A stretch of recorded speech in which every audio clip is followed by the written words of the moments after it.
Yamsuan, Representative Javier Miguel L. Benitez, Representative Marcelino C. Libanan, Representative Alan U.T., and yours truly, Representative Micaela B. Swansing. Good afternoon, Your Honors.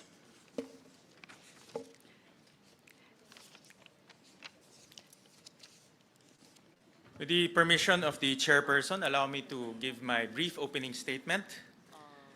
To the esteemed conferees of this Bicameral Conference Committee on the disagreeing votes on House Bill number 4058, my colleagues from the Senate Committee on Finance, and our counterparts from the House of Representatives Committee on Appropriations.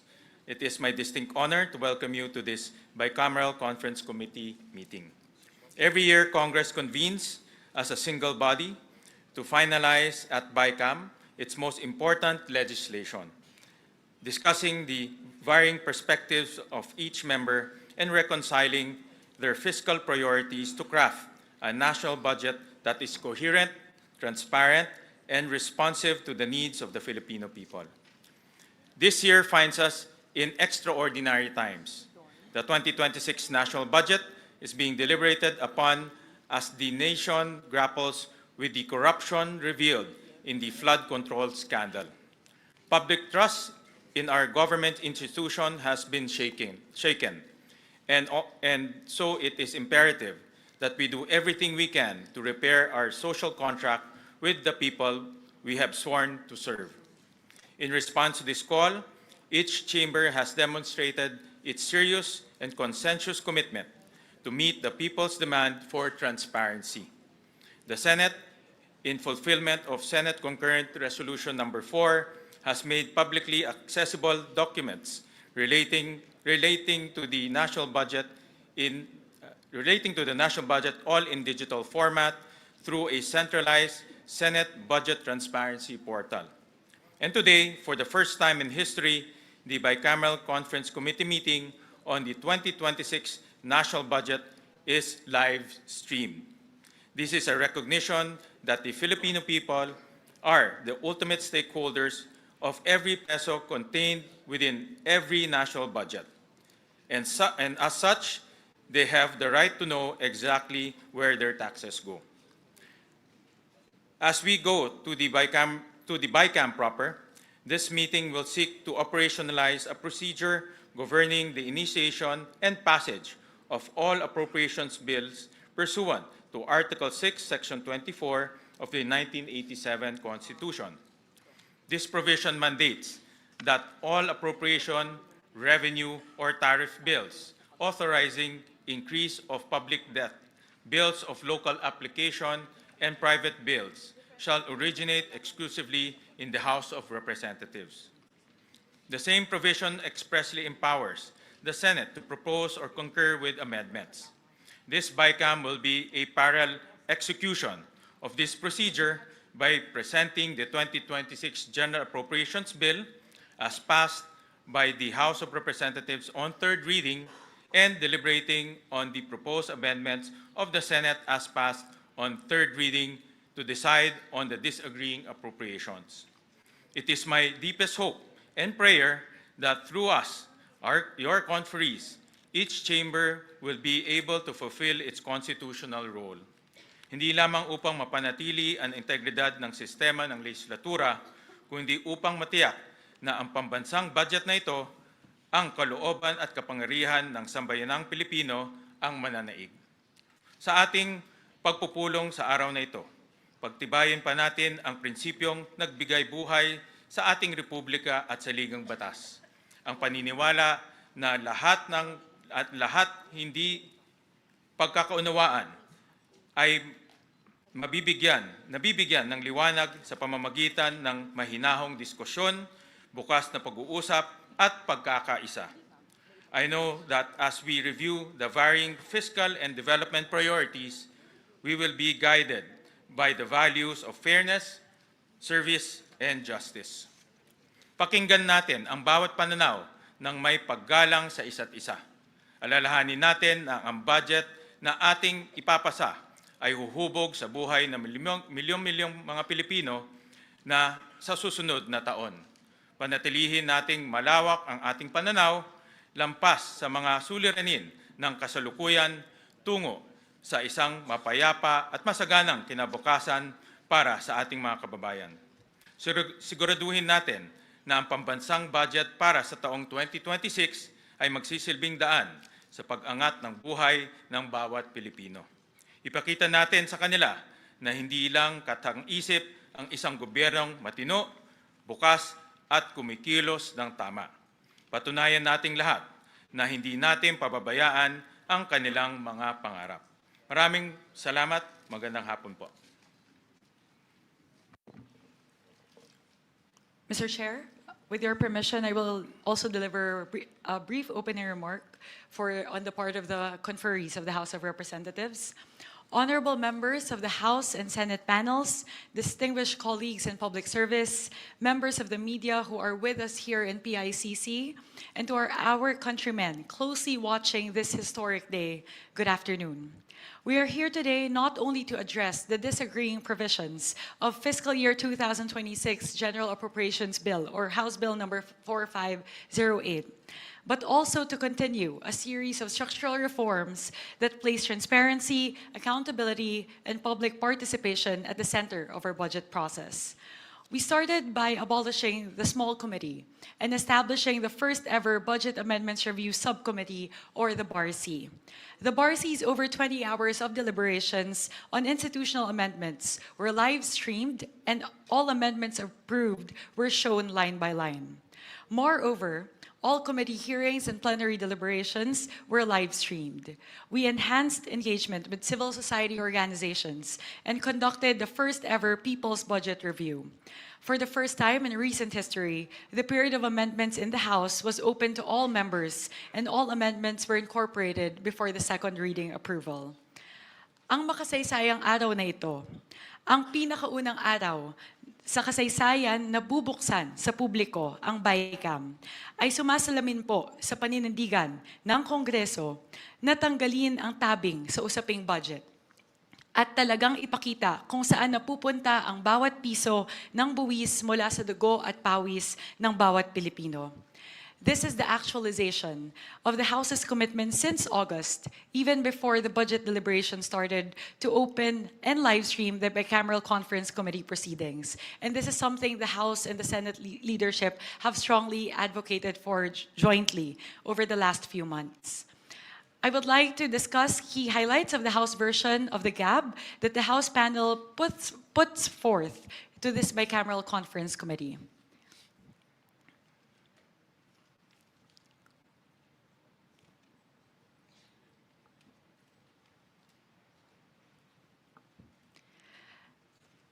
The 255 billion pesos from the removal of flood control projects under DPWH were reallocated mainly to the three key sectors identified by President Ferdinand Marcos Jr.: education, health, and agriculture.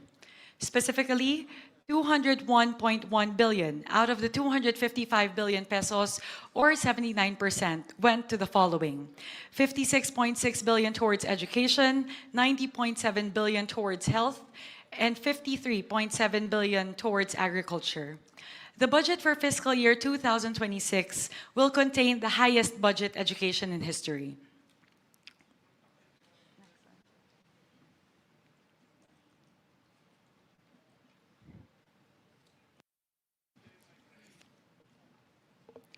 With the 56.6 billion pesos added by the House of Representatives, the total budget for the education sector will be 1.28 trillion pesos, which translates to 4.1% of GDP. This is the first time ever in history that we will breach the 4% international benchmark. Of this 56.64 billion pesos, with the 35.1 billion added by the House, the budget for the Basic Education Facilities Program will increase to 63.2 billion pesos. This amount translates to around 25,200 new and rehabilitated classrooms in 2026, or 63% of the 40,000 classrooms envisioned by the President to be built and rehabilitated by 2028. Next, Fiscal year 2026 will be the first year that we will be able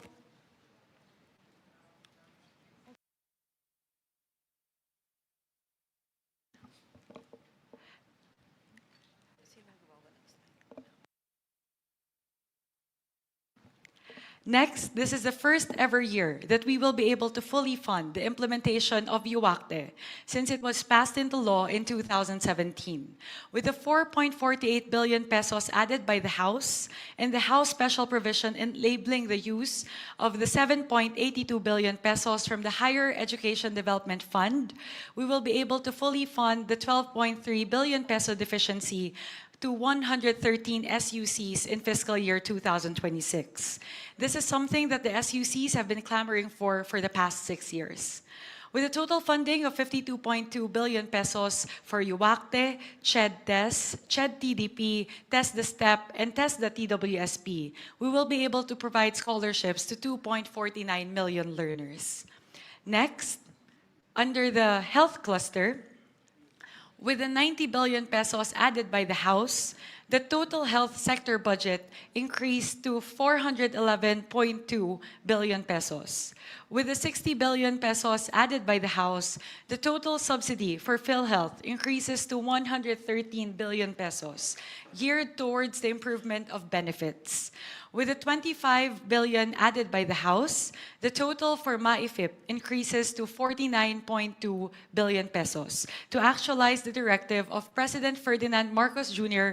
to provide zero balance billing for indigent patients in government hospitals. Next, under the agriculture cluster, with the 53.8 billion pesos added by the House, the total agriculture sector budget increased to 292.9 billion pesos. Of this, 10 billion pesos is provided for the presidential assistance for farmers and fisherfolk, expected to benefit 1.43 million farmers and fisherfolk. With the 35.5 billion pesos added by the House, a total of 74.5 billion pesos will be provided towards the construction and rehabilitation of farm-to-market roads and irrigation infrastructure. Moreover, 30 billion pesos is provided under RCEF towards the provision of farm mechanization and other inputs. The House also added 1 billion pesos for crop insurance, 2.4 billion pesos for the construction of deep water ports, and 200 million pesos for the implementation of the new Agrarian Emancipation Act. Lahat po ito ay para tulungan ang ating mga bayaning magsasaka na bumaba ang kanilang mga gastusin at mapataas ang kanilang ani at kita. To our colleagues in the Senate, our House panel looks forward to working with you in this Bicameral Conference Committee in crafting a final version of the budget for fiscal year 2026 that truly is responsive to the needs of the Filipino people in our country. I am very hopeful because as we look at the two versions, we both have the same priority areas, which is education, health, and agriculture.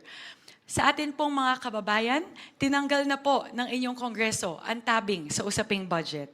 Ginawa po ng inyong Kongreso ang lahat para siguraduhin na ang budget ay transparent, malinis at may sapat na safeguards para siguraduhin hindi ito maaaring maabuso. Pinapangako po ng inyong Kongreso na ang budget para sa taong 2026 ay mararamdaman ng bawat Pilipino.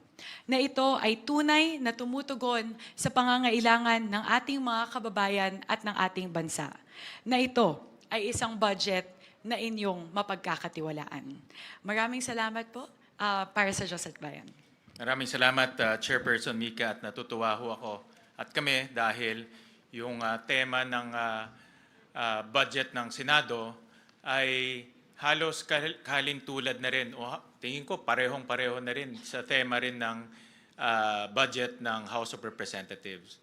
Kami rin po, binigyan ho namin ng malaking atensyon ang sektor ng edukasyon, malaking atensyon ang sektor ng public health at agriculture.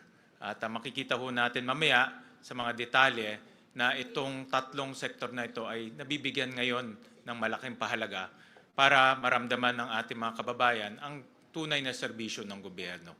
At ito talaga ang nakikita kong kailangan ng kailangan. Mga basic necessities, basic services para po sa ating mga kababayan. Tama po yun, Mr. Chair. Yun po yung isa namin na nakita na talagang maganda at alam ko, I'm also very confident that we will be able to craft a version of the budget na talaga pong sumasalamin sa gusto pong mangyari ng ating mga kasamahan pareho po sa Kongreso at sa Senado. Dahil alam ko naman po, yun na rin po yung sinabi sa atin ng ating Pangulong Ferdinand Marcos Jr. noong SONA na sana mabigyan ng prioridad ang human capital development patungkol po sa edukasyon, agrikultura at kalusugan. Kaya makikita naman po natin pareho sa version ng House of Representatives at na Senado na ang pinakamalaki, ang bulto po na ang pondo ng ating gobyerno ay atin pong ilalaan para po sa tatlong mahahalagang sektor na ito. So, mamaya po, hihimayin po natin yan, Senwin. Alam po natin yan na hihimayin po natin lahat ng mga items patungkol po sa edukasyon, agrikultura at kalusugan.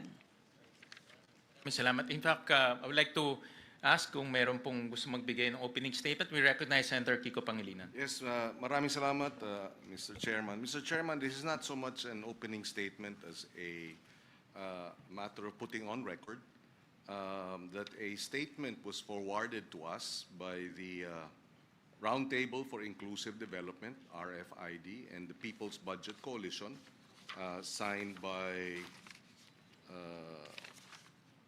Bishop of Caloocan, Pablo Virgilio Cardinal David, Ramon Del Rosario of the Roundtable for Inclusive Development, Kenneth Abante, co-convener of People's Budget Coalition, and Bendanya Hyacinth Nacario Bendanya, coordinator of the People's Budget Coalition. May we request the chairman of the Senate panel to provide all members of the Bicameral Conference Committee a copy of their statement, and that hopefully we will be guided and perhaps an initial response, because I forwarded this statement to the chairman of the Senate panel the other day. Maybe an initial response before we go into the actual proceedings and the debates, Mr. President, Mr. Chairman. Yeah, thank you, Senator Kiko Pangilinan. Yes, indeed, you forwarded to the committee a letter from the RFID group and the People's Budget Coalition. And in this letter, meron ho silang 7 items na recommendation ho sa Bicameral Conference Committee and both the Senate and the House of Representatives on how to improve transparency in the budget deliberation. And I made the checklist. Actually, I showed you the checklist. Out of the 7 recommendations, 4 have been fulfilled by the House of Representatives and also the Senate. For example po, all of the documents pertaining to the budget deliberations from the start, ibig sabihin ho, pag-submit pa lang sa Kongreso ng NEP, pag-approval ng GAB, at pati yung Senate version, lahat ho ito naka-upload na ho sa website. No? Dati ho hindi ginagawa yon, ngayon naka-upload ho sa website. So pwede na ho ng ating mga kababayan makita yan in real time. So 4 out of the 7 ay na-fulfill. The rest actually, yung 3 ho ay actually ay hindi natin ma-fulfill dahil yung isa, ang recommendation nila, nandito yung mga ahensya. No? Sa Bicameral Conference Committee, alam naman ho natin na it's both the House and the Senate ang composition ng Bicam, hindi po yung mga ahensya. But we're happy to work with them to further improve the process. Like what Congresswoman Mika mentioned earlier, na first time to in history. So marami pa ho tayong pwedeng gawin para ma-improve yung transparency process ng budget deliberation.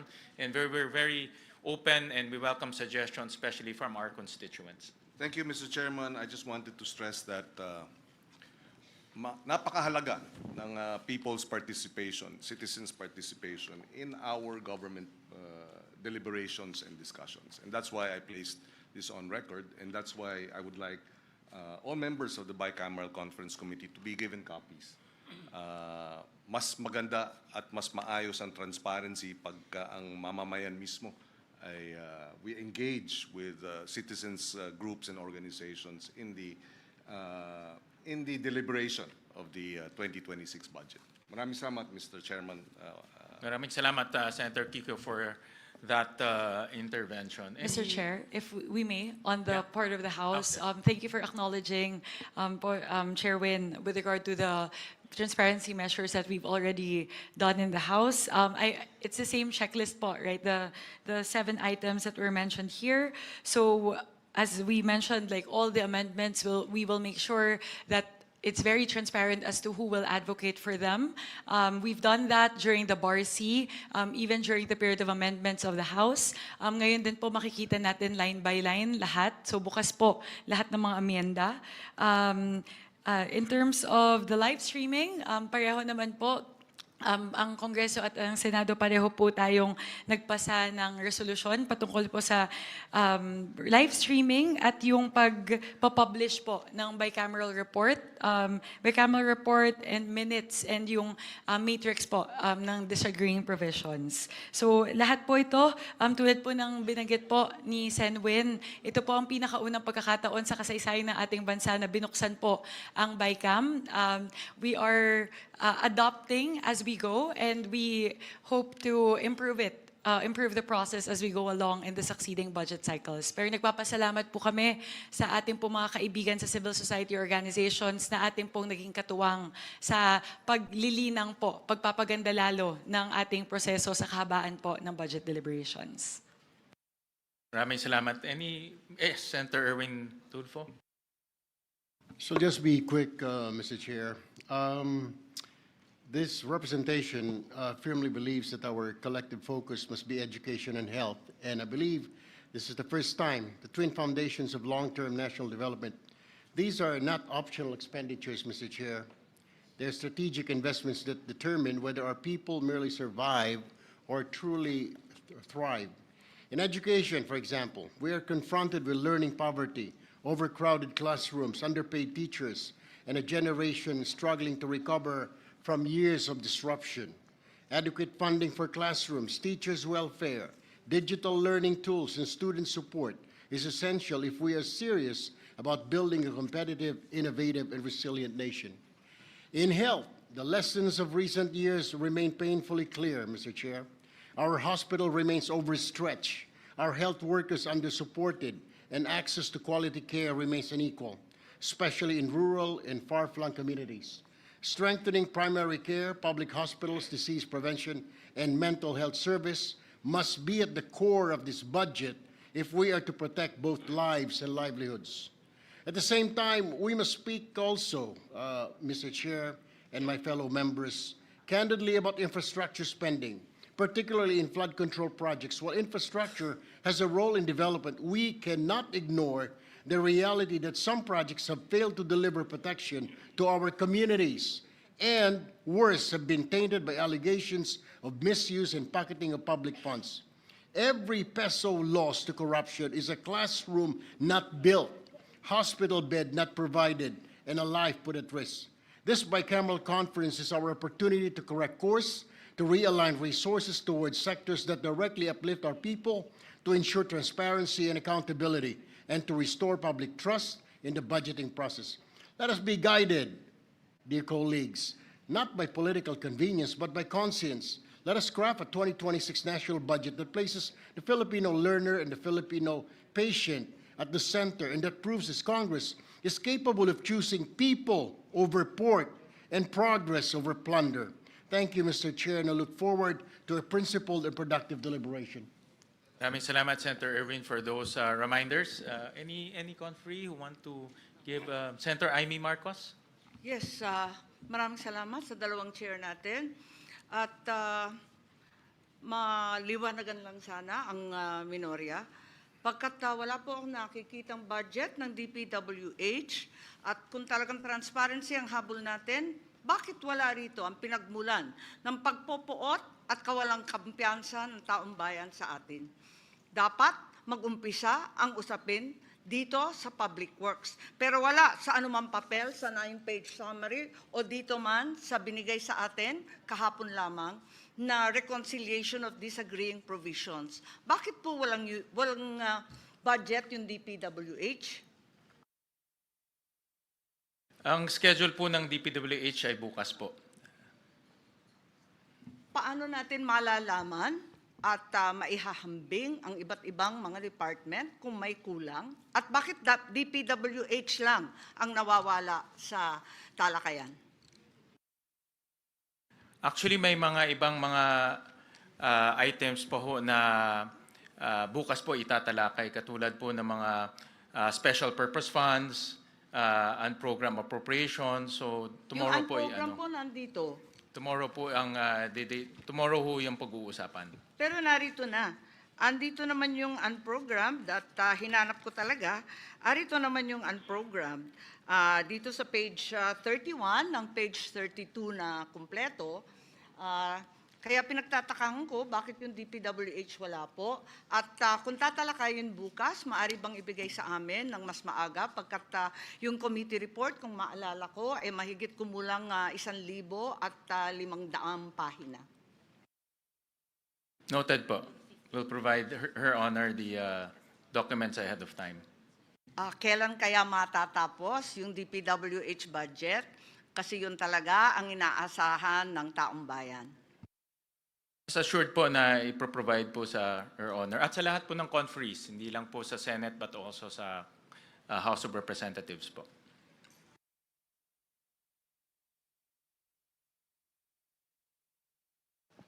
I would like to acknowledge on the part of the House, Representative Rufus Rodriguez for a manifestation. Thank you, Madam Chair.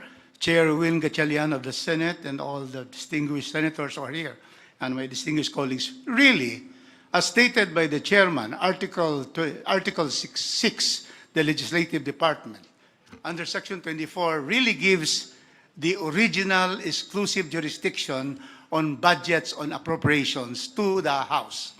But of course, the Senate has also the power to propose and concur with amendments. And doing our duty, as what the Chair, Mika, has said, we 255.5 billion of flood control and budget of the DPWH, in the first instance, was distributed by the House of Representatives to first 90 billion to health, 56 billion to education, and 53 billion to agriculture. Practically 211 billion of the 255.5. So that is to follow the presidential directive that we have to focus, as stated by former Congressman of Senator Erwin here, Tulfo, that education, health, and also agriculture will be given priority. So therefore, we have taken the lead, and we are very happy that the Senate has likewise studied the budget and has also made proposals to further enhance our support for education, health, and agriculture. Thank you very much, Madam Chair and Mr. Chairman. Mr. Chair, both chairs, please. Yes, with all due respect, and I am compelled to disagree without being disagreeable.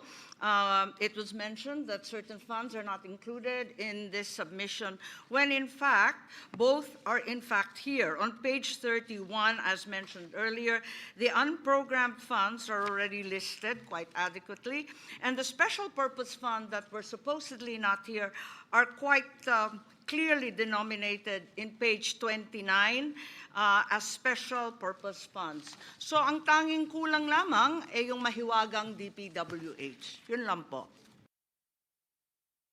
Bukas po, hindi ho lahat ng mga items ho dito matatapos ho natin. Hopefully ho matapos, but from our estimate, baka hindi ho matapos. So bukas ho natin i-deliberate yung ibang mga agencies. Kasama po special purpose funds, kasama na rin po yung mga ibang mga ahensya. Yes, maraming salamat po. Sana bigyan kami ng konting panahon para mabasa ng maigi at mapag-aralan yung lalo na yung DPWH. Maraming salamat po. Alright, maraming salamat po. Any more conferees who want to make an opening statement? Meron pa hong mga... Maybe I should. I wasn't going to. I just wanted to greet all our colleagues in the House of Representatives, both the first termers and those that I've worked with for a very long time. And I was once in your house. We understand and appreciate and recognize the concerns of the district representatives. We are one with you in serving our people in the grassroots. At the same time, we are grateful to the House of Representatives for allocating correctly the more than 250 billion from DPWH flood control to projects which will benefit the people much better, stressing on the importance of education and health. I take note that the House allocated at least 60 billion for education. You will be happy to note that the Senate, through our very hard-working and education-focused chair, even increased it to more than 85 billion. And this would be, I believe, in the history of our country. Even when I chaired the Finance Committee for 2 administrations for 5 years with 3 chairs of the House of Representatives, never happened before. For that, we're really grateful to the chair. Aside from that, we are grateful to the House as well for indicating in the HGAB the 60 billion bayad utang, which rightfully belongs to PhilHealth. We also take note that in the NEP, there's a 53 billion from the syntax allocation for PhilHealth. However, let me please put it on record that the 53 billion is an incomplete NEP proposal. Kulang po ng 16 billion per the computation made by the Senate. I appeal to the Bicam to put what is rightfully belonging to health. Attorney Rufus Rodriguez, my lawyer from 20 plus years ago, would agree. Kung ano po ang batas ay dapat sundin. It is not a matter of unfunded law. That is for the universal health care to take care of. We are talking about the syntax allocation, which for several years were not funded according to the allocation. Magbibigay ng konti, hindi ipupuno. There is something terribly wrong here. Let me just put on record, Mr. Chair, that there is a 236.91 billion funds missing, which should go to public health, and that's to PhilHealth. And this would include the multi-year earmarking of the syntax, which were not funded, including the NEP of 53 billion. We also take note that the 2025 GAA did not have the syntax allocation, which miraculously disappeared in the GAA. We, both houses of Congress, owe that to the Filipino people. Having said that, I will discuss this further when the Health Department is brought on the floor. But let me state our appreciation for restoring in the HGAB the bayad utang when the DOF took out the PhilHealth 60 billion and returned it. Let me just state also later when we discuss the PhilHealth and the health budget that it was returned in the HGAB, and Congress was the one that enumerated the possible utilization of the funds. Let the legal luminaries and let my lawyer, Attorney Rufus Rodriguez, think about it, whether this is really in compliance with the Supreme Court decision, because the Supreme Court says, in my understanding, that it should be returned to the Treasury. It was taken from the excess funds of PhilHealth. It was not taken with enumeration of the utilization of the funds. I put that on the table. I will leave it to the body to decide. Thank you, Mr. Chair. Mr. Chair? Madam Chair. I would like to recognize our Senior Vice Chairperson, also the sponsor of the Department of Health, Representative Albert Garcia. Maraming salamat, Madam Chair, Mr. Chair, Senator Win, sa ating mga fellow conferees from the House and the Senate. Magandang hapon po sa ating lahat. Tama po yung sinabi ni Senator Loren na binalik na po o ibabalik na po ang 60 billion sa PhilHealth nung nawala nung 2025 budget. And this was discussed during the DOH defense, which I did in the House of Representatives. At isa po sa nagtanong nung defense ay walang iba kundi yung ating chair, regarding the budget of PhilHealth and DOH na kung lalagyan po natin ng mas malaking budget, which they deserve at under the law, karapat-dapat po para sa ating beneficiaries, dapat lang in-emphasize ng ating chair na i-expand pa nila yung kanilang package. Kasi right now, alam po natin what's happening on the ground na very limited po or a small percentage of the hospital bill or yung coverage ng PhilHealth ang na-charge sa kanila. And our constituents, mga kababayan po natin, have to shoulder a huge part of their hospital bill or healthcare bill. So we are in agreement sa House and the Senate na talagang by law dapat madagdagan pa yung kanilang budget, pero dapat makita nila yung kanilang responsibilidad na bilisan pa nila ang pag-expand ng mga package para agarang maramdaman ng ating mga kababayan. Of course, for now, dahil hindi pa ho ayos yung sistema ng universal healthcare, malaking tulong po yung MyFIP. Dahil part of the hospital bill or healthcare expense ay na-charge natin doon.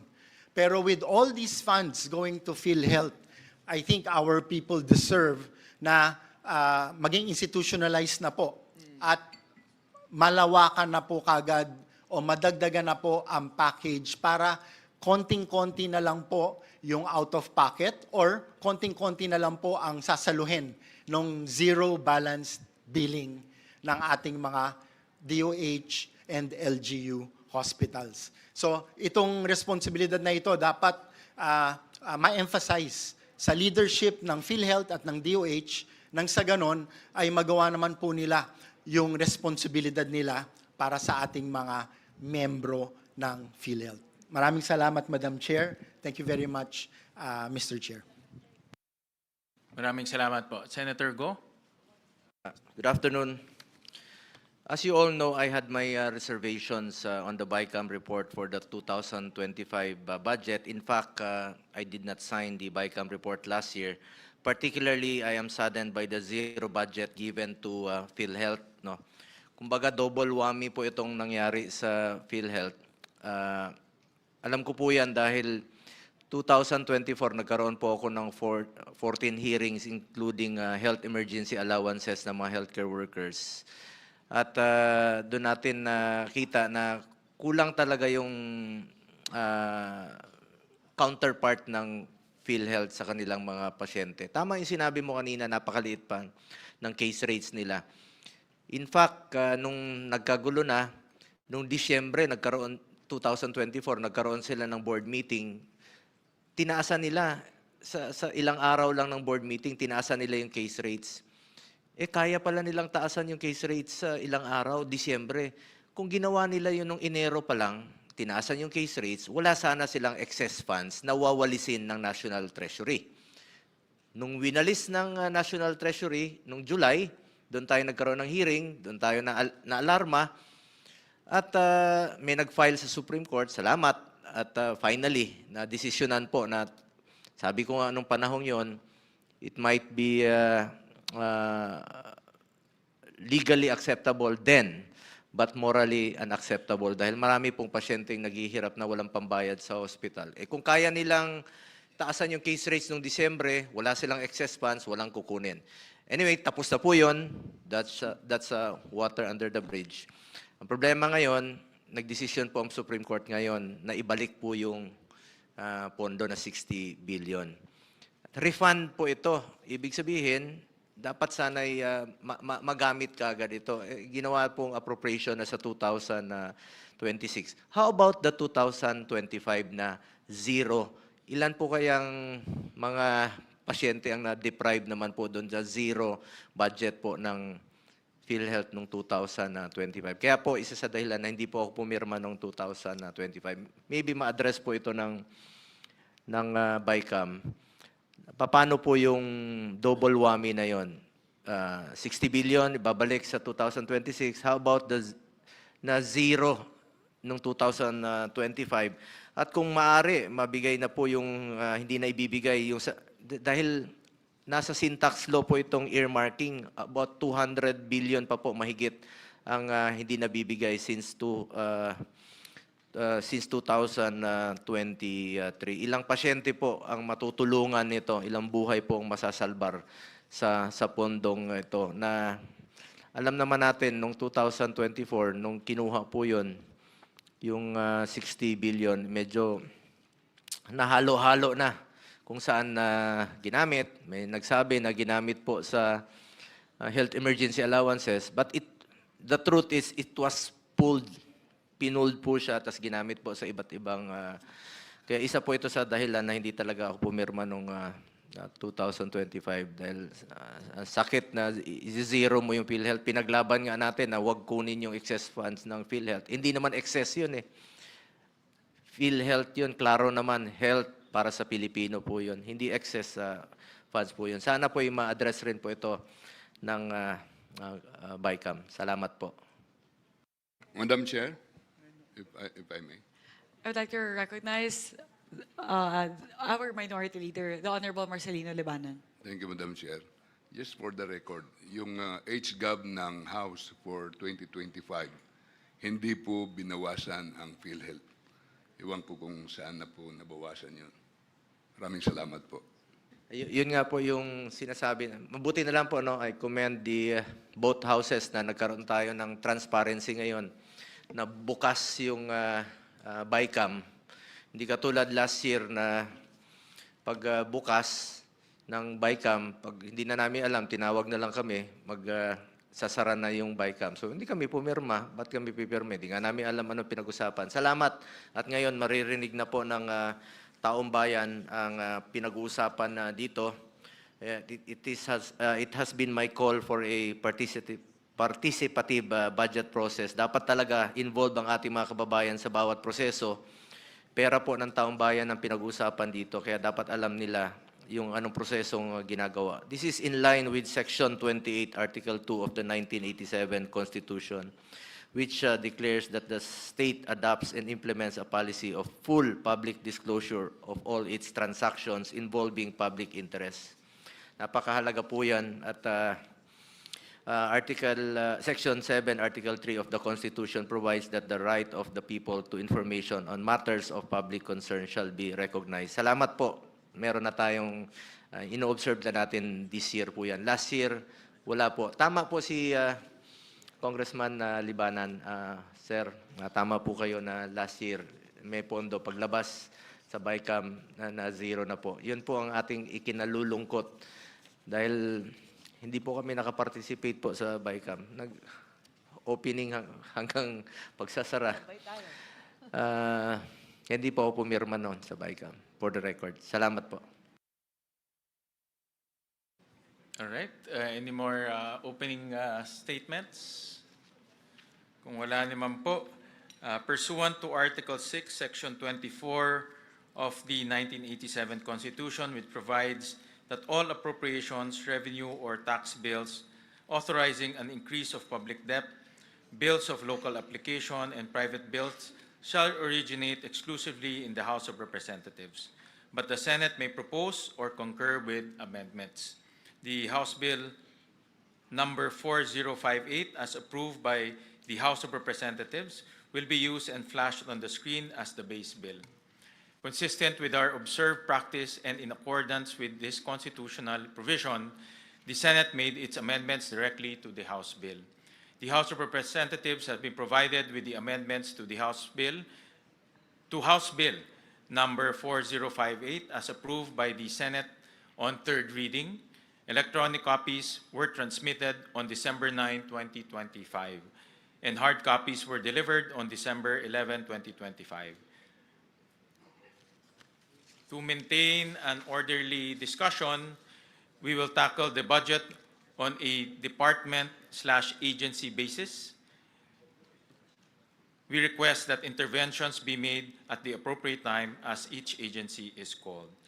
And if may I suggest to Congresswoman Mika, I heard in her opening statement that the House had made significant improvements to the national expenditure program, it's good to highlight those improvements so that our constituents can see the efforts and the interventions that the House of Representatives made to the different departments in order to make the budget more efficient and also improve the delivery of services.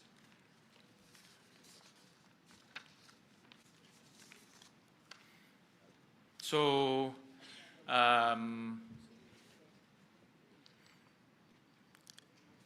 we will flash on the screen the General Appropriations Bill.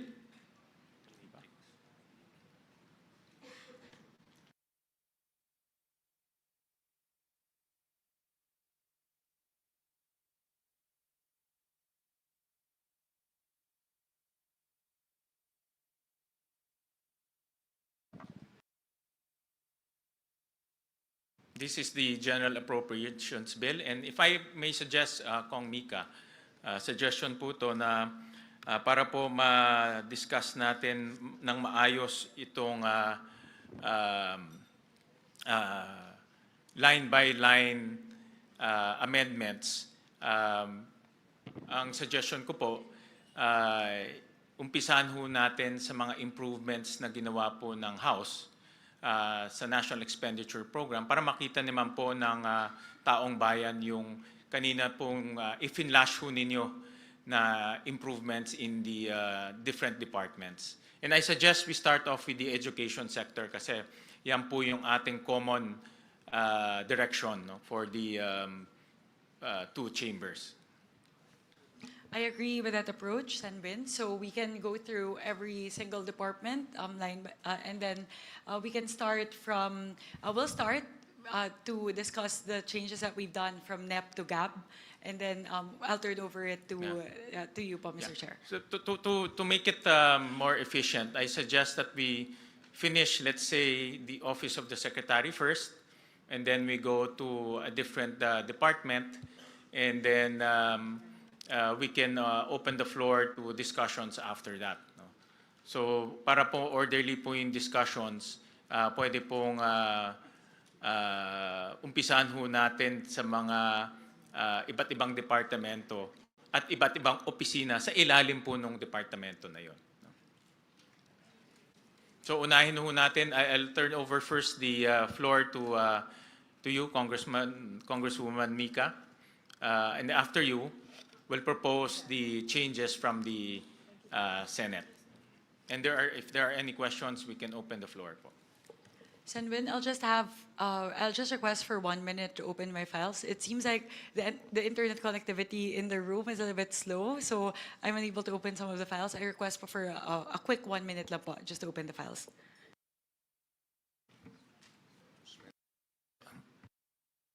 1 minute suspension.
So we recognize Chairperson Mika Swansing. Thank you very much, Mr. Chair. We would like to put forth the amendments proposed by the House of Representatives as reflected in the HGAB, particularly with regard to education. As we discussed, we'll first focus on the proposed amendments under the Office of the Secretary. In total, under the budget of DepEd, we are increasing the budget of the Department of Education from the current 874.5 billion pesos in the National Expenditure Program to 914.1 billion pesos.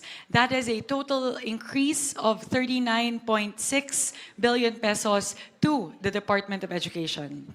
What are the components of the increase? The first would be the under administration of personal benefits for overtime pay for teachers, honoraria for teaching overload, relocation allowance, terminal leave benefits. We increased it from the current 5.5 billion pesos in the NEP by 579.5 million pesos to a total of 6.11 billion pesos in the NEP, in the HGAB. Next, for learner support programs, the next item actually would be the Basic Education Facilities Program. That would pertain to the increase in the classrooms that would be built. We increased it from the 28.1 billion pesos in the NEP to an increase of 63.2 billion pesos. That is a total increase of 35.1 billion pesos towards the construction of classrooms, which, as mentioned earlier, will translate to 25,200 new and rehabilitated classrooms. Next would be the textbooks and other instructional materials. From the 11.2 billion pesos in the NEP, we propose to increase it by 50 million pesos to 11.2 billion pesos in the HGAB. Next would be under the basic education curriculum, and this pertains to improving services. This is actually in relation to ARAL, the tutoring program of ARAL. From the current 3.6 billion pesos in the NEP, we increase it by 984 million pesos to a total of 4.55 billion pesos. Under the flexible learning options, that being ADM, ALS, and EIE, we propose to increase it by 306 million pesos from 4.36 billion pesos in the NEP to 4.67 billion pesos in the HGAB. Next would be the Madrasa Education Program. We propose to increase it by 26.25 million pesos from the current 495 million to 521.7 million pesos. Under the school-based feeding program, from the current 11.78 billion pesos, we propose to increase it by 1.83 billion pesos, thereby putting school-based feeding program at 13.6 billion pesos. And lastly, this is pertaining to the Palarong Pambansa. We propose to increase the current allotment under the physical fitness and school sports from 481.6 billion pesos up to 531.6 million pesos. So in total, Mr. Chair, that would be an additional increase of 39.61 billion pesos towards the Office of the Secretary under the Department of Education. So the biggest increase, if I were to summarize lang po, Mr. Chair, ang pinakamalaki po nating ilalaan ay kadagdagang 35 billion pesos para po sa pagtatayo ng kadagdagang 25,000 na mga classrooms, 25,000 classrooms, at para po sa school-based feeding program. Magdadagdag po tayo ng 1.83 billion pesos para mas dumami po yung bilang ng araw na pwede po nating mapakain yung mga estudyante sa mga paaralan. Yun po, Mr. Chair, those are our main amendments pertaining to the Office of the Secretary. Maraming salamat, Congresswoman Mika. At maraming salamat po doon sa mga improvements at increases na ginawa ng House of Representatives sa National Expenditure Program. So on the part of the Senate, ito po yung mga proposals po ng Senate for the Department of Education, Office of the Secretary, to the amount of 958 billion pesos, and the composition of the Office of the Secretary is for administration of personal benefits, an amount of 8.4 billion pesos, learner support programs, an amount of 5,114 million pesos, child protection program, 89 million pesos, disaster preparedness and response, 3.772 billion pesos, policy research program, 2.343 billion pesos, basic education curriculum, 5.674 billion pesos, national literacy policy and programs, 105 million pesos, learning tools and equipment, 288 billion pesos, textbooks and other instructional materials, 19.5 billion pesos, basic education facilities, 85.3 billion pesos, public schools infrastructure program, 330 million pesos, flexible learning options, 4.9 billion pesos, madrasa education program, 521 million pesos, school-based feeding program, 25.6 billion pesos. Ito po, in-increase po ng Senado para po ma-increase yung number of days from 120 days to 200 days for kindergarten and grade 1.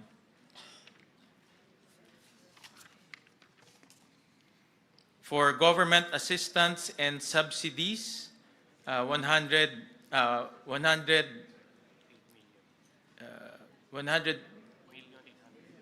million 800 for School Innovation and Improvement Fund to all DepEd schools, 2.289 billion pesos. To Human Resource Development and Personnel in Schools and Learning Centers, this is 4.6 billion pesos. Projects for learning, upgrade, support, and decentralization,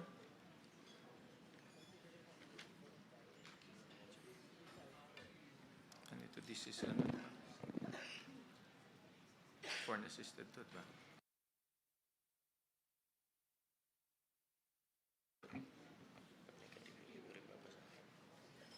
Ito no change pa ito.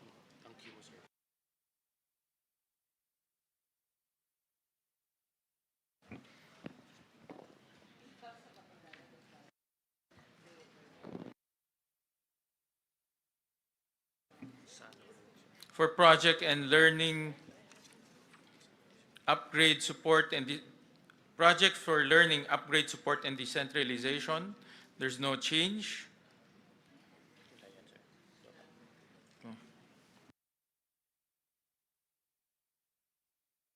For physical fitness and school sports, ito po yung palarong pambansa, 739 million pesos.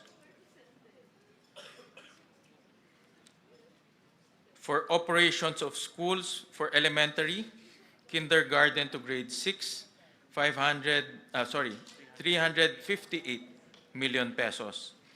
For operations of schools, junior high school, grade 7 to 10, 119 97 million pesos, billion pesos for operations of school, senior high school, grades 11 to 12, 69 billion pesos. And then we realigned the last mile schools to the basic education facilities. So those are the proposals of the Senate. Thank you very Any much, comments? Mr. Chair. Yeah. We'd like to open the floor for comments from the body. Both proposals have been put forth. Maybe a request for any comments from the conferees. Mr. Chair, Madam Chair. Go ahead, I Senator. was just Erwin. wondering, saan po dito nakasama, kasi sa mga classrooms po natin yung mga electric fan, mukhang wala po dito. Saan po ba dito sa item na ito, mga upuan, ng mga sira-sira? Because nung last election, Mr. Chair, dito lang sa Quezon City, 50 yung estudyante, yung electric fan, dalawa lang, sira pa yung apat. Napakainit, so mga estudyante hindi nakakapag-focus. Will that fall under basic education facilities, Mr. Chair? Tama po. Nasa loob po siya ng basic education facilities. I thought this is only for mga new classrooms. Kasama na rin po dyan yung mga accessories for classrooms. So, such as electric fans and then yung mga ika nga exhaust fans, Exhaust fans, desk, chairs. desk, ilaw, kasama na rin po dyan. Thank you, Mr. Chair. Opo. Nasa special provision ho siya ng BEF, Mr. President. Any comments? Any questions? Any motion? Hintay ba? Yes. By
Madam Chair, kung pwede magtanong.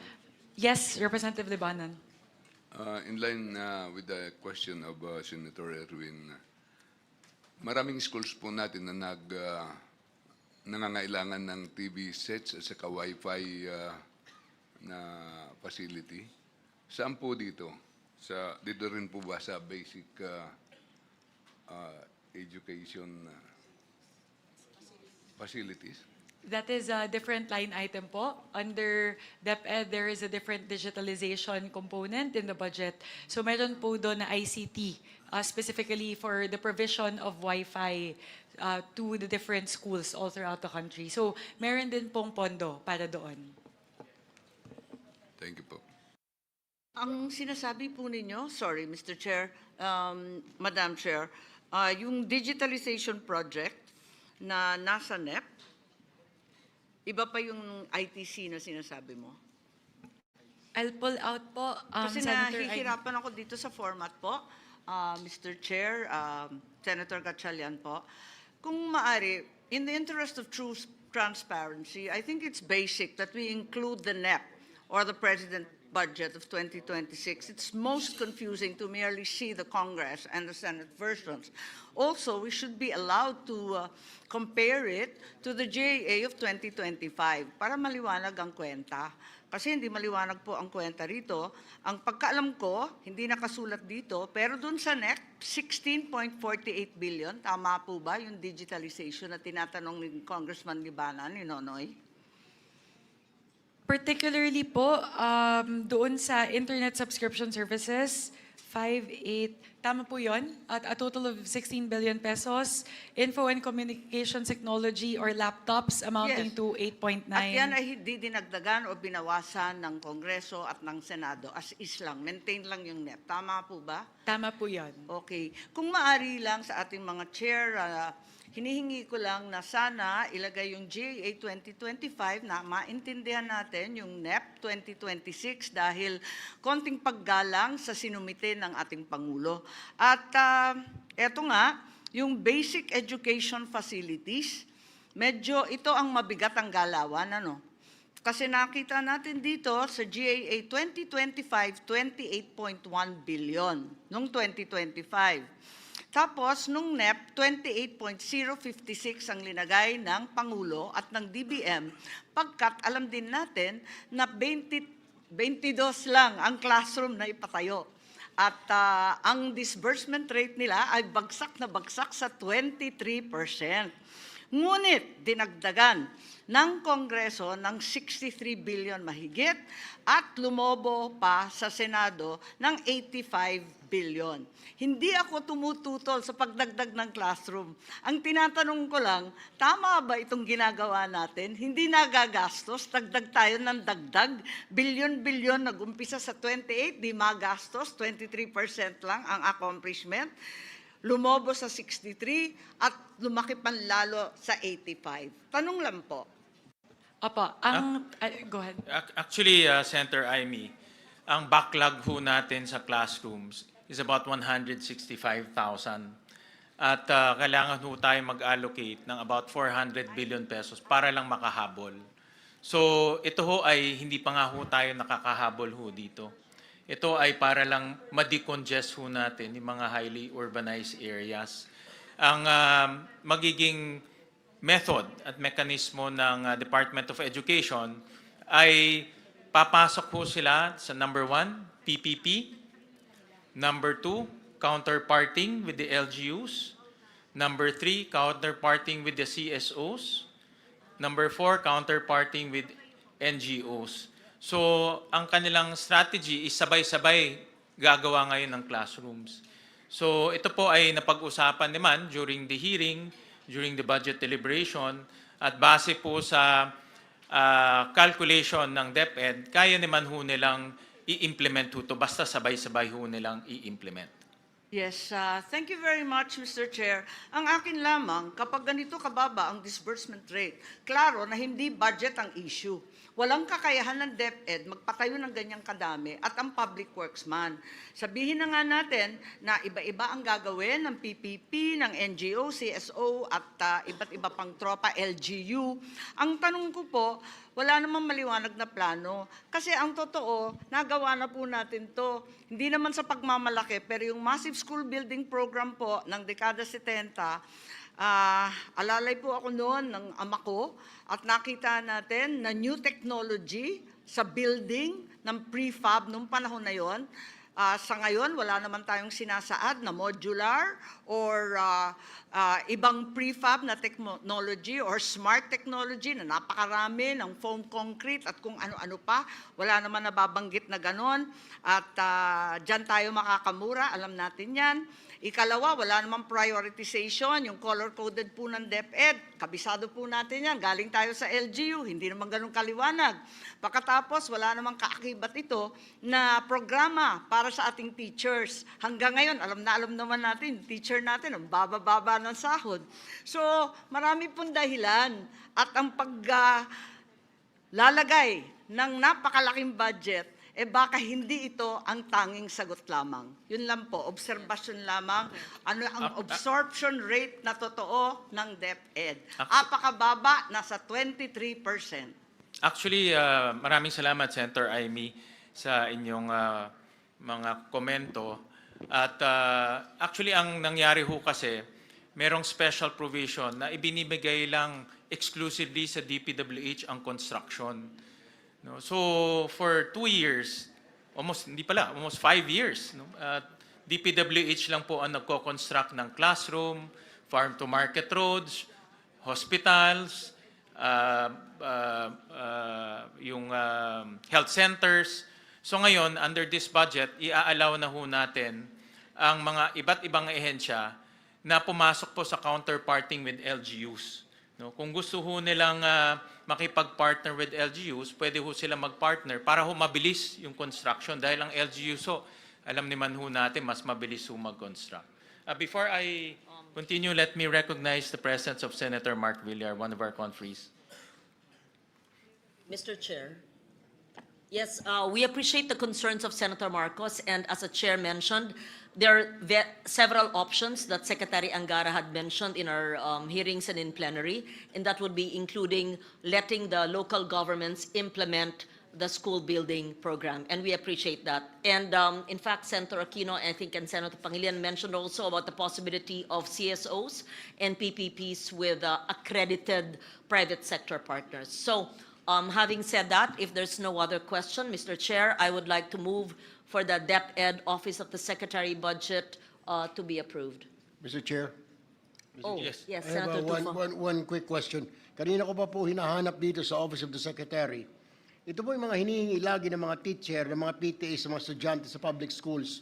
Mga simple, walis, tingting, daspan, pag naglinis ng classroom, basahan, tapos pag malapit ng graduation, mga dekorasyon sa mga stage. Hinihingi po ito sa mga estudyante. Ang dami na pong reklamo na ganito. Saan po banda rito kaya nakasama?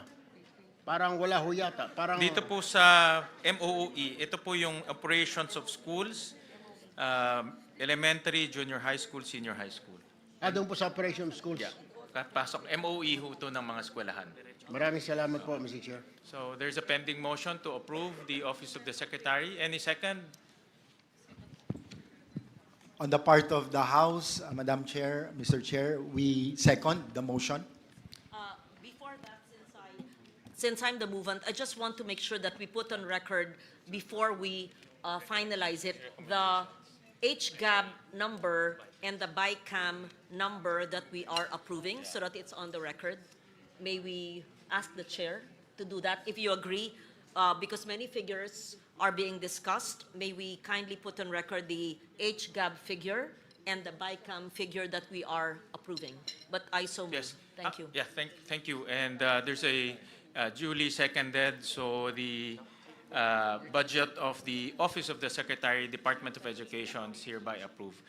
Those summaries, Madam Chair, will be provided prior to the signing of the Bicam report. In fact, dito po sa Bicam, hindi ho natin isa-sign to kaagad. Ipiprint na muna po yung mga dokumento, ipiprint na po yung pre-enrolled copy, at iproprovide yung sa members para po makita ho nila bago ho tayo mag-sign. No? Thank you. All right? Mr. Chair, in response to the query of the Honorable Legarda, the current total under the Office of the Secretary would go from the current HGAB level of 912 to a total of 958.7 billion pesos. So that would be a total increase of 46.2 billion pesos.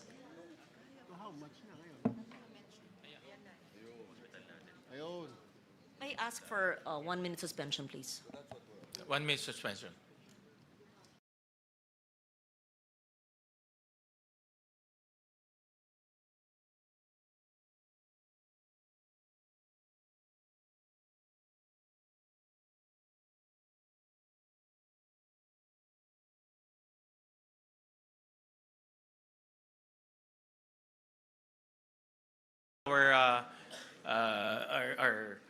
Our meeting. So we go to the National Academy of Sports. Chairperson Mika, do you want to highlight the improvements, if there are any?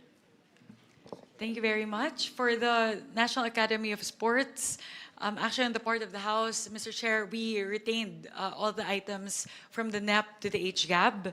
So the current amounts for the two items mentioned here, promotion, development, and implementation, would be 128.8 million pesos, and for general management and supervision, 115.5 million pesos. So we retained the NEP levels for both of these items. Thank you very much, Chairperson Mika. On the part of the Senate, the budget proposal for the National Academy of Sports is 540 million pesos. And this is composed of promotions, development, and implementation of quality and enhanced sports integrated secondary program, general management, and supervision. Let me just dictate. For promotions and development is 344 million pesos. For general management and supervision, 194 million pesos. So any questions, any comments? Hearing none, any motion?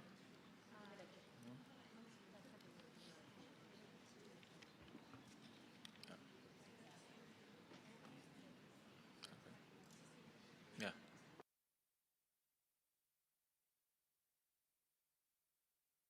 Yeah. Any motion to approve National Academy of Sports? I move to approve, Mr. Chair, the National Academy of Sports. Any second? Second. Duly seconded. The National Academy of Sports is hereby approved. The National Book Development Board, For the National Book Development Board, Mr. Chair, among the 4 items mentioned here, we propose an increase in the general management and supervision by 40.3 million pesos, which brings a total to that. So here for the National Book Development Board, the levels under the HGAB would be 40.3 for the general management and supervision, 7.5 million for the policy development, 91.6 million for capacity building, and 12.5 million for administration of awards. on the part of the Senate, we propose a 202 million pesos for the National Book Development Board, composed of general management and supervision, policy to a tune of 57 million, policy development, research, information system and management, and information campaign, 10.5 million pesos, capacity building and trade promotions incentives, 118 million pesos, administrative of awards, grant and incentives, 15 million pesos. Any questions? Any questions, po? Mr. Chairman. Yes, go ahead. Yeah, I move for approval of the proposed budget for the National Book Development Board to the tune of a total of 202 million, with a breakdown as stated by our chair, Wing Gatchalian. So move.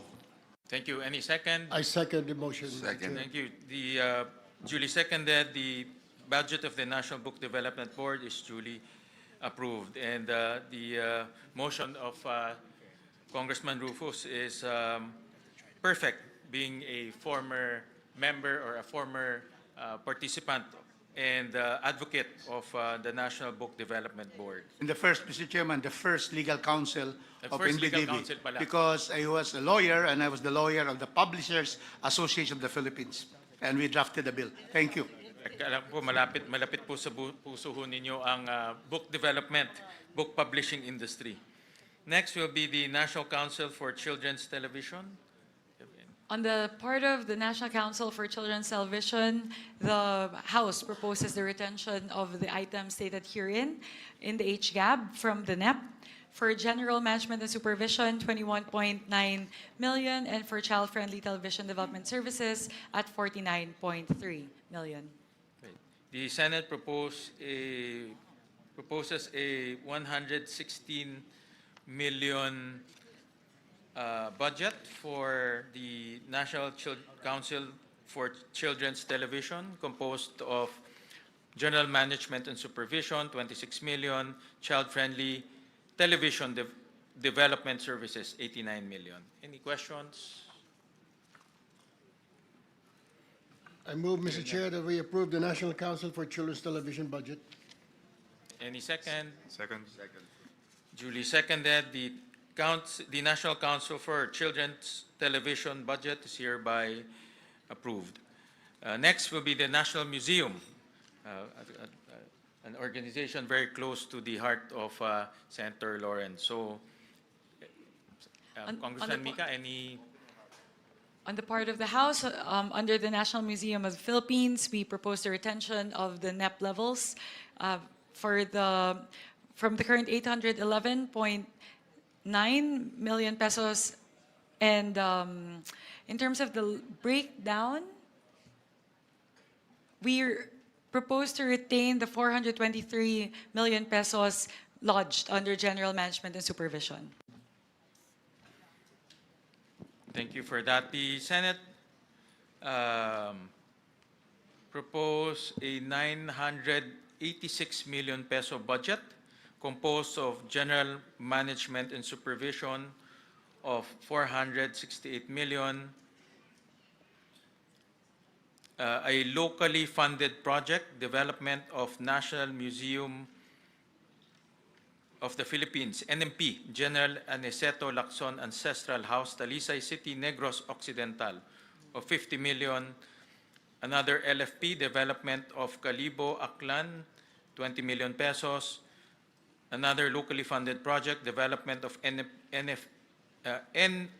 Coronadal and Lake Cebu, Cotabato, South Cotabato, Phase 2, 40 million pesos.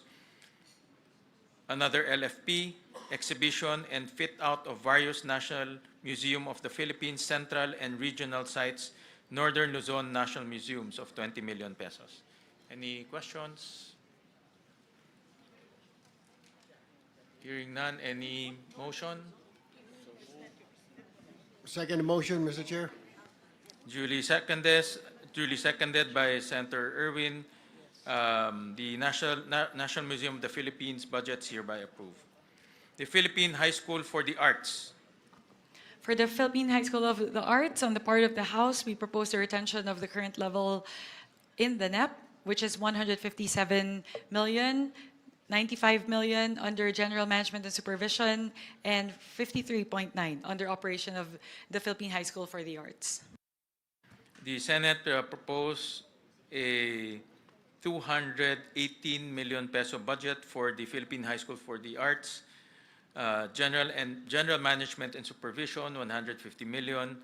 Operation of Philippine High School for the Arts, including outreach, screening, student exchange program with other countries, and production activities, 59 million pesos.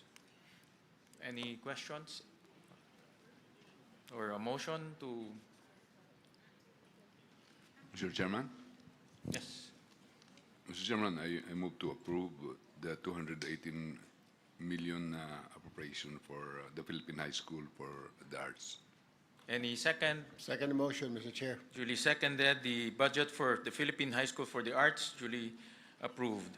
The Teacher Education Council. On the part of the House, under Teacher Education Council, we propose the retention of the current NEP level at 207 million, 163 million under Quality Teacher Education Services, and 44.4 million under General Management and Supervision. The Senate proposed a 562 million peso budget composed of Quality Teacher Education Services, 516 million pesos. General Management and Supervision, 46 million pesos. Any questions or motion?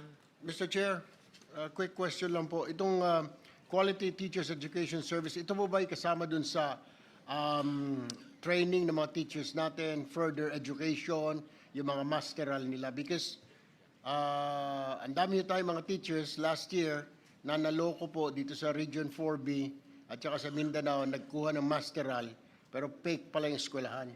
And they have to make loans, Mr. Chair.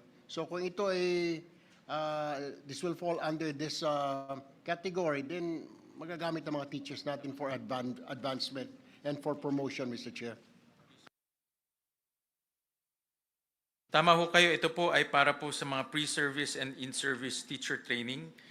First time po na magkakaroon ng ganitong budget ang TEC para po tuloy-tuloy po yung pag-training po ng ating mga teachers. So kukuha ho sila ng 720 teacher scholars with this budget po. Thank you, Mr. Chair. All right, any motion? Therefore move, Mr. Chair, that we approve the Teachers Education Council budget. Any second? Second. Duly seconded, the budget of the Teacher Education Council is hereby approved. So we go to state universities and colleges. Before we move to that, Mr. Chair, if I may, I would just like to quickly summarize the increases siguro sa major items, just so the general public would be able to see how much we increased from the NEP levels po siguro, para mapakita po natin na talaga pong totoo yung ating commitment na itaas po yung budget natin sa education. Siguro po, for the sake of expediency po, I'll focus only on the big ticket items. So under the Department of Education, the total increase would be 86.8 billion pesos from the NEP level, from 874.5 billion pesos in the NEP to a final number of 961.3 million. Siguro po yung pinakamalaki na lang po siguro na increases under the Basic Education Facilities Program, that would be a total increase of 57.3 billion pesos. So halos siguro po mahina na po na 35,000 classrooms po yung ating maipapagawa para po sa taong 2026. Maganda po yun kung maaalala po natin, ang binanggit po ng ating Pangulo nung kanyang SONA ay 40,000 pesos po yung target na maipatayo na classrooms by 2026. So dahil po sa atin pong inilaan na pondo para sa Basic Education Facilities Program para sa 2026. Halos kaya na po natin yung punan. Konti na lang po, matatamaan na po natin yung target natin na supposedly sa 2028 pa. Sunod po, under the textbooks and other instructional materials, we are increasing it by 8.3 billion pesos from the NEP level of 11.1 to the final number of 19.5. So malaki po yung papel na gagampanan nito para po mapunan na yung kakulangan po sa mga libro at mga kagamitan sa ating po mga paaralan. Pagdating po sa school-based feeding program, mula po atin pong magdadagdag po tayo ng 13.9 billion pesos mula po sa 11.7 billion sa NEP, paakyat po sa 25.7 billion pesos. I think, Mr. Chair, correct me if I'm wrong, that represents an increase from 120 days to 180 days para po sa ating mga estudyante. So ano po, maganda po yun kasi halos lahat na po ng araw na pumapasok sila, meron na pong feeding program para po sa kanila. Siguro, Mr. Chair, there are a lot of other items, but I'd just like to highlight the biggest increase, and that would be in terms of classrooms, in terms of textbooks, at saka pagdating po sa school-based feeding program. Mahalaga din po na ating po ipaalam sa ating mga kababayan na kahit ano pong programa sa Department of Education, hindi po tayo bumaba mula po sa NEP. Lahat po ng mga programa, itinaas po natin mula po sa level ng NEP. Kaya yun po, Mr. Chair, I just wanted to manifest that para po maipakita po natin na talagang totoo po yung sinasabi ng parehong Kongreso at ng Senado na talaga pong binibigyan po natin ng napakalaking prioridad ang edukasyon para sa budget sa 2026. Thank you, Mr. Chair. Yes, Mr. Chairperson, just to add, kaya natin dinagdagan from 120 days, actually to 200 days, dahil yun ang concern, 200. 200, no? 200, di ba? 200, oh. Dahil ang concern ng ating mga teachers ay bumabalik sa malnutrition at wasting pag hindi kumpleto yung number of days na yung feeding program. Therefore, nasasayang lang yung ginagastos dahil hindi matapos yung 120 days, bumabalik yung wasting. That's why it's 200. And therefore, hopefully, from here, moving forward, sana sa susunod ng mga budget, maging universal na, hindi lamang doon sa mga malnourished, severely malnourished at wasting ng mga bata, kung hindi maging universal na itong free meals program para sa ating primary and up to junior high. But of course, that's a aspiration moving forward. But this is a welcome first step. Madam Chair, Yes, Representative Brian Ramsuan. I just would like to manifest na during the BARC hearing natin dun sa House, you suggested the increase of budget, especially dun sa mga kitchen facilities ng mga schools para dun sa feeding program. Mas maganda ho kasi na pag sila na yung nagluluto ng mga para una, hindi nasisira, hindi dinadala ng, kumbaga yung travel time pa lahat to, minsan nagkakaroon ng kumbaga nasisira yung pagkain. At siguraduhin natin, ito kasi yung mga low-hanging fruit na kailangan nating isipin na gawin nating mga ganitong pasilidad sa kanilang lugar kasi minsan wala silang area na paglulutuan talaga. At napakahalaga dahil willing naman po yung SPTA, very active dyan, yung mga parents, teachers, willing silang gumawa ng mga ganitong klaseng programa para sa atin. If we can encourage all the SPTAs all over the country to do the same and with an increased budget, I think gaya na sinabi niyo, Senator Kiko, one step closer tayo dun sa dream na ma-achieve natin itong mga ganitong klaseng programa. Mr. Chairman, just to add very quickly, in the deliberations in the Senate with Secretary Sani Angara, he has also reassured us or assured us that he will cascade to the regions yung purchases ng feeding programs na ito. And we manifested during the debates that yung Sagip Saka Act, which is Republic Act 11321, wherein government can now buy directly sa farmers and fisherfolk organization na wala ng public bidding. So yung feeding program na madadagdagan ng 13 billion, no? Dapat, yes, yung milk feeding program, plus yung actual feeding program sa ating primary schools, dapat a significant portion of the budget should be allocated for purchases directly sa mga local farming and fishing communities para sariwa ang pagkain at nakakatulong pa sa ating mga local producers, ang ating mga magsasaka, mangingisda, and therefore the local economy will also benefit. Maraming salamat, Senator Kiko. So we go to SUCs and state universities and colleges. We start with the University of the Philippines, the University of the Philippines System.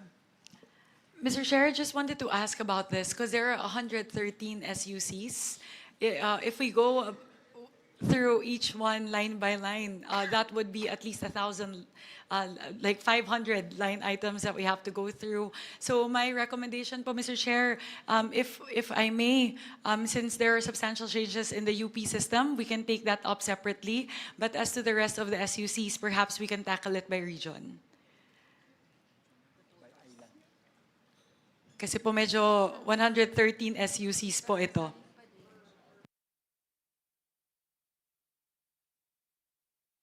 It's just, Kong Mika, if, I think para rin marinig rin ng ating mga constituents yung mga SUC, I suggest we can go through each SUC. Kung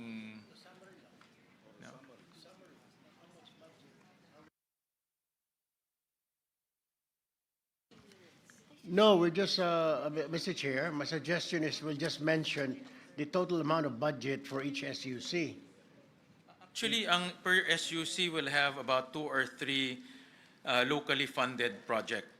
So I think it's manageable if you akong tingin ko But manageable. just based off the quick estimate of Sen. Lauren, that would be 2 hours just on the discussion of the SUCs if we go line by line. But if we take the suggestion of Sen. Erwin po, we'll do, if we can do just the totals for the SUCs instead of going through every single line item under each SUC. I suggest we can go, the House can go through one pass with all SUCs, and then we go one pass with all SUCs instead of approving it one SUC per Yes. SUC. Kung mapagod yung chair, pwede si Kong Christine, pwede si Kong Maricar, pwedeng si Attorney Rufus, o yun, sige, per region. No, pwede nga, then we just approve Yes, it after. yes, Para yes. tuloy-tuloy If there are na any nabasa. questions, then we can ask, we can take questions after the SUCs. Babasahin lang. Sige po. Let's do that. So we'll do one quick pass on all the SUCs. First would be the University of the Philippines system. We propose to add an additional 1 billion pesos for Project NOAA. And this one po actually, while it's lodged under the UP system, so I'll ask for permission just to elaborate on this point a little bit because it's very important for both houses. For Project NOAA, while the funding is lodged within the UP system, we actually increased the funding for Project NOAA for the benefit of the whole country and all the agencies, primarily the DPWH. Ang hinihingi po natin sa Project NOAA, kapag binigay na po natin yung pondo na to, is for them to work more closely with the DPWH in terms of refining the way that flood control projects are designed and monitored. Ang pangako po ng Project NOAA sa atin, alam ko po binanggit din po nila sa hearing nila sa Senado, ay kapag nabigyan po sila ng sapat na pondo, they can actually help DPWH design the flood control project. So, hindi na po magkakaroon ng pagkakataon na makakapaglagay po ng flood control project sa lugar na hindi naman talaga kailangang lagyan. They will be able to simulate a particular area and pinpoint exactly up to the coordinates level where a flood control structure should be placed. Aside from that po, they will be able to simulate the height that is required to actually mitigate the flooding in that area. So yun po yung pinakahinihingi natin sa Project NOAA na sana po sa pamamagitan ng 1 bilyong piso na ating pong ibibigay sa kanila sa susunod na taon po sa taong 2027, mas maganda na po yung pagdisenyo ng mga flood control at flood mitigation systems. So that would be our amendment under the UP system, under Philippine Energy Research and Policy Institute. Actually, we don't have amendments in that. For the National Capital Region. Mr. Chair, yes, Madam go ahead Chair, po. may I intervene? What the good chairwoman is mentioning is actually under the UP Resilience Institute, yes. And this was actually initiated way back in 2012, and we're only funding it in 2025. But during the time of Congressman Salceda, he and I had a budgetary amendment, not insertion, for the building of the UPRI. I'm not certain if it's up already, but it was 3 presidents ago that the UPRI in 2012, the president who became DTI Secretary, Pascual. Yes, Fred and I were discussing this in 2012, the creation of the UP Institute, Resilience Institute. So thank you for mentioning Project NOAA of Mahar Lagmay, who was with DOST before. And I'm just putting a historical perspective because people might say, grabe, laki, 1 billion. Ano po, 13 years po nag-antay. And when this was conceptualized in 2012, I think I was defending their budget then, it was a very small amount during the time of President Pascual. So we support that, Mr. Chair. We upheld it in the Senate. Thank you. Madam Chair.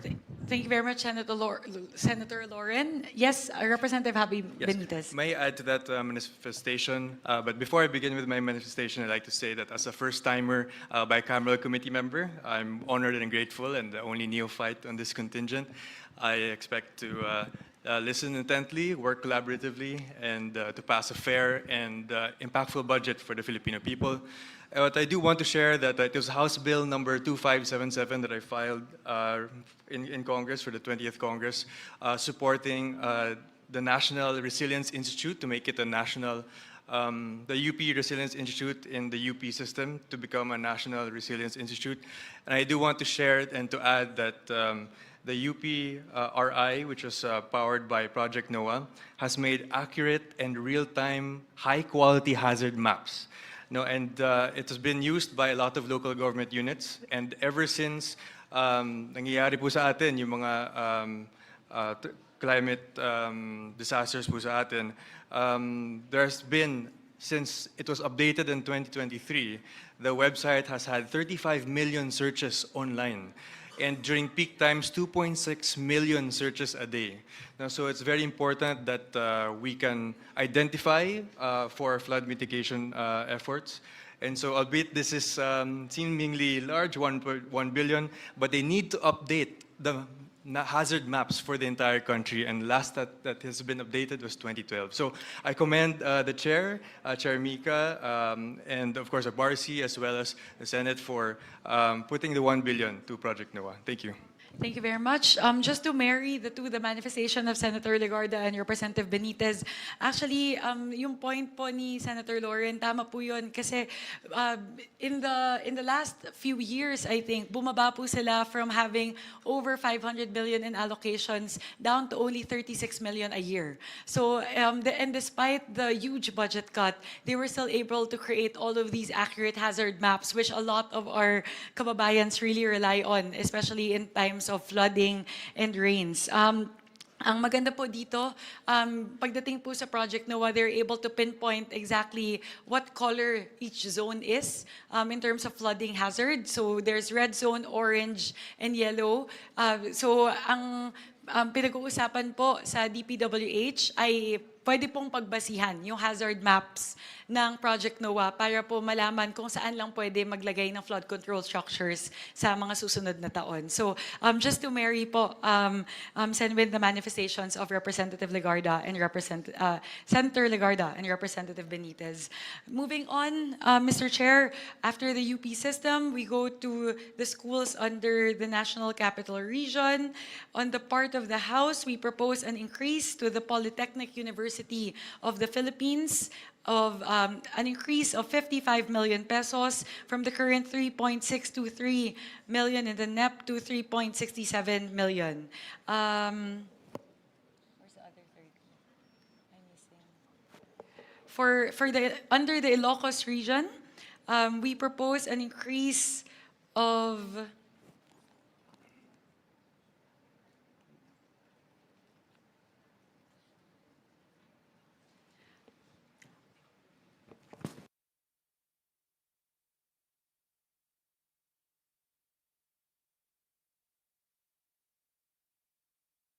my apologies, Mr. Chair, let me go straight to the Cordillera Administrative Region.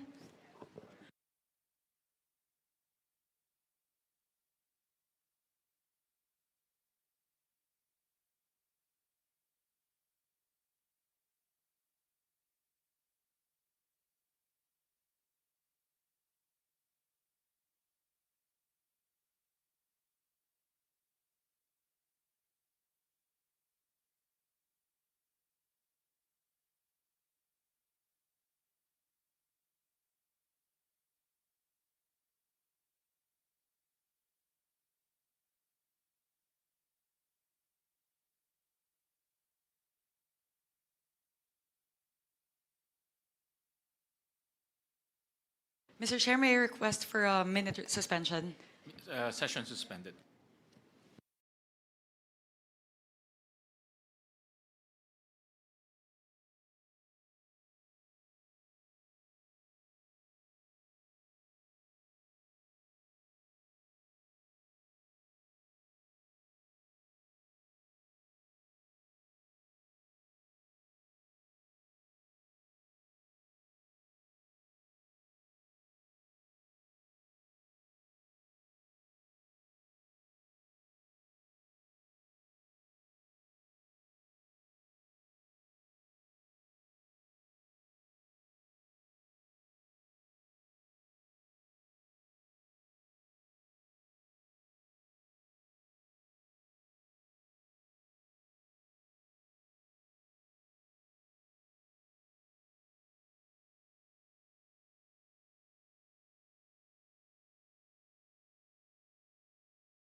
Thank you very much, and my apologies for the delay. Under the UP system, Mr. Chair, my apologies. Aside from the 1 billion that we're adding in Project NOAA, we're actually adding another 20 million under the UP system. So that's a total of 1 billion 20 million. And then for the National Capital Region, we are adding 55 million to the Polytechnic University of the Philippines and 30 million for the Rizal Technological University. In the Ilocos region, Region 1, we are proposing an increase of 429 million pesos for the Mariano Marcos State University. And under the Cordillera Administrative Region, we propose an increase of 20 million to the Ifugao State University. Under the Cagayan Valley, we propose an increase of 332 million pesos for the Isabela State University. Under Region 3, we propose a 95 million increase to the Aurora State College of Technology and a 100 million increase to the Bulacan State University. Under Region 4, we propose an increase of 50 million pesos for Southern Tagalog and Palawan.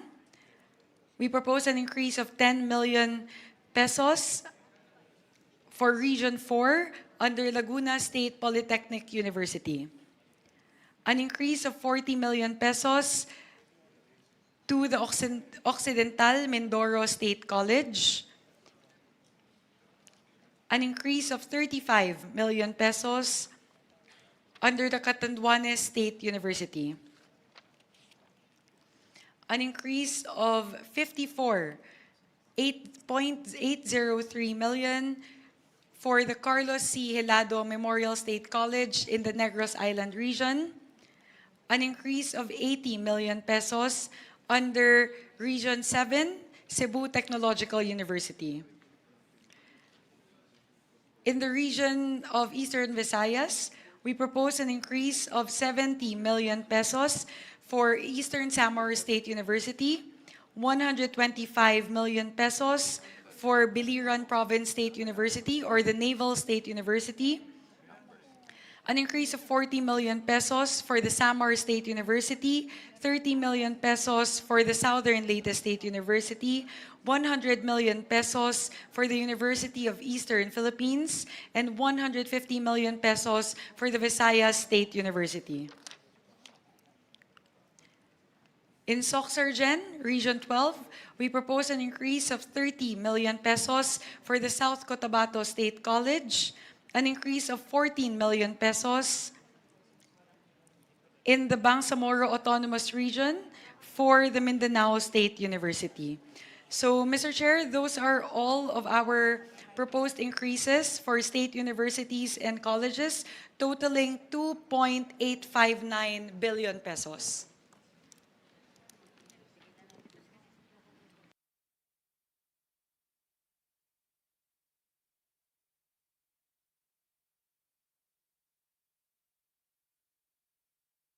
On the part of the Senate, we'll start off with the University of the Philippines dahil maraming taga-UP ho dito.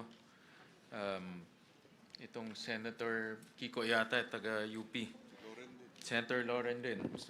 So we'll start off with UP. For the University of the Philippines system, locally funded projects, renovation of PAS, Mendoza Hall, UP Manila, 30 million pesos. A locally funded project, treatment of X-linked dystonia Parkinson's, also known as Lubag syndrome, UP-PGH, 15 million. I think this is your intervention, the Parkinson's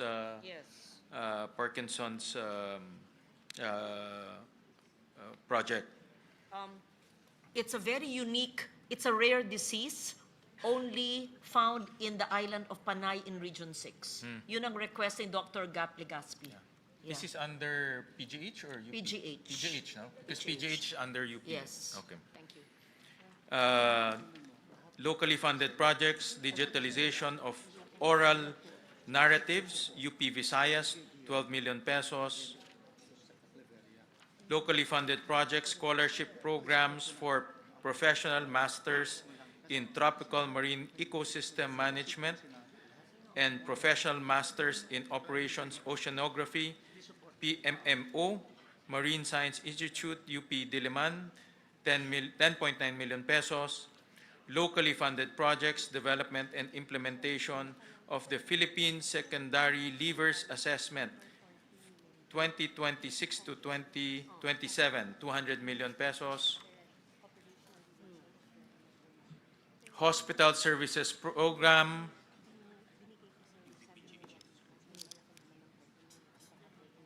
provision of medical services, 6.7 billion pesos. I believe this is for UPPGH.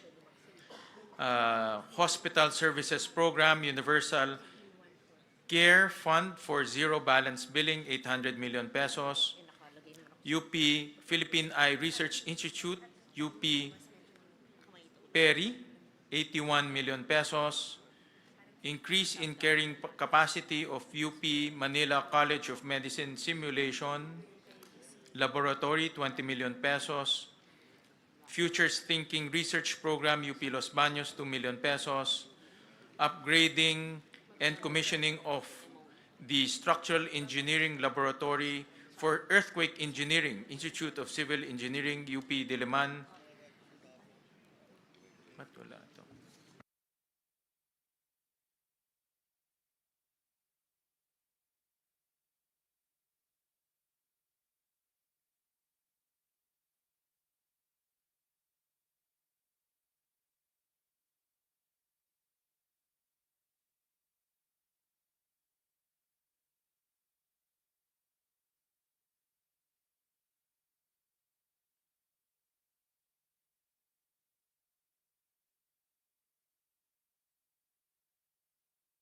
Sorry, the completion and commissioning of the wind tunnel facility for typhoon studies, Institute of Civil Engineering, UP Diliman, 250 million pesos.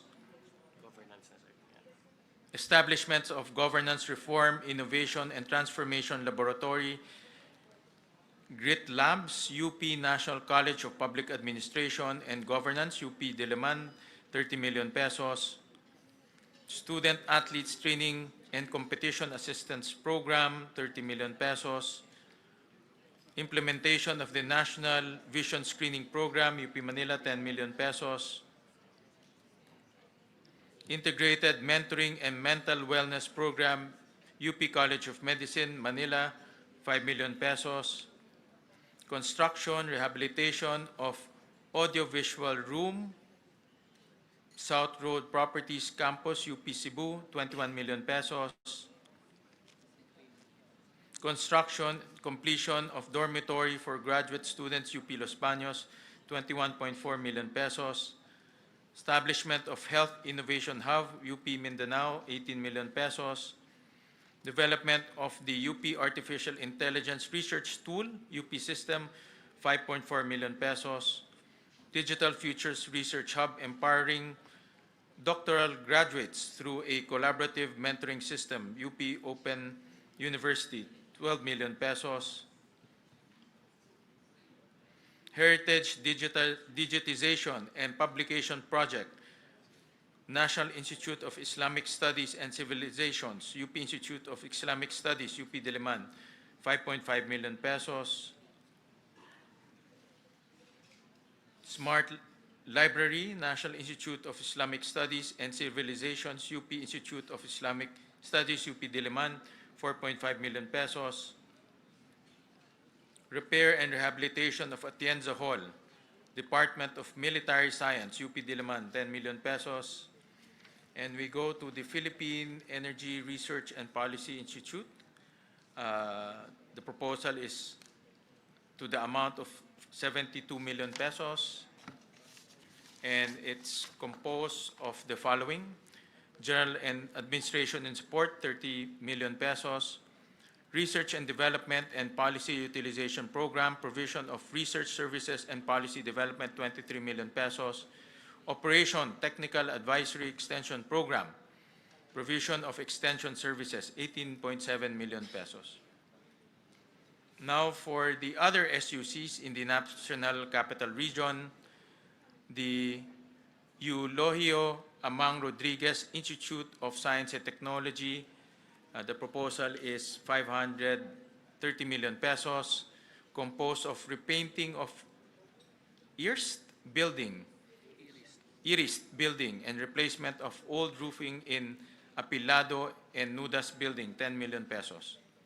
Marikina Polytechnic College to the tune of 332 million pesos, composed of rehabilitation and repair of teacher education building and laboratories, 15 million pesos. To the Philippine Normal University, 1.5 billion pesos, composed of construction of a 3-story graduate school building, PNU Mindanao Campus, 30 million pesos. Philippine State College of Aeronautics, 526 million pesos, composed of design and construction of academic building including physics and chemistry laboratory facilities, 12 million pesos. To the Polytechnic University of the Philippines, 3.7 billion pesos, composed of construction of multipurpose building, PUP Lopez Quezon Campus, 50 million pesos, construction of academic building, Phase 3, PUP Taguig, 15 million pesos, construction of multipurpose building, College of Engineering Extension building, PUP Santa Mesa, 50 million pesos. To the Technological University of the Philippines, 1.5 billion pesos. Construction and completion of multipurpose building, Barangay Western Bicutan, Taguig City, 40 million pesos. Now we go to Region 1, Ilocos. Don Mariano Marcos Memorial State University, 1.8 billion pesos, composed of construction of veterinary medicine building and animal hospital, 45 million pesos. Ilocos Sur Polytechnic State College, 551 million pesos, composed of completion of academic building, Tagudin Campus, 45 million pesos. Pangasinan State University, 1.7 billion pesos, composed of construction of 3-story education building, Urdaneta Campus, 30 million pesos. University of Northern Philippines, 1 billion pesos, composed of construction of the College of Nursing Academic Building 3, Phase 1, 45 million pesos. Now we go to the Cordillera Administrative Region. Abra State Institute of Science and Technology, 394 million pesos, composed of upgrading of the Agricultural, Academic, and Laboratory Building, Main Campus, 30 million pesos. Apayao State College, 349 million pesos, composed of construction of 3-story Criminology Building, 30 million pesos. Benguet State University, 1 billion pesos, composed of completion of College of Medicine Building Phase 2, 30 million pesos. Kalinga State University, 505 million pesos, composed of construction of Criminology Academic Facility Phase 1, Bulanao Campus, 30 million pesos. Mountain Province State University, 525 million pesos, composed of completion of 7-story Engineering and Technology Building, Tadian Campus, 30 million pesos. We go to Region 2, Batanes State College, 195 million pesos, composed of construction, upgrading of academic building, Bachelor of Industrial Technology, Phase 1, 12 million pesos. Cagayan State University, 1.5 billion pesos, composed of construction of University Academic Building, 45 million pesos, Futures Thinking Research Program, 2 million pesos. Nueva Vizcaya State University, 864 million pesos, composed of construction of 3-story academic building, College of Teacher Education, Bayombong Campus, 20 million pesos. Quirino State University, 429 million pesos, construction of Office Administration Academic Building, Difun Campus, 20 million pesos. For Region 3, Central Luzon, Aurora State College of Technology, 363 million pesos, composed of Futures Thinking Research Program, 2 million pesos, Tulong Dulong Program, 1.1 billion pesos. Bataan Peninsula State University, 1 billion pesos, composed of renovation of training facilities to Food Laboratory Building, Abukay.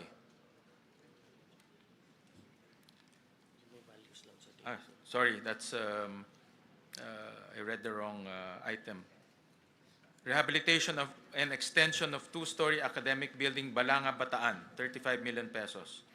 Tulong Dulong Program, 1.1 billion pesos. Bulacan Agricultural State College, 344 million pesos, composed of construction of multipurpose academic building with solar panel and rainwater harvesting facility, 33 million pesos.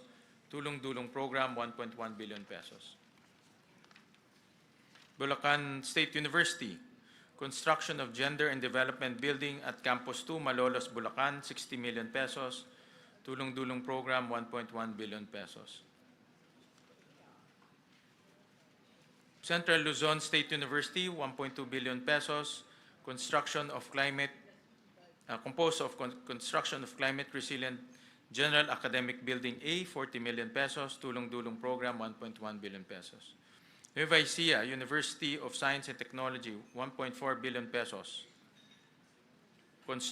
Composed of construction of academic building and training center, Phase 2, San Isidro Tabon Campus, 15 million pesos. Then Tulong Dulong Program, 1.1 billion pesos. Pampanga State Agricultural University, 631 million pesos. Construction of composed of construction of 2-story College of Business, Economics, and Entrepreneurship Building, 30 million pesos. Composed of Tulong Dulong Program, 1.1 billion pesos. Pampanga State University, 1.2 billion pesos. Completion of 12 Classroom 3 Academic Building with Site Development, Porac Campus, 25 million pesos. Tulong Dulong Program, 1.1 billion pesos. The Philippine Merchant Marine Academy, 351 million pesos, composed of construction of academic building, main campus, 30 million pesos, and Tulong Dulong Program, 1.1 billion pesos. President Ramon Magsaysay State University, 743 million pesos, construction 3-story College of Engineering, academic building, IBA Campus, 40 million pesos, Tulong Dulong Program, 1.1 billion pesos. Tarlac Agricultural University, 522 million pesos, rehabilitation of old building, 30 million pesos. Futures Thinking, 2 million pesos, construction of College of Education Child Research and Development Laboratory Experiences, 20 million pesos, Tulong Dulong Program, 1.1 billion pesos. Tarlac State University, construction of academic building for College of Engineering, Tarlac State University, 1 billion pesos, construction of academic building for College of Engineering, 40 million pesos, Tulong Dulong Program, 1.1 billion pesos. Now for Region 4, Southern Tagalog and Palawan. Region 4A, Calabarzon, Batangas State University, 2.4 billion pesos. Future Thinking Research Program, 2 million pesos. Construction of 10-story engineering hub, academic building, 200 million pesos. Tulong Dulong Program, 100 million pesos. Cavite State University, 2.1 billion pesos. Completion of 3-story of College of Engineering and Business Management Building, CCAT Campus, 42 million pesos. Futures Thinking Research Program, 2 million pesos. Tulong Dulong Program, 1.1 billion. Million, no? Million ba ito? Billion. Million pesos.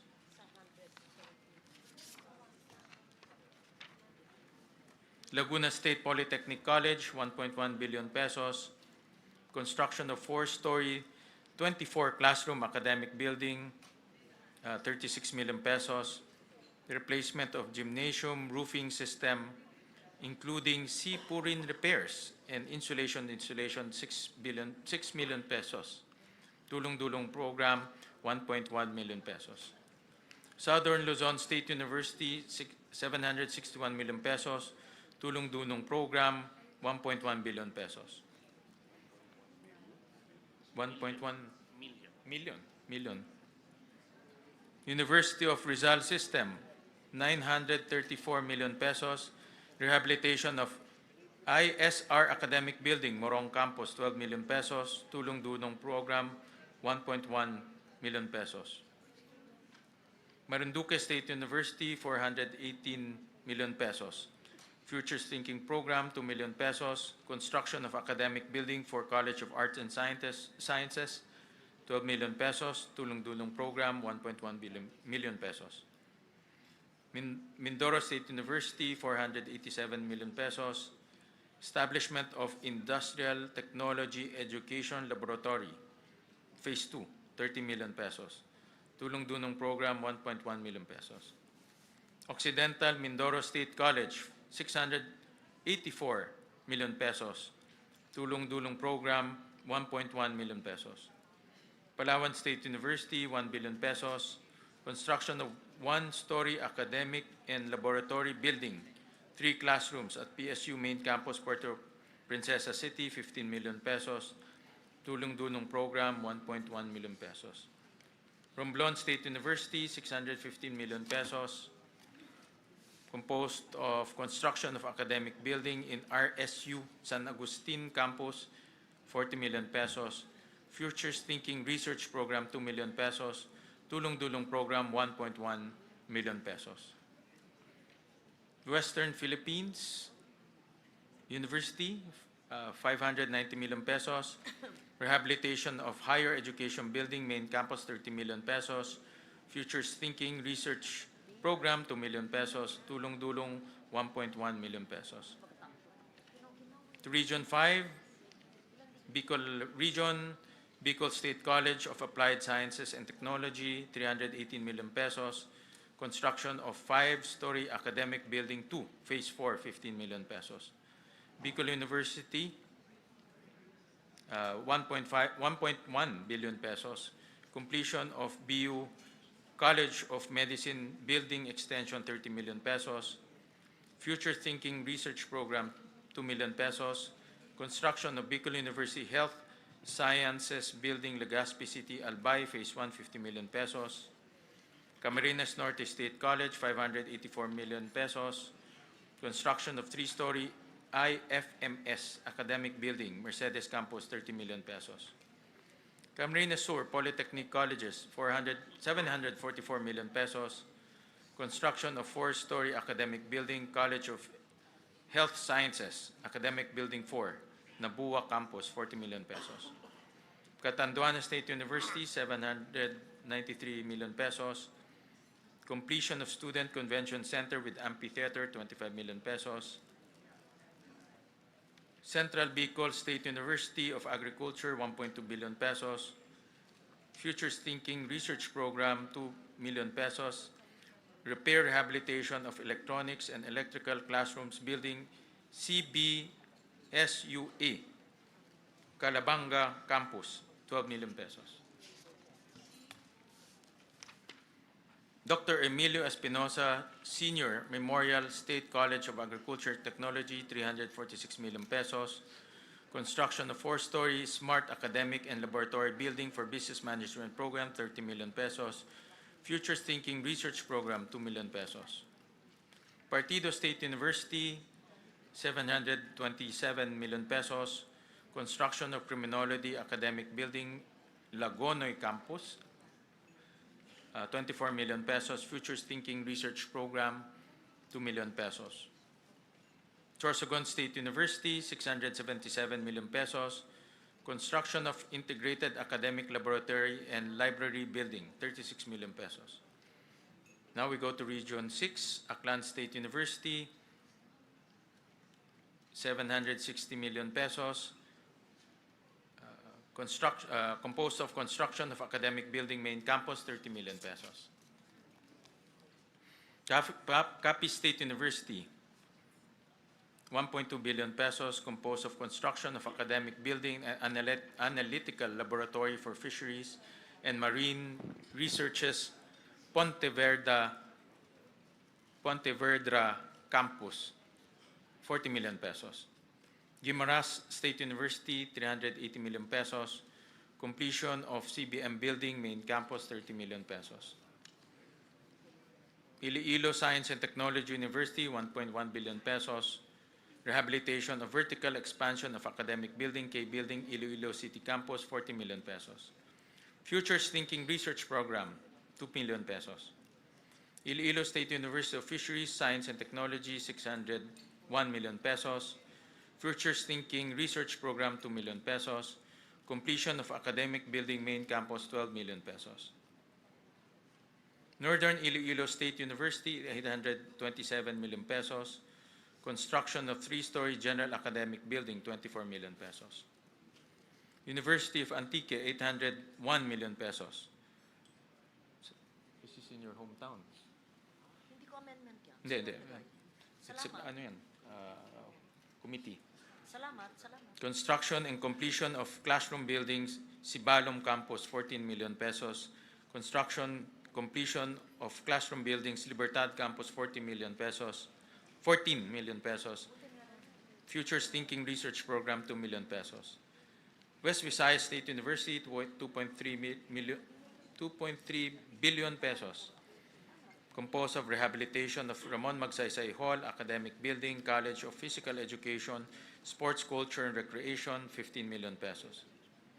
Negros Island Region, Central Philippine State University, 632 million pesos. Construction of Agribusiness Program, Facility Phase 1, Main Campus, 30 million pesos. Negros Oriental State University, 1.1 billion pesos. Expansion of 60 classroom academic building, 45 million pesos. Siquijor State College, 203 million pesos. Composed of expansion of engineering learning spaces, construction of the engineering learning space, 50 million pesos. State University of Northern Negros, 365 million pesos.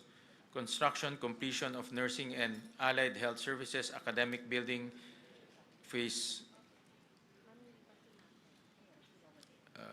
6 Sagay Campus, 30 million pesos. We go to Region 7, Central Visayas, Bohol Island State University, 1 billion pesos. Composed of construction of 6-story academic building, College of Technology, Main Campus, Dawis Extension, 45 million pesos. Cebu Normal University, 644 million pesos. Composed of construction of 8-story academic building, Phase 2, Balamban Campus, 30 million pesos. Biliran Province State University, we go to Region 8, Eastern Visayas. Biliran Province State University, 832 million pesos. Futures Thinking Research Program, 2 million pesos. Eastern Samar State University, 927 million pesos. Construction of 2-story College of Medicine dormitory building, 25 million pesos. Eastern Visayas State University, 996 million pesos. Construction of 4-story College of Arts and Sciences Extension, Main Campus, 40 million pesos. Leyte Normal University, 618 million pesos. Construction of academic building, LNU San Isidro Campus, 30 million pesos. Northwest Samar State University, 680 million pesos. Construction of nursing building, Phase 1, 30 million pesos. And then another Futures Thinking research program, 2 million pesos. Palompon Institute of Technology, 460 million pesos. Construction of engineering building, Phase 2, 30 million pesos. We go to Region 9, Zamboanga Peninsula, Basilan State College, 315 million pesos. Composed of Futures Thinking Program, 2 million pesos. Construction of academic building, including Animal Science Laboratory, 12 million pesos. Srila State College, 640 million pesos. 604 million pesos. Composed of construction of academic building with laboratories and library. Biswangan Lakewood Campus, 30 million pesos. Construction of academic building, main campus, 30 million pesos. Construction of student center building, Caridad Tumingag Campus, 34 million pesos. Jose Rizal Memorial State University, 938 million pesos. Composed of construction of 2-story, 10-classroom building with facilities, School of Engineering, 18 million pesos. Repair, rehabilitation of track and field oval, main campus, 20 million pesos. Western Mindanao State University, 1.3 billion pesos. Construction of 3-story College of Agriculture academic building, San Ramon Campus, 30 million pesos. Zamboanga Peninsula Polytechnic State University, 719 million pesos. Construction of Technology Building Phase 1, College of Engineering and Technology, 18 million pesos. Zamboanga State College, Marine Sciences and Technology, 342 million pesos. Construction of Academic Building 2, Phase 1, 18 million pesos. We go to Region 10, Northern Mindanao.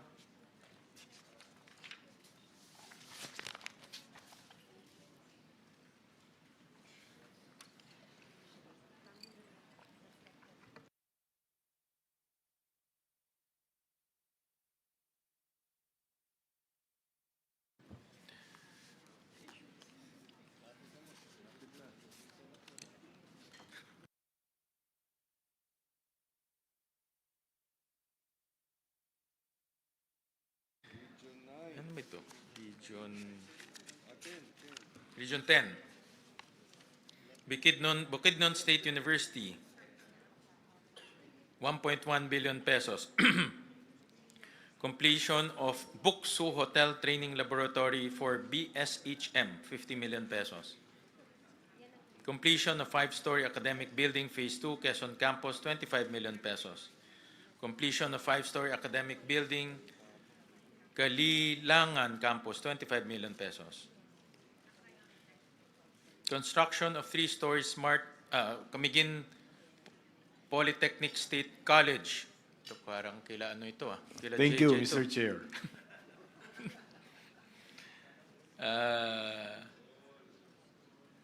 Nawala tuloy ako, Jay. 286 million pesos. That includes construction of 3-story Smart Institute of Technology building, main campus, 30 million pesos. Central Mindanao University, 1.1 billion pesos. Construction of academic building, College of Education, 45 million pesos. Construction of covered court, main campus, 10 million pesos. MSU Iligan Institute of Technology, 1.6 billion pesos. Composed of repair of various academic building structures, 12 million pesos. Northern Bukidnon State College, 295 million pesos. Composed of completion and equipping of 4-story IT building Phase 4, 25 million pesos. Northern Mindanao State College of Science and Technology, 500 million pesos. Construction of Agriculture and Environmental Science building, 50 million pesos. University of Science and Technology of Southern Philippines, 1.7 billion pesos. Establishment of 3-story Smart Computing Academic Building, Phase 1, Orqueta Campus, 42 million pesos. University of Science and Technology, Southern Philippines, Cagayan de Oro Campus. Ano ba ito? Mayroon, I think that was in part of the, ano ito?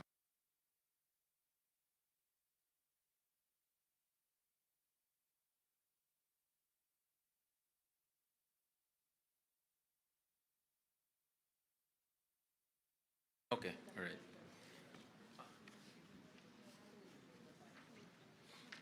Okay, we go to Region 11. Mr. Chairman, Yeah. with your permission, Yes. before we leave Region 10, we'd like to appeal to the Senate, because if you will see Region 10, all the schools have capital outlay. But then my university in my city and my province, if you can see here, it's all blank. Zero. So almost all our university, state colleges and universities, you gave capital outlay. But in the case of Cagayan de Oro Campus, University of Science and Technology, zero. University of Science and Technology in Claveria Campus, zero. Can we appeal that we include the following, Mr. Chairman, to be able to be, to be fair to everyone? And we only are requesting, Mr. Chairman, because in the House, we have agreed now there will be no capital outlay. But since the Senate has been giving capital outlay to all, actually all. But here, if you can see here, for Cagayan de Oro Campus and also Claveria Campus, zero. So we just may request the following for inclusion. Is that possible, Mr. Chairman? Mr. President, we were advised by the DBM that the operating unit is the University of Science and Technology, Southern Philippines. Yes. So we were advised that the allocation will be in that university, Mr. President. But if you can I see think here, they there have is different no... campuses, if I'm not Yeah, mistaken. there are two campuses, and there is no capital outlay. That is why, if you can see here, all the other universities in northern Mindanao, Region 10, they have what you have given them, their buildings and their laboratories and academic buildings. But then, nasiro kami dito, Mr. Chairman. So I would just like, therefore, to move that we add what is just needed by the campuses, Mr. Chairman. Yes, wala dito zero Well, the PASOK, which suggested to us, PASOK actually compiled all the requests of the university, especially to increase their capacity, and they submitted to us. So they submitted to us the projects per university, not for extension campuses. So that's why in this case, the University of Science and Technology of Southern Philippines, the request went to that university, not to the extension campuses. This is the main, the university is an amalgamation of the Cagayan de Oro campus and the Claveria campus. The main campus right now is the USTP Cagayan campus. And then the other amalgamated campus is Claveria campus. So we would just like to request. Can we just, yeah. Yes, may I just help out the chair? Of course, but you're the chair of this, right? Yeah. But I also spoke to Dr. Tirso Ronquillo, who's the president of the state universities. To be fair to the chair, he did not select which university will have this and that. We left it to the state universities. So it was Dr. Ronquillo who submitted it to the chair. So they selected. And we know, of course, and Attorney Kong Rufus knows this, that while funding has been given to selected mother campuses, not all extension or satellite campuses were funded. For example, University of Antique, the Hamtic campus and my other campuses had zero funding. I see in your university, you have the main funding under the Oroquieta campus, which is of course not in your district. Like yung sa amin, Sibalom and Libertad. But there are 3 others in Kaluya, in Hamtic, which were zero funded also. The chair requests, and it's up to you because this was the recommendation of the PASUK upon the consultation with the president of the SUC. But if the congressman so wishes, the chair is willing to move the funding if you say that the main campus is Cagayan de Oro, to move it to the Cagayan de Oro campus. He is willing to do that, right? But we would not wish also, the USTP system has two main campuses which were amalgamated by law, which I was the author. We have other five satellite campuses. We're not asking for the five satellite campuses, no. But we're only saying because of the density of students in Cagayan de Oro campus, 15,000 students. We need this following budget. It's not very big. If we'd like to bring this out, because otherwise, we will not have any capital outlay in the two amalgamated campuses comprising the USTP. I am not asking for the five satellite. Of course, one satellite has been given 52, that is in the province of, in Oroqueta, Misamis Occidental. So these are what you'd like to ask, Mr. Chairman, if you permit us to propose. Now, for Cagayan de Oro campus, we are only asking for 50 million for the completion of the 8-story educational and student computer phase 3, computers, building. So it's a completion because right now, the building is not completed. So we're only asking for 50 million. But they're asking for more. But I am saying, because they're asking here to complete it 150 million, I said no, we'll only ask 50 million. And then the second very important request is the continuation of the Faculty Learning Resources Center Phase 2. They asked for 150 million. I'm only asking for 50 million. So they're asking 300 million, which is really, so big in this Bicam hearing. I'm only asking for 50 and 50. 100. That is for the Cagayan de Oro campus. The other main campus in the amalgamated USTP is Claveria. And they're asking, Mr. Chairman, they're asking for the auditorium and multipurpose training center. They're asking 110 million. I'm only asking for 50 million for Claveria. A total of 150 million. Otherwise, we can see here all from Region 1 to Region 16, all of them receive capital outlay. But then my university, and I sit there as the USTP board of trustees because I was designated by Chairman Jude Asidre. Mr. Chairman, it will be difficult for me not to be able to appeal to you because you have been giving capital outlay to everyone. And then dito, kami lang, in this page and the other pages, ang zero dito, ito lang dalawang campuses na ito. So that is what we'd like to ask, Mr. Chairman, that you be able to, at least be able to give Cagayan de Oro. It is the seat of, in Region 10, this is the seat of education. Can we have that, Mr. Chairman? May I request for a minute suspension, Chairperson Mika? Meeting suspended.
Bicam. So we are at the, and I thank Congressman Rufus for really taking care of his district, especially the universities there. Kailangan ho talagang matutukan yung mga pangangailangan po ng ating university. And you have our support, Congressman Rufus. Thank you, Mr. Chairman. Thank you. Thank you.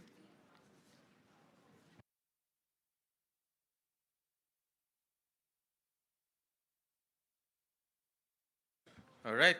Parang nag-round trip to the Philippines na ho tayo. So, Region 11, Davao. So, Davao de Oro State College, 439 million.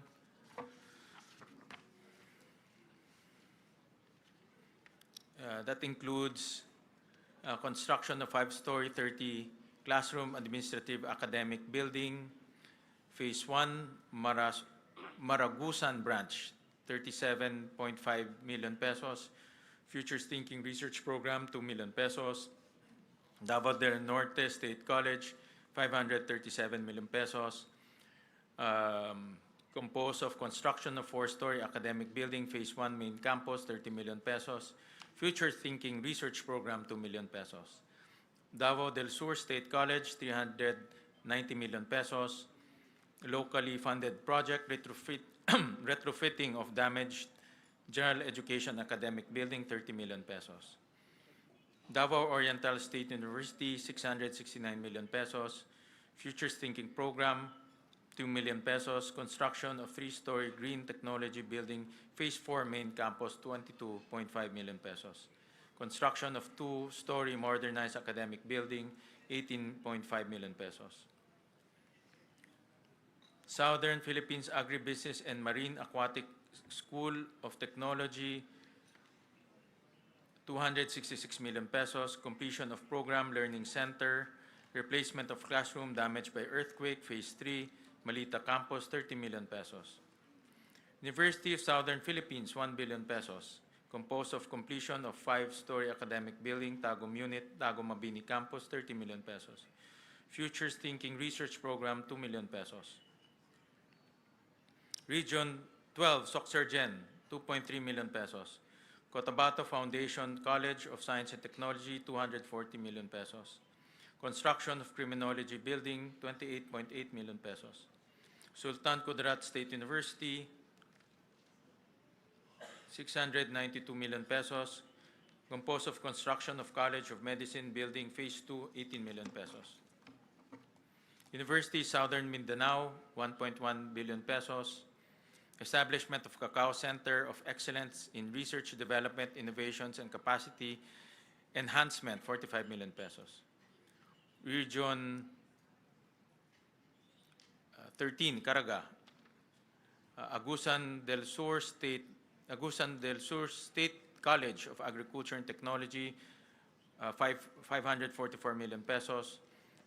Locally funded projects, completion of academic building, College of Teacher Education, 30 million pesos. Caraga State University, 1.1 billion pesos. Construction of College of Forestry and Environmental Science Building Complex, 45 million pesos. Northeastern Mindanao State University, 1.4 million pesos. Construction of Academic Classroom, Advanced DBMG Building, 45 million pesos. Surigao del Norte University, 722 million pesos. Construction of Academic Building, College of Engineering, 30 million pesos. The Bangsamoro Autonomous Region in Muslim Mindanao.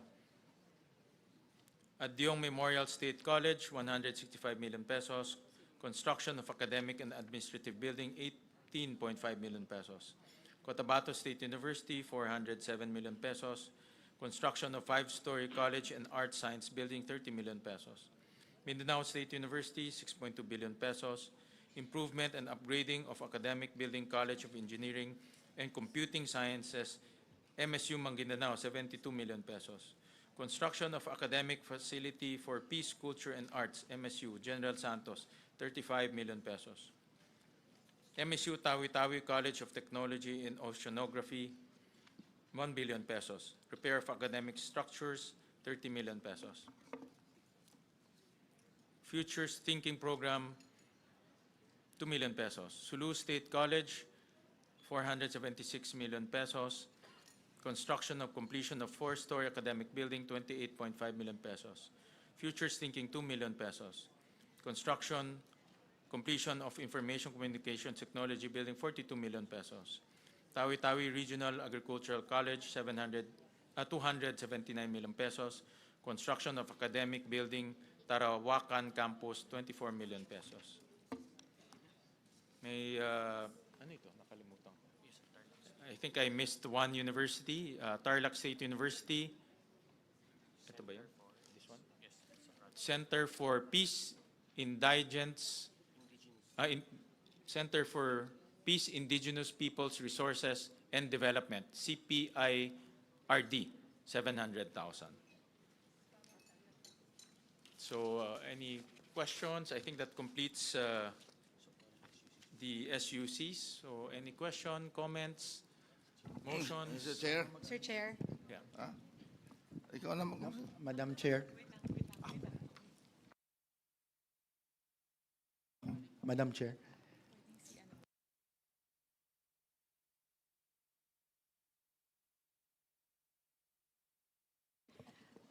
I would like to recognize the Honorable Maricar Zamora. Thank you, Madam Chair, Mr. Chair. Just manifestation, seeing that there are proposal from the Senate for the additional tulong-dunong programs for several universities, particularly for universities in regions 3 and 4. Just for a manifestation, Mr. Chair, Madam Chair, we wish also to see Senate intervention for tulong-dunong program for other regions, especially for Visayas and Mindanao, because here in the proposal, we only see proposal for tulong-dunong for 3 regions and not for all state universities. While we understand that there could be some priorities, but as a representative from Mindanao, I also wish to see Senate intervention for universities and colleges in Mindanao and Visayas. Thank you, Mr. Chair. We'll take note of that, Congresswoman Maricar Zamora. Thank you for that comment. I would now like to recognize Senior Vice Chairperson Abet Garcia. Thank you very much, Madam Chair, Mr. Chair.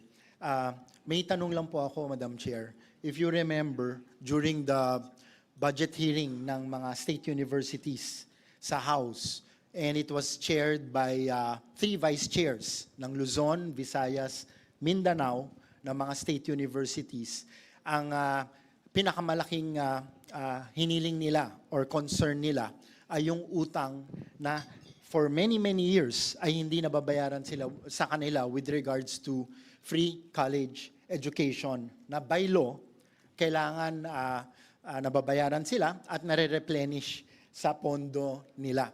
And this concern was brought to the attention of our leadership. Kasama rin po yung ating minority, and they requested the chair to look for additional sources.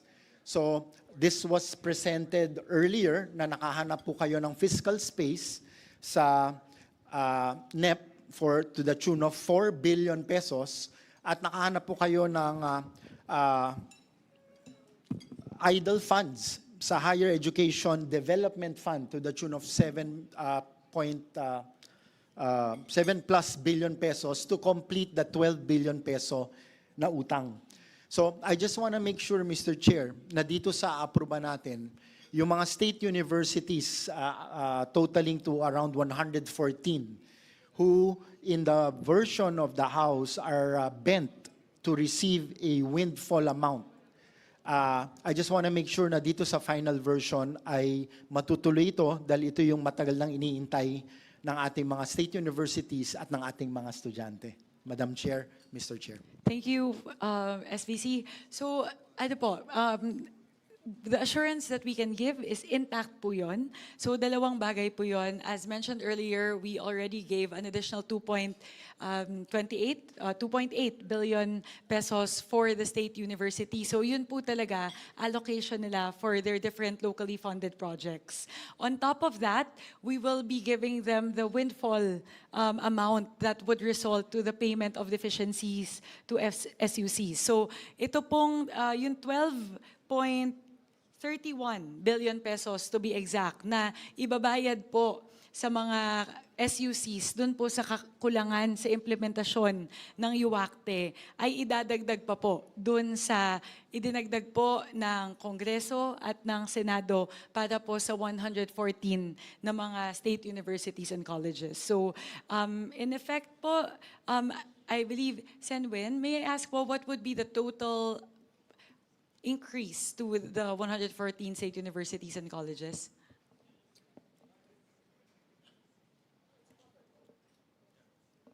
Mr. Chair, may I?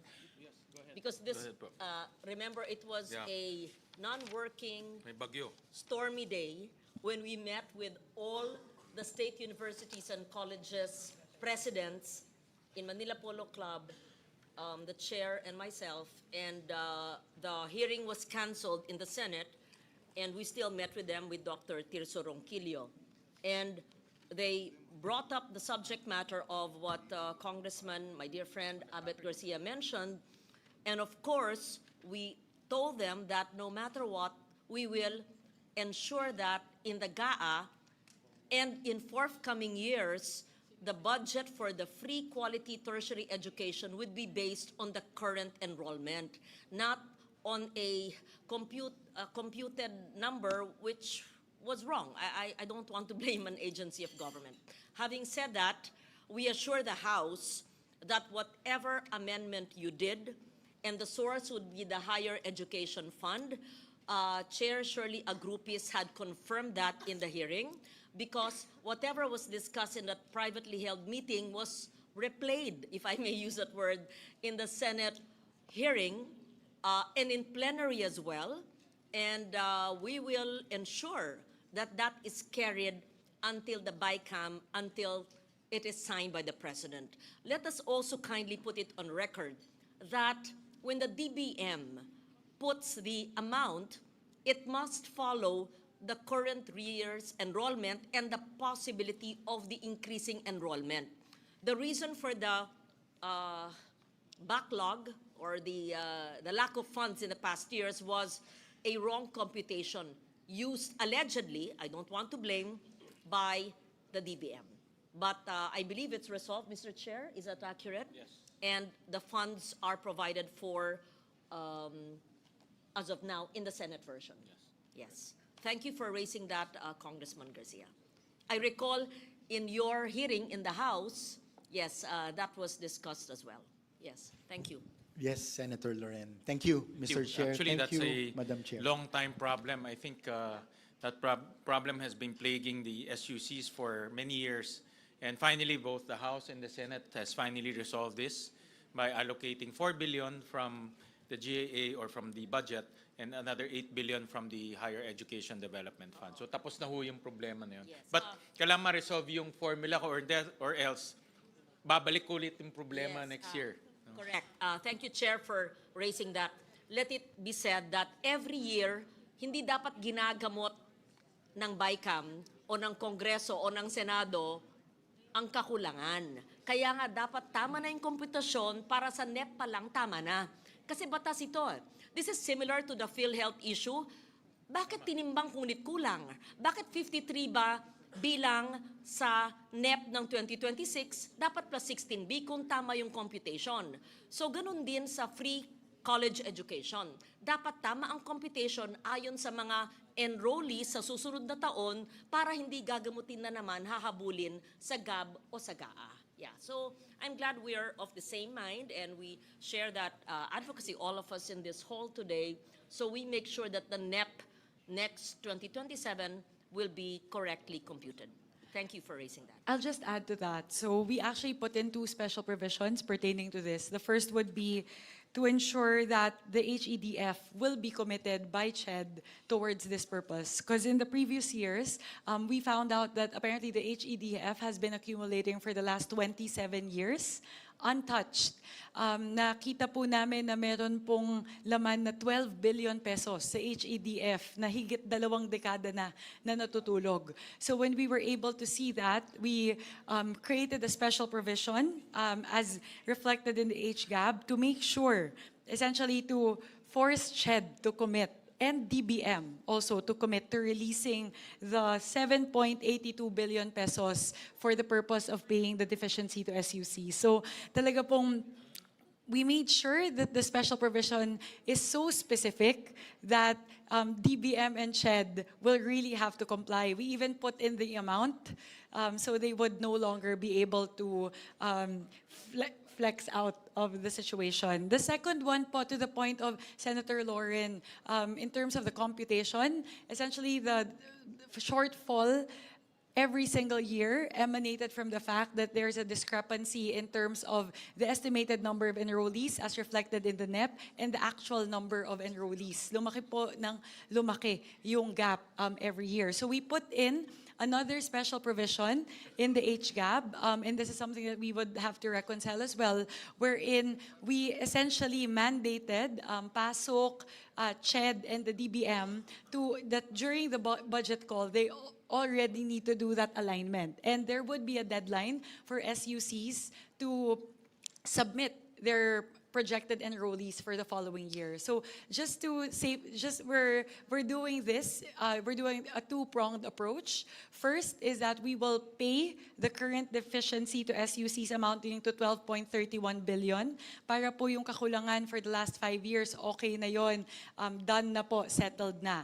But the second approach, and I would think the more important facet of this solution, is to make sure this deficiency no longer happens again in the future. So that's why, aside from making sure that the 12.31 billion pesos is funded, we have these two special provisions as well to safeguard against any shortcomings in terms of actualizing this provision. Pero yun po, rest assured that the payment of deficiency to SUCs is secured despite all of the additions to the different SUCs. Okay, maraming salamat, Madam Chair, Mr. Chair, and Senator Lorena. Just a last note on that. Thank you for that, Chair Mika and Kong Abet.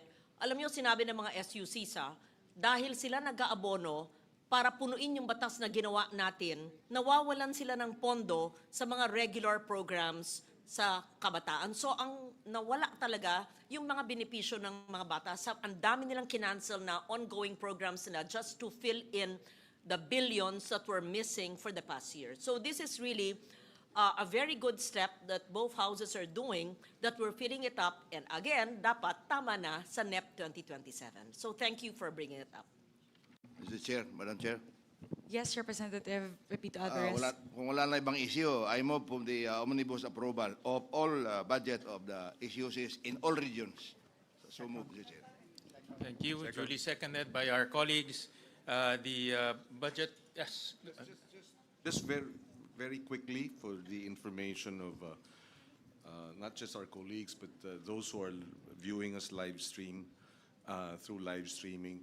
May we just place on record the Tulong Dunong program, because it was repeated over and over for, I think, 28 or 18 SUCs would have it. What is the program? How do we ensure that that it is availed of? Who do they go to? Because there is a Tulong Dunong in the state universities, and then a Tulong Dunong with the CHED. In fact, with CHED, it's about a little over 2 billion. So how does this work? Just for the record, Mr. Chairman. So since this is downloaded directly to the state universities will implement that scholarship program in particular. So iba po yung sa CHED, iba po yung sa mga state universities. So that's how you operationalize the ones in the state universities. And this is administered by the state universities. Yes, administered by state universities. But they also follow the CHED guidelines as to income, as to qualifications, as to minimum grades.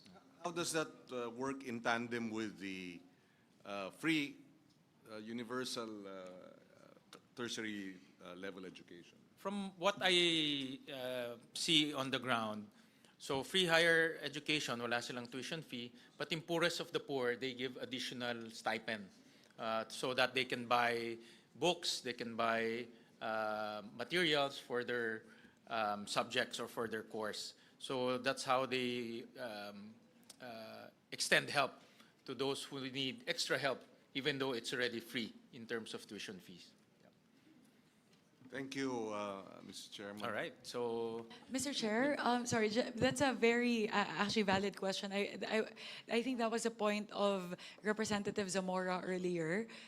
Given that you've already downloaded the Tulong Dunong straight to the SUCs, does SCHED have internal guidelines to make sure that the Tulong Dunong program downloaded straight to SUCs follow the same guidelines as those funds downloaded in the TDP program lodged within SCHED Central Office? Yun po siguro yung may mechanism ba? Is there a mechanism currently that allows that? Because actually this is the first time personally that I've heard of Tulong Dunong funds being lodged directly in the funds of SUCs. From what I understand, they follow the CHED guidelines. No? For example, in terms of who can avail, in terms of minimum grades, all of those. So they follow the CHED guidelines. Kasi, Mr. Chair, if I may,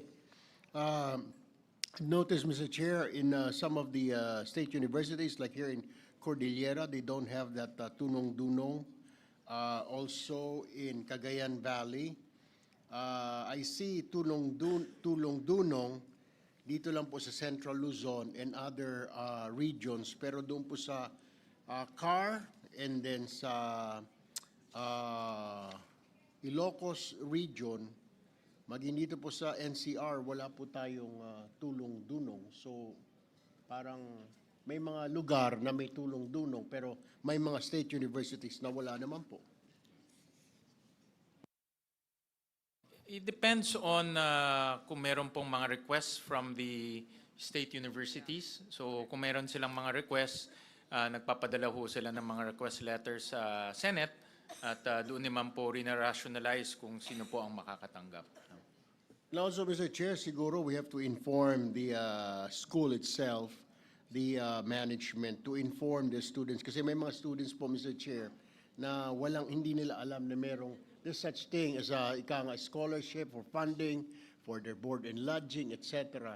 May mga estudyante pong hindi alam. So, kailangan talaga siguro yung information dissemination within the school campus na meron pong available na tulong-dulong mula sa pamahalaan. Thank you for that. Actually, there's a pending motion. I'll rule on that first. So, Chairman, my Yeah. apologies. I am on the phone with Chairperson Shirley Agrupis right now. So let me just quickly clarify this point. Perhaps because it's stated as a different line item. So if we approve it as such, then perhaps if the decision of CHED is that it has to be lodged under CHED Central Office, we may be approving something that's not implementable. So if I may po, Chairman Shirley Agrupis po is on the phone with me. May I request for a minute suspension? suspension.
I'm glad you're on the line.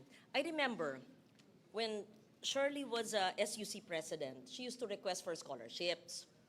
And she said, she told me at the time, pag diretso raw ang pondo sa SUC, mas mabilis mag-facilitate sa estudyante. At that time, with all due respect, whoever was the chair of CHED. But of course, now she's in CHED. And she prefers all the funds there. So it's really up to us. Ako, we leave it to you, to us.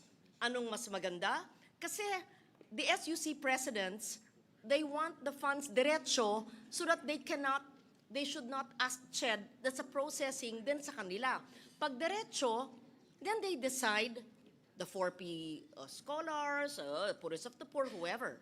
So, but now that she's the chair, if she wants it all under her watch, it's really okay. But I used to give her scholarships, everywhere, and she would say, maganda pag diretso. SUC president would say, diretso na sa amin. Okay, but it's up to them, whatever they wish. That's why, so chair, so. For the record po, Sen. Lauren, Sen. Win, upon conferring with Chairperson Agrupis, so there's actually no procedural or legal impediments to lodging it in the SUC. So at least that's clear. So it's really up to the Bicam as to whether we want to centralize all the tulong-dunong funds to CHED Central Office or keep them there. So, in Mr. the Chair, SUCs. Madam Chair, so what's the decision? Do we have to leave it to the I to CHED suggest- or go directly to the SUCs? Okay. We'll download it to SUCs. It can be both because a scholar, whatever it's called, a scholarship assistance can go through CHED, that's the tertiary education subsidy, the TES, and there's tulong-dunong.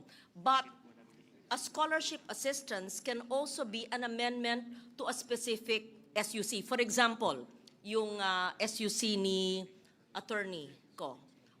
University of Science and Yun. Technology of Southern Philippines. Kung gusto mo mag-amend, pwede ka maglagay ng scholarship assistance, let's say 1 million to that SUC, and the students, you will not touch the funds, it doesn't go through the lawmaker, but the SUC will implement it, depende kung. And all the SUC presidents I talk to always say, sana diretso na, kasi ang bagal noon pagaling kay CHED, and Shirley would do the same before. So I suggest, since it's there already, and the SUCs already know that it's lodged under them, and there's no legal impediment. And the LBRMO did that. So we And, Madam Chair, Yes. Mr. Chairman, the thing is, there are Region 3 and Region 4 has tulong-dulong directly to the state colleges. Mindanao, which has the 6 poorest provinces in the country, of the 10 poorest, walang tulong-dunong. So yan ang problema natin. So whether it is handled by CHED or by the school, it's clear that Mindanao is shut out of tulong-dulong, all the 6 regions, and that is a shutout. And Mindanao, under the PSA report, 6 of the poorest provinces are in Mindanao, and therefore, most of the students in our state university colleges are very, very poor that would need tulong-dunong. Just a manifestation, Mr. Chairman. That is what happened. Meron ng Region 3 and 4, wala ang Regions 9, 10, 11, 12, Caraga, and BARM.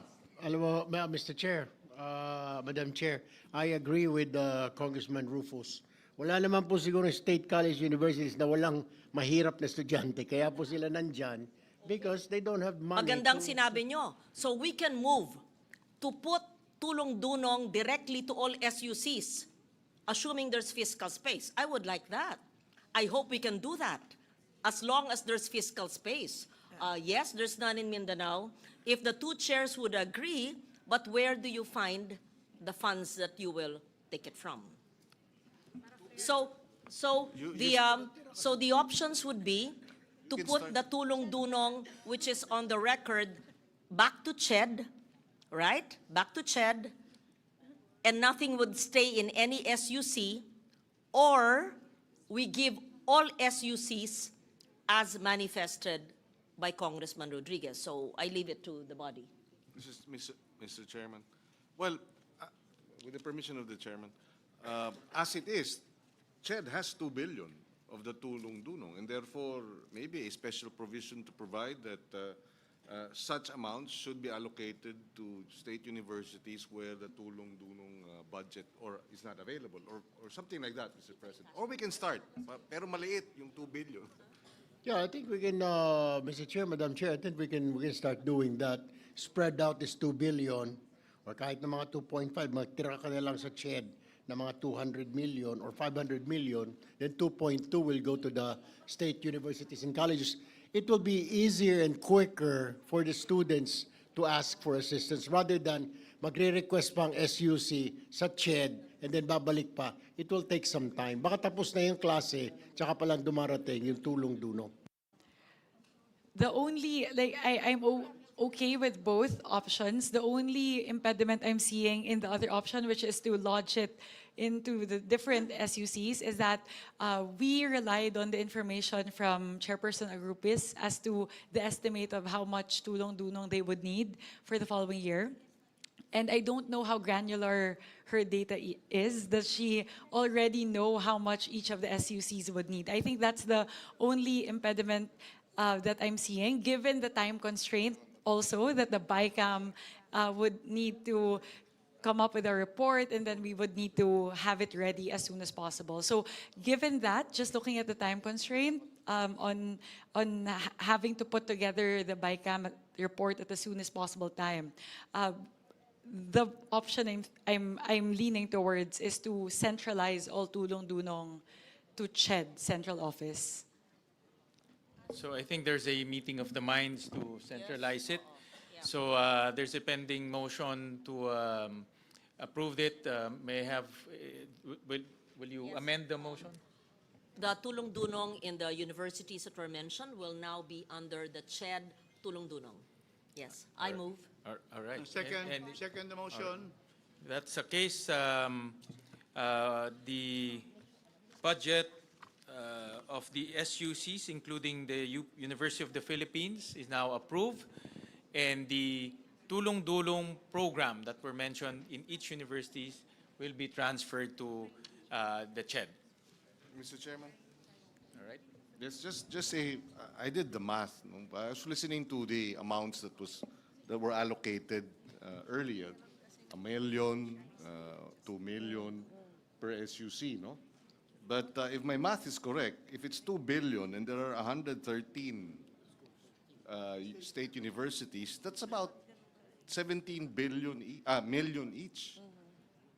So, in other words, yung maliliit na 1 million can actually get 17 million if it is divided equally among the different. But of course, we leave that to CHED, no? Because different state universities will have different considerations and population and needs, etc. Mr. Chairman, the tulong-dunong that I have learned, have known Representative about. Rodriguez, my Yes. apologies. Please kindly wait to be recognized. I would first like to recognize Representative Pepito Alvarez and then Representative Rufus Rodriguez. Yes, thank you, Madam Chair, Mr. Chair. Yung tulong-dunong, hindi lang naman yun sa mahirap. Kung mahirap lang lahat ang bigyan, wala tayong talagang pera na ganyan karami. Pagkatapos, meron yung criteria, dapat deserving. Mahirap nga siya, bigyan mo ng pera, hindi naman siya deserving, hindi na mag-aaral yun. So that's my point. Kailangan deserving, kailangan may grado rin. Kaya mabuti, centralize mo na lang sa CHED kasi I'm so afraid also in the state universities, marami rin corruption. And that is true. Palawan State University is number 1 corrupt also. Wala akong magawa. They're not under me, so I do not suggest that we put the money in the SUCs. I'm sorry, but it's true. Thank you. Thank you, Representative Rodriguez. Yes, Madam Chair, Mr. Chair. The tulong-dulong originally, and should be, is to the private schools, private universities. Because our SUCs, free tuition na sila. And that is why I'm surprised now we are putting money to state universities because I have been having that for the past 15 years, except the last 3 years, na wala ng tulong-dunong, binalik ngayon. It's really for those studying in private universities to be able to help them, being in the private school system. Because actually, the private tertiary system is complementary to the state system. So yun talaga eh. So that is why tulong-dulong has always been given. Kasi for the past, wala talaga yung SUCs. Because free tuition na sila and fees. Dito, sa nangangailangan from the private sector. Private universities, that those who are very poor, as stated by Chairman Peter Alvarez. Yes.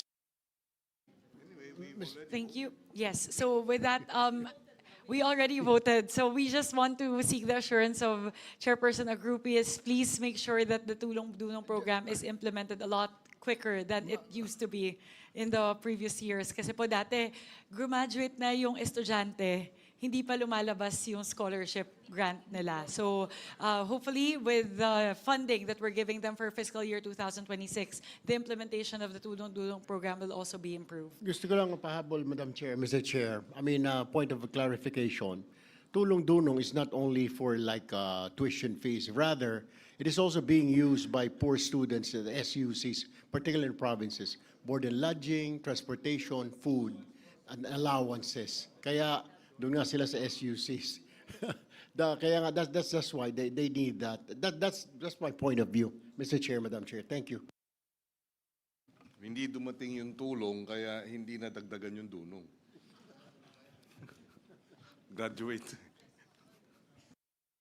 All right, thank you. Thank you for With those that, Mr. comments. Chair, let's move to the next agency. I believe CHED, we're moving to CHED. Yes, to Commission on Higher Education.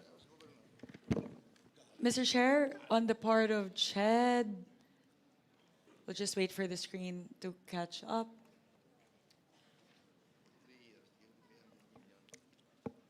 For CHED,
on the part of the House, for the Commission on Higher Education, we propose several amendments from the NEP as adopted in the HGAB. So as an increase to the UACTE, or the Universal Access to Quality Tertiary Education Act, we added 2.98 billion pesos. On top of that, we are also, as mentioned earlier, proposing for 4.5 billion pesos to be allocated also under UACTE for the payment of deficiency to SUCs. Third would be for Tulong Dunong program. We are proposing to add 2.7 billion pesos. And for increased subsidy for training and research for SUCs, we are proposing an increase of 228 million. So from the NEP levels for UACTE, the increase in tests and UACTE payment of deficiency to SUCs combined, that would be a total increase of 7.5 billion pesos for UACTE, from 27.4 billion pesos in the NEP to 34.9 billion pesos in the HGAB. And again, for Tulong Dunong program, that would be an increase of 2.7 billion pesos. That's it for the part of the House. Thank you. Chairperson Mika. On the part of the Senate, for for Commission on Higher Education, 74.3 billion pesos. For universal access to quality tertiary education, 40 billion pesos. For Tulong Dunong program, the Senate subsumed this under the universal access to quality tertiary education. For locally funded project, improvement, enhancement of ICT infrastructure for digitally empowered CHED, central and regional offices through strengthened office productivity and higher education information system, 100 million pesos. For repair and refurbishment works for the CHED 5 offices, 150 million pesos. For seed fund for development of medical schools in SUCs, 440 million pesos. Implementation of English Laboratory Phase 1, 50 million pesos. For financial support for related learning experience requirements in Allied Health Sciences Program, 500 million pesos. For medical scholarships and return service program, 1 billion pesos. 74 na banggit mo kanina. Sorry, I misread the budget of the CHED. It's 47 billion pesos. Dito ka muna. So any comments, any motions? Senwin, I was just hoping to clarify the Tulong Dunong program, as indicated here, does that already include the transferred amounts from the SUCs? Not yet, not yet. So we will effect that later on. That's why we need to balance the records later on. So any comments? Any? So, Mr. Chair, before we solicit a motion, for the record, we were able to increase the budget of the Commission on Higher Education from 33.1 billion in the NEP to 43.6 billion pesos in the HGAB. And finally, in the proposal, that would be 47.4 billion pesos. So that is a 14 billion increase for the Commission on Higher Education.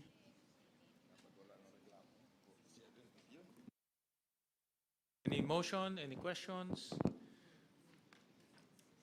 I move that the budget for the Commission on Higher Education be approved, Mr. Chair. Any second? Duly seconded. The budget for the Commission on Higher Education is hereby approved. We go to TESDA, Technical Education and Skills Development Authority.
We'll suspend the proceedings.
proceedings.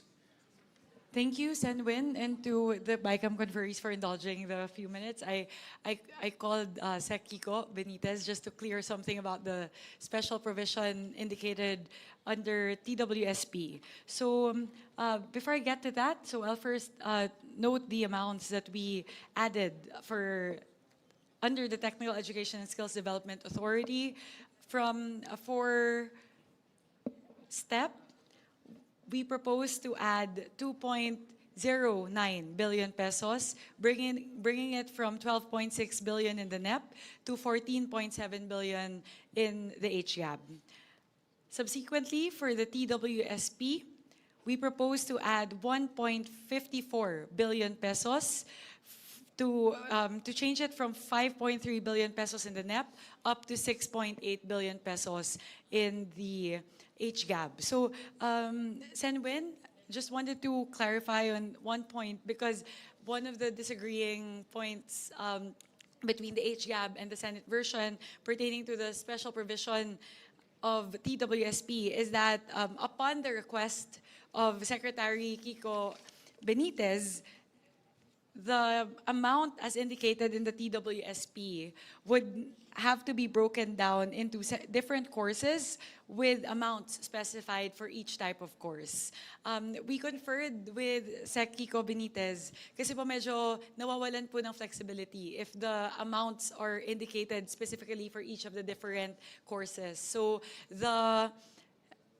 ideally, or the preference would be to give Sec Kiko the flexibility to be able to move around the funds within TWSP to essentially respond to whichever programs are more in demand either by the students or by the private sector in compliance with the law of the tripartite approach to education and labor. So yun po siguro yung aming masasabi lang. I think in terms of the amounts, these are the amounts that we're advocating for, but we're hoping for us to reach an agreement as to the version of the special provision because upon conferring with Sec Kiko Benitez, he gave his concurrence that he's okay if we take out the amounts as specified under the different courses. So that would also give TESDA the flexibility to be more responsive and adaptive. So that's it on our part, Senwin. Thank you for that. And indeed, special provision came from the agency. Yes. And I believe also that the agency received that from the Private Sector Advisory Council, the PSAC. Yes. So, and that is to make sure that we have amounts allocated to emerging skills like artificial intelligence, healthcare, and information technology. But we're very aware that it might be restrictive, so we can work with the House in making it more flexible. Thank you. Thank you, Senwin. I think at least for the comfort of the Bicam conferees, Sec Kiko Benitez also gave his concurrence that he's okay if we take out the amounts as indicated in the special provision. Thank you. We'll just work on harmonizing the special provision. So on the part of the Senate, we proposed for Technical Education Skills Development Authority, 26 billion, composed of promotion, development, and implementation of quality education and skills development programs, 15 billion, promotion, development, implementation, monitoring, and evaluation, technical skills, technical education skills development scholarship and student assistance program, 9 billion. So, any comments or motion? Mr. Chair, Representative Alvarez. no more comments. Motion to approve. Any second? Second. Duly seconded. The budget of TESDA is now approved. Thank go. you, Senwin. Sorry for the record. Sorry, naging trabaho ko siya sa Yes, Bicam. go ahead. I just want to appraise the public as to the increases that we are giving the different agencies, especially since this pertains to the education sector. So from the NEP, for TESDA, the NEP is at 19.9 billion pesos. For the HGAP, we increased it to 23.58 billion. And finally, with our version of 26 billion pesos, the total increase would be, I need to compute.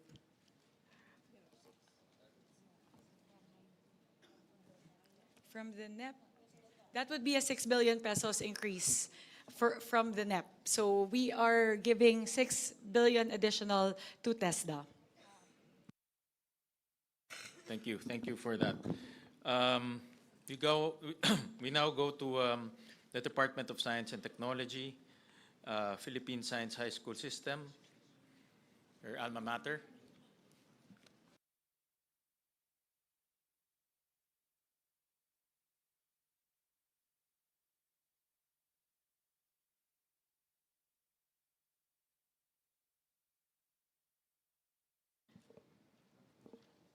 Thank you very much, Mr. Chair. First of all, we are giving 19.49 million pesos additional for the implementation of the SNT scholarship. So this would allow students in the Philippines, this would allow Philippine Science High School to create another tier for the most indigent students, thereby increasing their stipends from 4,000 pesos to 8,000 pesos.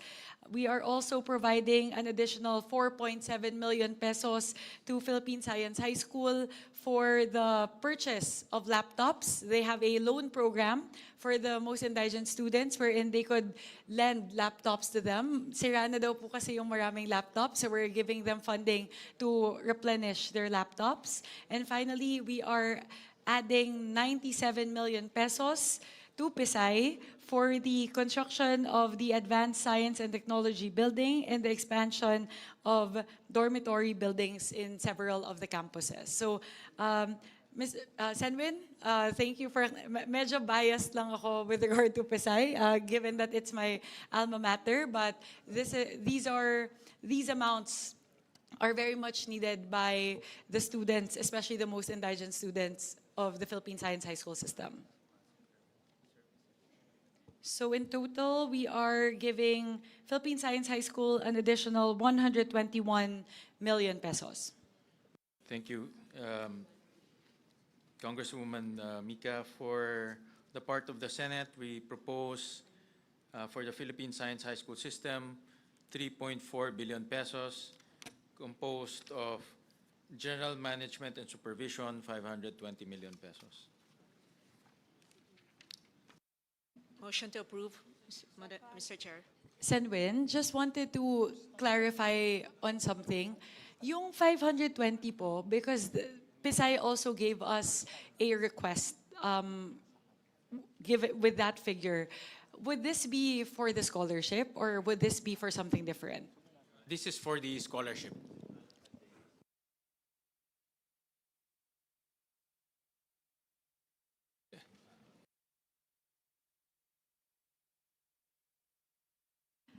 I think this is something that the Bicam po can discuss because there are two versions of the scholarship, the scheme that we can take a look at, and the price difference is around 400 million pesos. So perhaps this is something that we should scrutinize. Yung original proposal po kasi ng PSI was to, currently po kasi there's a socialized subsidy program for PSI, wherein the highest income students get 500 pesos, the most indigent students get 4,000 pesos each. So, yung original proposal po kasi ng PSI is to essentially condense this socialized scheme into only two. So instead of 500 to 4,000, maging 4,000 or 8,000 pesos na lang po. So something that we would want to take a look in the new proposal, the new scheme from PSI, ang mangyayari po, even the highest income students would also get 4,000 pesos.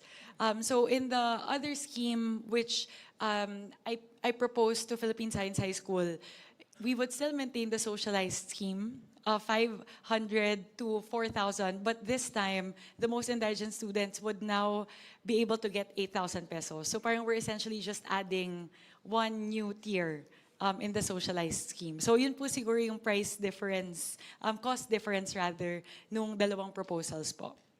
I understand from their proposal is, you're right, from 4 schemes, they'll make it into 2 schemes. And It's been, I think, quite a while since they. Yeah. When was the last time? The last time they increased it, I mean, I think you should know, no, much better than I do. But the last time they increased the stipend is or scholarship is 10 years ago. So they requested from us to increase it, and then also reduce it from 4 tiers to 2 tiers. And the budget that they requested is Additional 430. for 13 million. Yeah. Additional request of 413 million.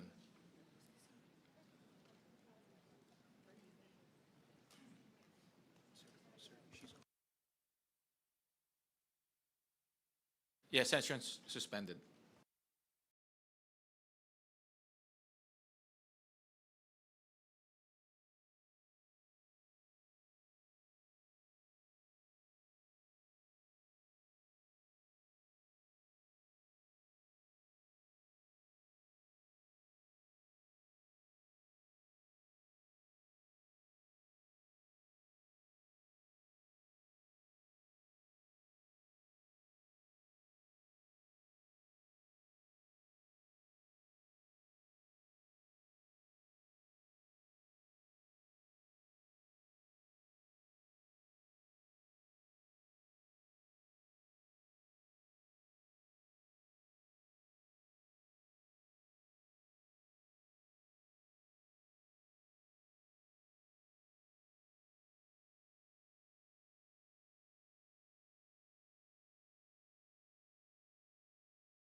Thank you, Senwin.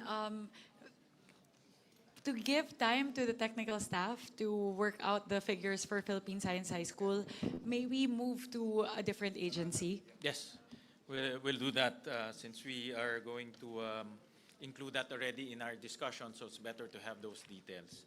So we'll move to another agency, which is the health sector. We'll start off with the Department of Health.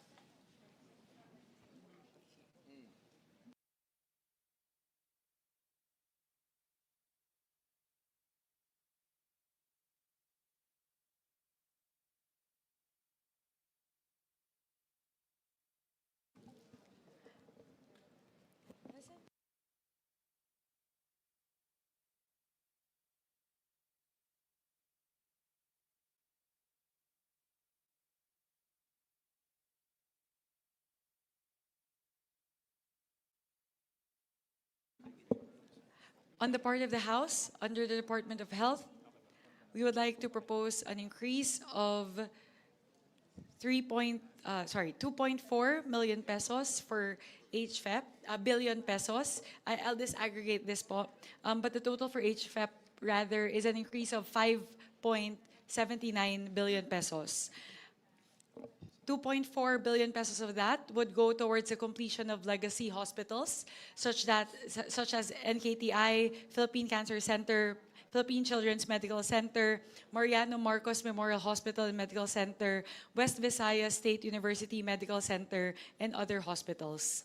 On top of that, there would be 3.39 billion pesos allocated towards the other health facilities.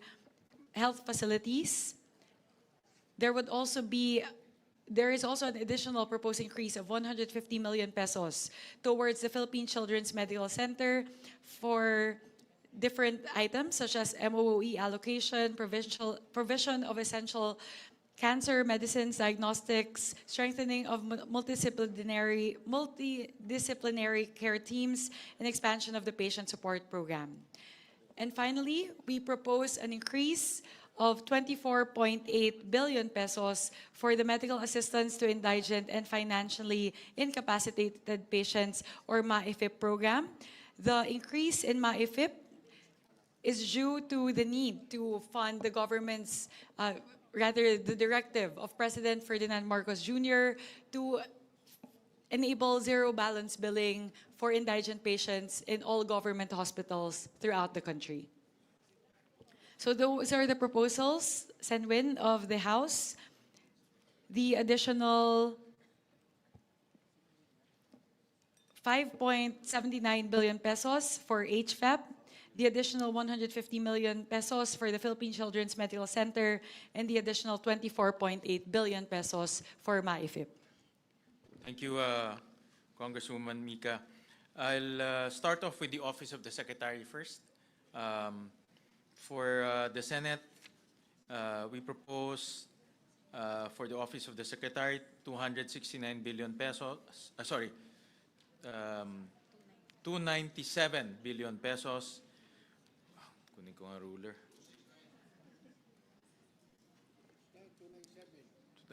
Sorry, sir, wala kasing ruler. For Office of the Secretary, 297 billion pesos. For operations of DOH hospitals in Metro Manila, mainly MOOE, for the implementation of ZBB in DOH hospitals in Metro Manila, that's 29.9 billion pesos. Operations of DOH regional hospitals and other health facilities, mainly MOE, for implementation ZBB in DOH hospitals in the region, 101.7 billion pesos. Ano itong 1 billion?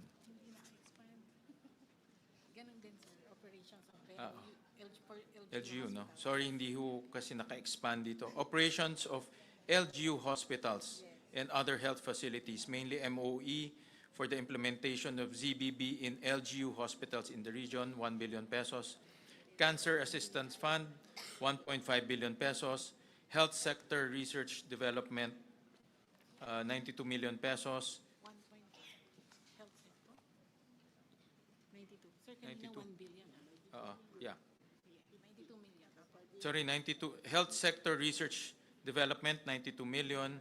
Health emergency preparedness and response, 829 million. Health facilities enhancement program, 16 billion. 26, ma'am. Ay, sir. 26 billion. MAIF-PIP Okay. is 28 billion. Kasi Yeah. yung kanilang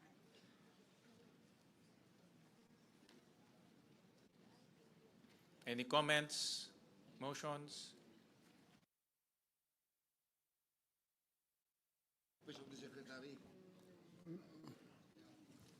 Madam Chair? Maifip. Yeah.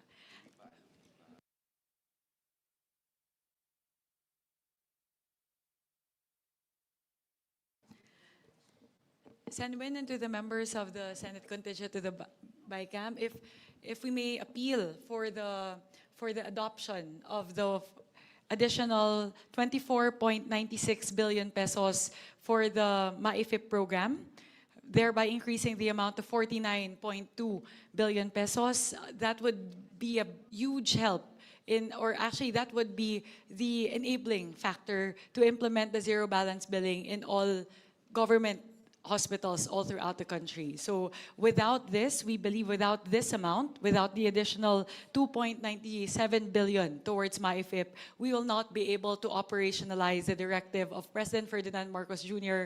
to implement zero balance billing in all government hospitals all throughout the country. So that is the most important point on the part of the House contingent.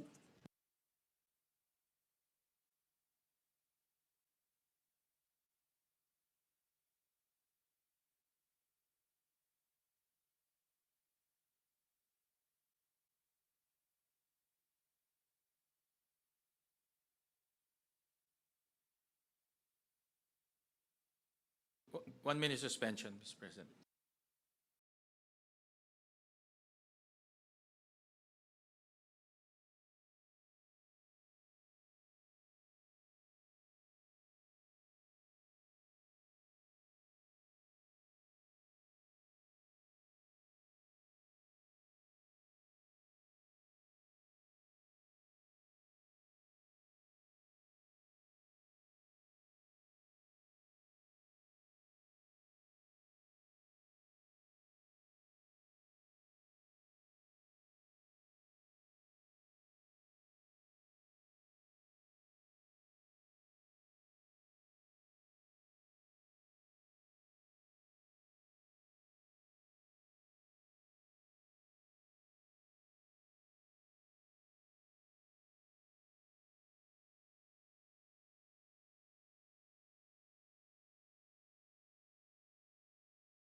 Thank you.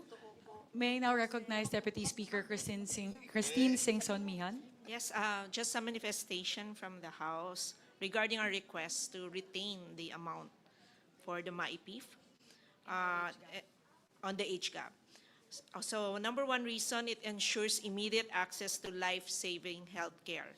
MAIP provides direct financial support for hospitalization, diagnostic surgeries, medicines, and emergency care para po sa indigent and vulnerable patients.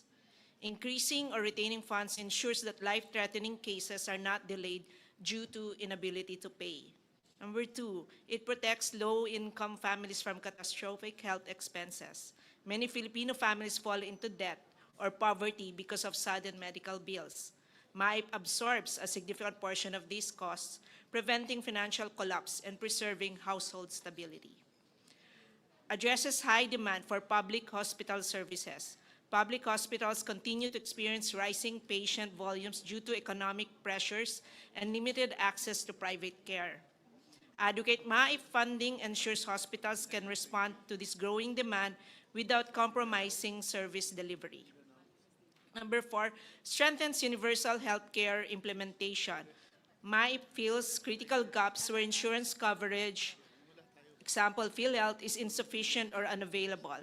Maintaining strong MAIP funding supports UHC by ensuring no patient is denied care due to cost. 5, reduces administrative burden on hospitals. With sufficient MAIP resources, hospitals can streamline patient processing, minimize unpaid bills, and improve overall operations. Minsan kasi yung hospital ginagamit na yung sarili nilang funds kung kulang yung MAIP funding nila.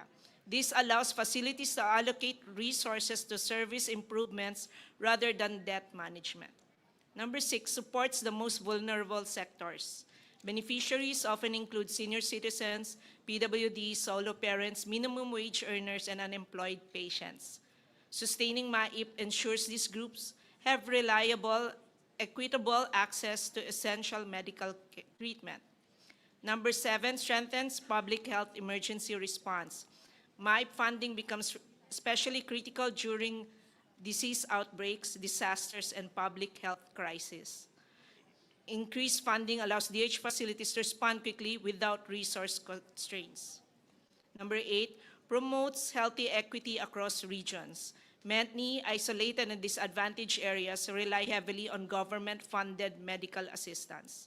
Retained or increased MAIP funding prevents further widening of health disparities between rural and urban populations. Number 9, prevents service interruptions in DOH hospitals. Inadequate MAIP budgets could lead to delayed treatments, supply shortages, or limitations on who can receive assistance. Stable funding ensures continuous uninterrupted patient care. And number 10, delivers high social and economic return on investment. Healthy individuals are more productive, less dependent on long-term government aid, and able to contribute to the economy. Investing in medical assistance yields long-term benefits that far outweigh the program's costs. And I think some of my colleagues want to share some experiences with their MAIP funding of their district, their constituents. Representative Pepito Alvarez. Yeah, Mr. Chair, Madam Chair. I may have,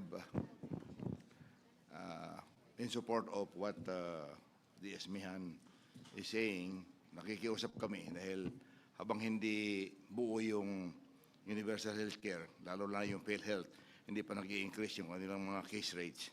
Ito po yung pangtakip. More open than not, kailangan na kailangan talaga ito. Hindi lang sa mga members of the House na napupuntahan ng mga pasyente, kundi pati na rin mga senador. I mean, we have to consider na hindi pa perfect yung ating healthcare, hindi pa libre talaga, wala pang insurance sa mga tao natin. So, we'd like to request the Senate panel to kindly consider kasi this is good for everyone. And walang funding dito na dumadaan sa kamay ng politician. Diretso ito from the DOH regional office, diretso binabayad ito sa mga hospitals when the bills are forwarded to them. So, Mr. Chair, Madam Chair, I'd like to request to have this approved. Thank you. Madam Chair. Mr. Chair. Madam Chair.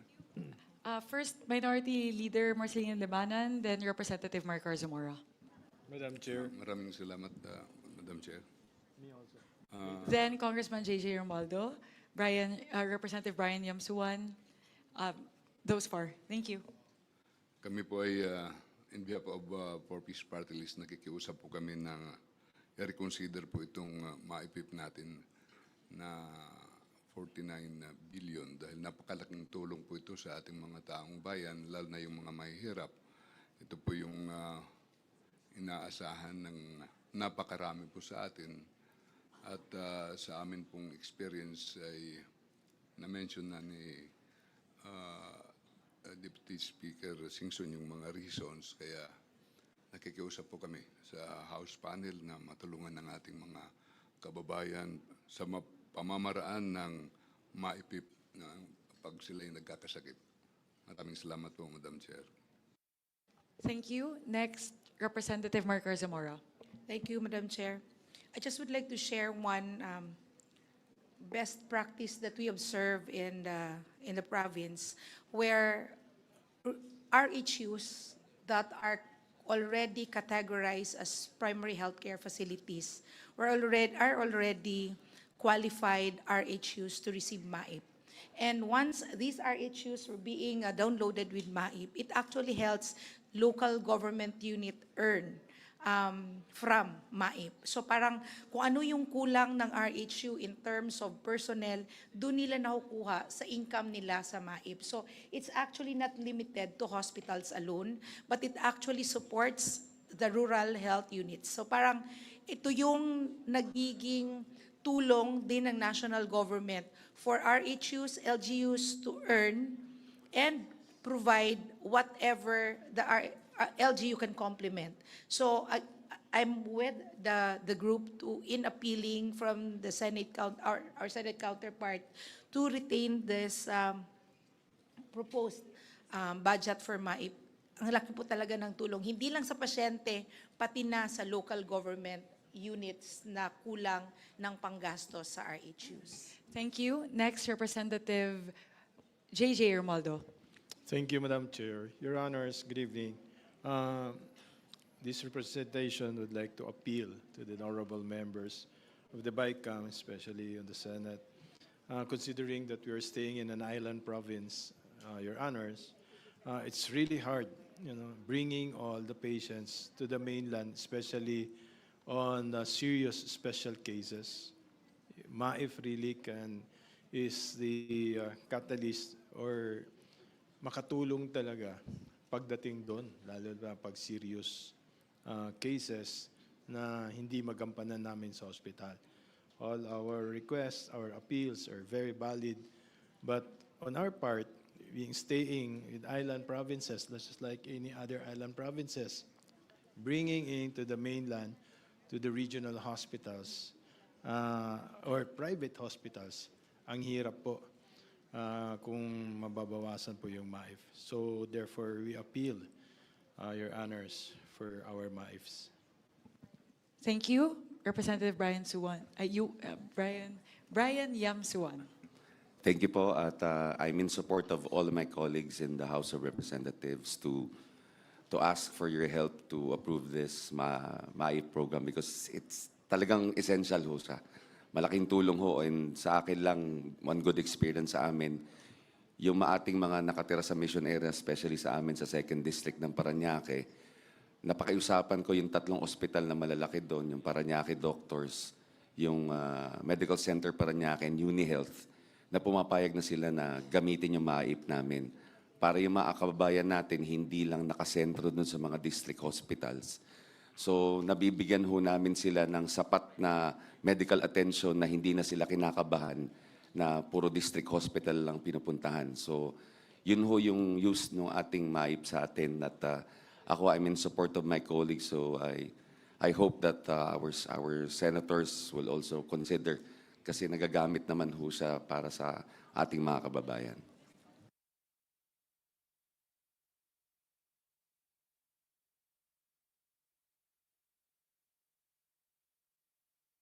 If I may po, I believe this was something that stood out to me during the interpellations in the Senate. This was Senator Risa actually who raised this point. I think we can look at it also in terms of the number of beneficiaries that would be reduced or cut out from the program if we do not restore the amount. In 2025 po, the number of beneficiaries, given the GAA amount of 41.2 billion pesos, was 3.3 million beneficiaries. And with the cut, if the House version is not adopted, that would reduce the number of beneficiaries by 1.1 million. So, ganun po katindi yung potential impact that you would have, bababa po yung bilang ng mga pasyente na masaserbisyohan natin mula 3.2 million ng 2025, pababa ng 1.1 million lang ng 2026. And as we know, tumataas pa rin naman po yung bilang ng mga kaso na mga pasyente na kailangan po nating i-cater. And again, in 2025, wala pa po yung pangangailangan para sa full implementation ng zero balance billing. So hence, with that, I appeal to our colleagues in the Senate to please consider adopting the House version of MAIFIP, which is at 49.2 49,203. But if you add the Senate, if you add the requirements of the Senate, that would come to around 51 billion pesos. Kong Mika, just to pick on your point earlier, how many beneficiaries you said for 2025? Given the current levels of MAIFIP in the 2025 General Appropriations Act, which is 41.2 billion pesos, the number of beneficiaries serviced in 2025, actually, hindi pa po nagtatapos yung taon, so this can actually be a little bit higher. It's 3.3 million patients. And then if in the Senate version, the one we approved, how many patients is that equivalent? In the Senate version, if we don't adopt the additional 20, Because you said the 2025 is how much already? 41.2. 41. Yes. So So ngayon with kasi Senate is 29. 29. So yung 28. Yeah. so with the 28, that would be kukunti yung pasyente. yes po, 1.1 million patients po yung mawawalan. Di mawawalan. Opo. So from 3 million magiging 2.1 million na lang po. 2.1 million ang hindi bibigyan ng MAIP. Opo. Ganun po kadami. And as we all know, ang natutulungan po talaga ng MAIFIP ay yung pinaka-indigent natin ng mga kababayan. So I think it's important to contextualize it in that, looking at it in that viewpoint, which is that's 1.1 million of the most indigent patients losing access to MAIFIP. Yes, Senator Lauren. Mr. Chair, I see the point of the House because under the universal health care, and if PhilHealth is able to increase its case rates and to be more efficient, in a perfect world, as we were discussing earlier, dapat pagpasok ng mahirap sa isang pampublikong ospital, makikater na ang kanyang pangangailangan. Dapat ganun. Hindi kailangan yung kilala yung mayor, congressman, senador. Sana ganun. At dapat ganun. At kausap ko po yung Health Coalition, sila Dr. Dance, kausap yung Senator Pia, Senator Risa, and Dr. Lichon. Ganun sana ang mungkahin nila, na ang PhilHealth lahat. That is in a perfect world. Hindi pa po naaabot yung perfect world. In the meantime, paano po ang mga congressman po, frontliners, ang mga mayors, frontliners, naging congressman po tayo, representante, most of us here.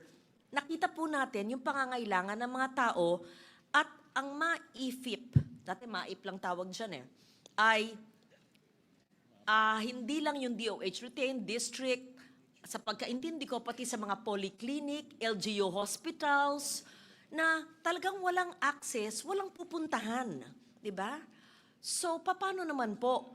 Pero, dapat, after we pass this, sabihin natin sa PhilHealth, ayusin na nyo, and maybe we should put the funds lang in one agency. PhilHealth, dapat, punuin na natin lahat ng net nila ng ayos para, at damihan din nila ang coverage nila para mangyari na yung adikain natin sa universal healthcare.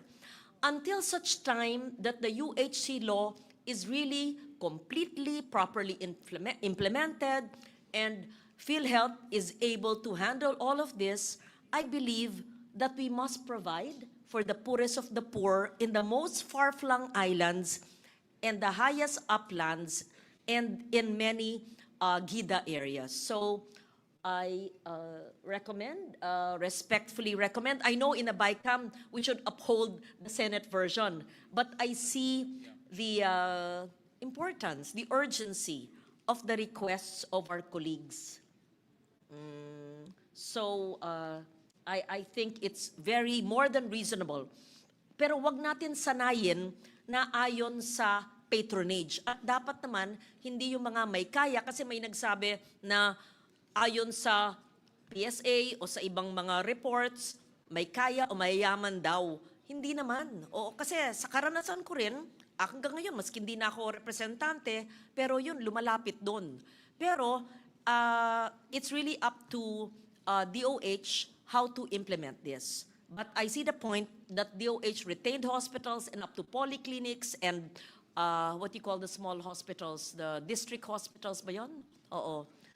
RHUs, yes. RHUs, which don't have funding on their own, can use the MAIP.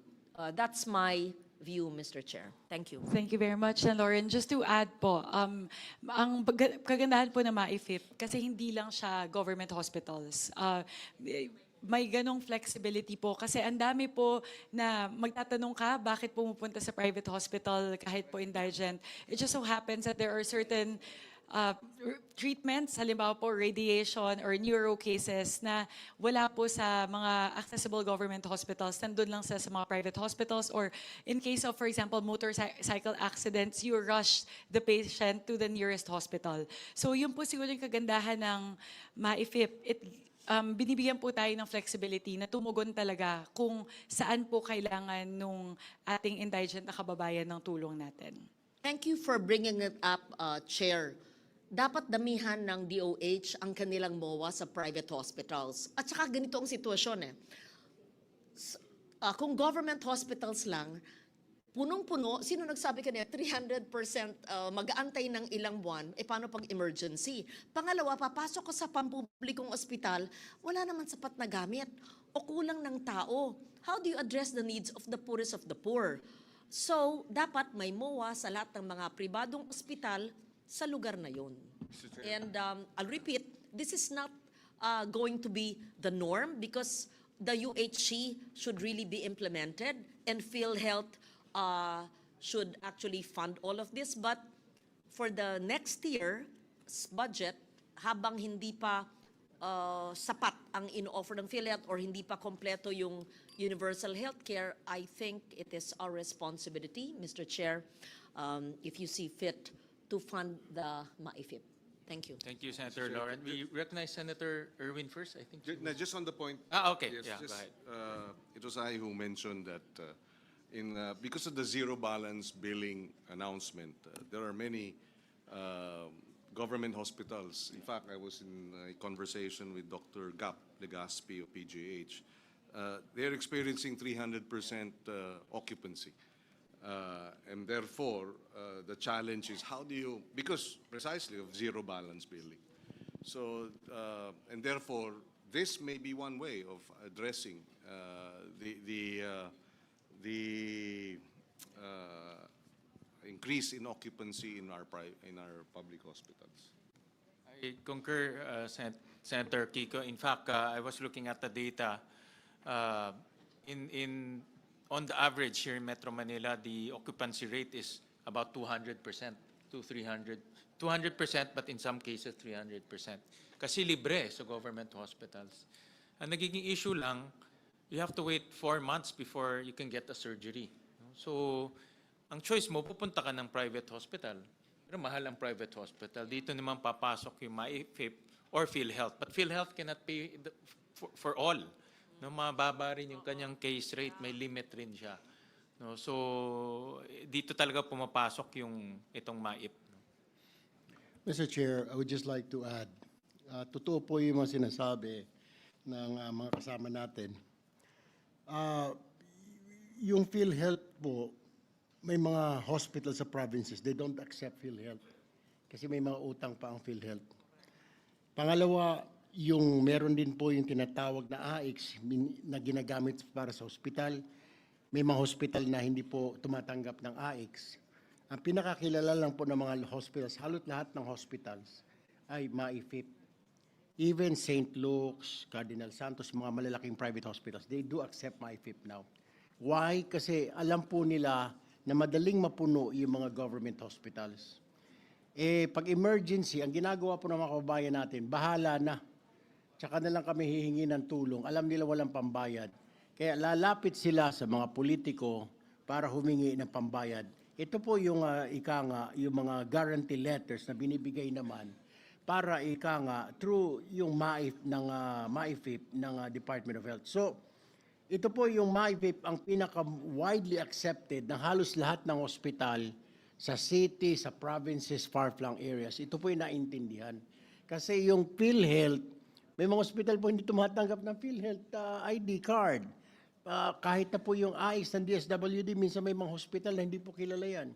Ang kilala lang po ng karamihan ng hospitals, I think 90 to 95% of the hospitals ay yung sa DOH na MyFIP, Mr. Chair. Sir Kiko?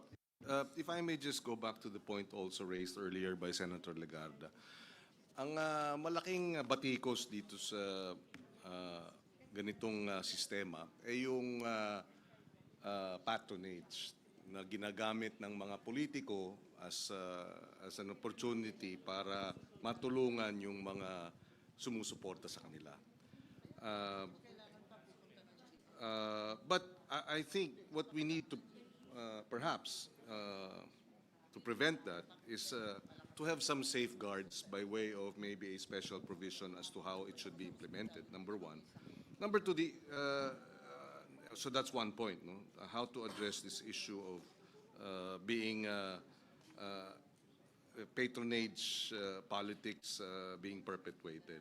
So let's put in place safeguards to prevent that, so that the system in place will insulate, no, the program from politicking, number one. Number two, maybe the concern also is that dahil sa NEP, 24 billion ang President's budget. No? Pero dinagdagan natin ng more than double. Halos more than double. It should have been 48, but it's 49. Of course, the fiscal space is a challenge. But ang Senate version naman, if you will look at the screen, we allocated 1 billion for DOH Universal Health Care Fund for zero balance billing in local government unit hospitals. So perhaps maybe that is one way kasi nabanggit ng chairman ng House panel na this is also to address the zero balance billing. So maybe a portion of the 49 billion we can put dun sa LGU hospitals for zero balance billing, which we've already we've already put 1 billion. Baka pwedeng dagdagan din yun. No? O yung 49, may portion of that, dagdagan dun sa LGU hospitals for the zero balance billing to be implemented in the LGU hospitals. So I'm trying to find a happy compromise in this regard, Mr. Chairman. Thank you, Senator Kiko. In fact, the different agencies have issued several circulars na bawal na talagang i-politicize yung mga tulong sa tao. For example, yung mga AIX, TUPAD, MAIP, but even scholarship. So meron na silang directive or circular. And on top of that, meron rin tayong special provision na bawal rin i-politicize. No? So that is another safeguard na hindi mapapoliticize itong mga tulong sa tao. No? Yung importante lang naman dito ay matulungan yung tao. No? That's the most important. Yes, Senator Amy? Yes, maraming salamat Mr. Chair and Madam Chair. Wala naman sigurong tututol sa pangangailangan ng MAIP. Talagang kailangan na kailangan yun. Ang problema lang, sa totoo lang, ako, naaasiwa ako pag hinihingan ako ng GL, ng mahiwagang guarantee letter. Hindi karapat-dapat na ang Pilipino ay naninikluhod sa iba't ibang politiko para lamang magamot. Ang tingin ko, kung bibigyan yung iba't ibang mga ospital, hindi ba maaari na physician's priority na ang gawin? Huwag na tayong nakikialam doon, kundi yung mga doktor ang magsasabi kung sino talaga nangangailangan ng tulong, sino pinaka-urgent. Kontrabida po ako, pero talagang awang-awa talaga ako sa ating mga kababayan na talagang pumipila pa sa atin at nagmamakaawa. Hindi po dapat yun. Madam Chair. Yes, Representative Javi Benitez. So I agree that we should also move from a patronage-based type of system to an institutional-based system. No? I think that's what we have done in implementing the free college, for example. I think yung gusto ng kababayan natin ay sana sa health naman. Lagayin po natin sa health ang ating maging ideal world, sinasabi po ni Sen. Lauren, na pagpunta sa isang ospital, hindi na kailangan magmakaawa sa isang politiko or mag-isip na kailangan pang bayaran ito. And when I spoke to ang DOH at that time, they were saying that the number is actually 70 billion. Naglabas po sila ng zero balance billing, that is option 3, which is a claims-based na simple, is 70 billion what's needed. And the reason why there is patronage or pagpili is because it's limited resources. No? So if we give it a number na maka-free ang lahat, then they will never need to go to a politician because their needs are already met. And that number is 70 billion. So I'd just like to say that I want to support the increase of the MyFIP. If the House version, of course, with this bicameral committee is approved, but sana in the future, maging totoong zero balance billing, and from our universal health care that was law in 2019, ma-fully realized soon. Yun lang po. Thank you. Madam Chair. Yes, Representative Maricor Zamora. Yes, because there was a mention earlier about the proposal of Senate for the DOH Universal Healthcare Fund for zero balance billing in local government. May I just know, Madam Chair, Mr. Chair, what would be the mechanism of this proposed program? And what is the difference between this program and the MAIFIP? This is a pilot program. In fact, I just got a text from Senator Pia. She's coming over. Because ang DOH hospital, zero balance na. No? Ang LGU gusto mag-zero balance. Pero hirap sila, I'm sure alam ni Abet to. Most LGUs, si Maricar, you were governor before. I was a mayor before. Talagang kinakain ng budget. As Governor Alvarez, no? Kinakain talaga kinakain ng hospital bills or hospital operation yung budget ng LGU. So we allocated 1 billion to help the LGUs achieve zero balance billing. This is just ang idea dito, this is just a trial fund because wala pa talaga ang DOH mechanism to download this. But we want them to already help the LGUs in achieving zero balance billing. So, ano ito, parang trial lang, no? Kasi wala pa silang guidelines on this. Okay. Madam Chair. In fact, we introduced a special provision na dapat mag-coordinate in DOH sa LGUs para to create that guideline. Madam Chair, Mr. Chair. Go ahead, Kong Maricor. Because based on how MAIF is being implemented now, there are already LGU hospitals that are already availing MAIFIP, and they're actually implementing zero balance billing dahil nada-download si MAIFIP directly to the LGU, utilizing the MAIFIP sa provincial hospital. So, hindi ba po siya magiging duplication itong item na to sa MAIFIP where it's already implemented now na pwede nang direkta sa LGU? Ang conversation namin dito, itong DOH Universal Healthcare for Zero Balance Billing in Local Government Units, para siyang subsidy. No, para siyang subsidy for your hospital. So for example, sa Bataan may hospital kayo, pwede niyang i-subsidize. Kami sa Valenzuela, pwede niyang i-subsidize. Or sa Ilocos Norte, pwede niyang diretso i-subsidize. So that's the mechanism there. No? Yeah. So, Yan Mr. yung idea. But they have to come up with guidelines to Yeah, operationalize. Mr. it. Chair. Well, Kaya po Wala ng nag-worry. GL po? Yes. yun ang yung Ako pangkailangan. sang-ayon po ako doon. Kailangan, Talagang ayokong lumuluhod yung ating mga kababayan But yun, para lang but admittedly wala pa kasing guidelines to, no. So that's why we included in the special provision to consult with the LGUs. Yes, Mr. Chair. Kasi yung MAIPIF, it's already in the LGU hospitals and it's implementable already. Kaya sa yung another one na hindi kami sure kasi gagawa pa ng guidelines. While the MAIPIF, we know na kaya nang magamit kaagad ng patients. So, doon kami nagwo-worry na tatanggalin niyo yung MAIPIF, dadalhin sa something na hindi pa klaro. Well, we know na mabilis magamit yung MAIPIF. Importante ngayon, mabilis matulungan ng tao. Diba? Kasi any delay, ang sakit hindi mo madidelay eh. No? Ang opera hindi mo madidelay. No? So we need to have a mechanism na mabilis ang tulong sa tao. No? Alright? So, Mr. Chair? Hindi, ako magsalita ng konti pa. Oh. go ahead po.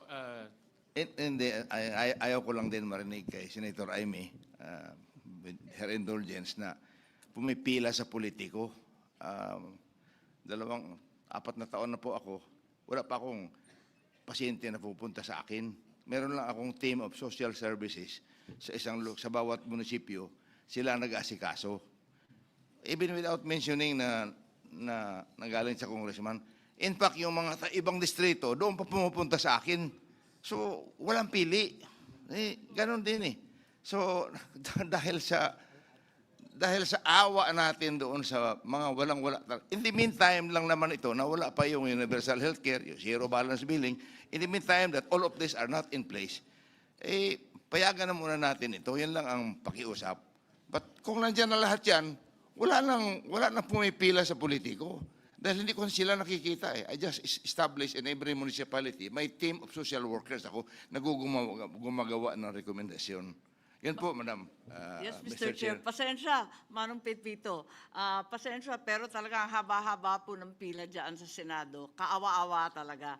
Kaya ang sinasabi ko, kung maaari, wala nang guarantee letter. Basta ibagsak na sa mga kinakailangan o nangangailangan ng mga ospital at yung doktor ang magsasabi kung sino talaga ang pinaka-priority medically, hindi politically po. Salamat. Yun lang po.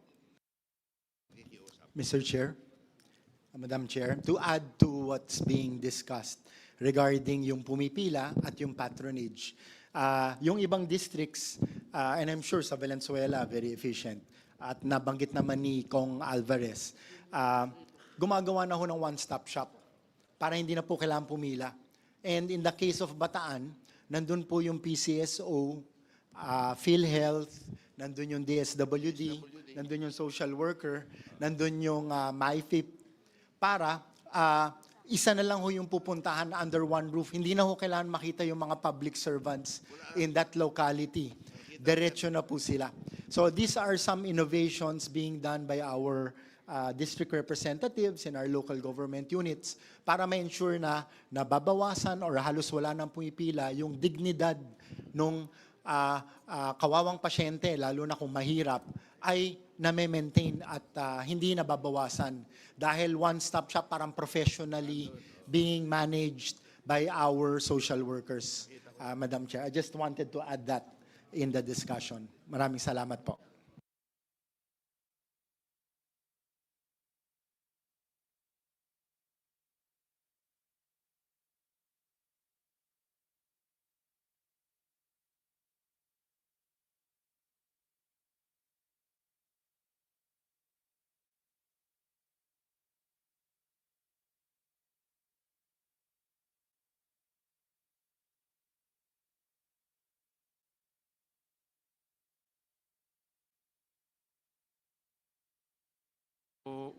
minute suspension.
May we restate the motion again? Mr. Chair, I move to retain the amount, sorry, my apologies po. I move to adopt as the final amount for MAIFIP, 51,648,816,000. Any motion? Second. Duly seconded. The budget is, the motion of the chairperson, Swan Singh, is hereby adopted. Thank you very much to our Maraming colleagues in the salamat, Senate. Maraming Mr. maraming Chair, salamat po. Mr. Chair. dear senators. Thank you, Yes, Your Honors. Mr. Chair, just with Yes. the understanding that the safeguards by way of special provisions on ensuring that it's insulated from politics and is put in place. Thank you, Mr. President. Senator Lacson introduced special provision. Actually, it's a general provision kasi cuts all across all the different services of government na bawal ang politiko. And in fairness to the agencies, meron na rin silang mga directive, all of them. No?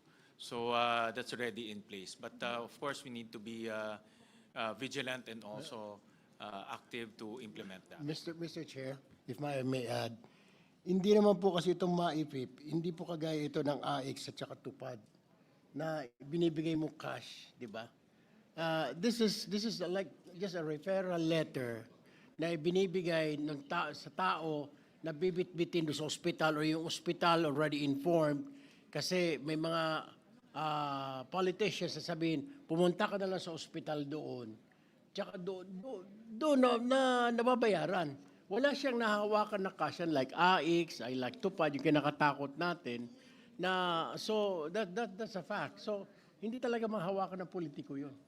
None. Because hindi naman cash po ang MAIP eh. Baka akala po ng mga kababayan natin watching us, MAIP is not cash po. So, it is a guarantee letter. It's the DOH that pays or that foot the bill of the individual person. So, walang binibigay na cash ang politiko, Mr. Chair.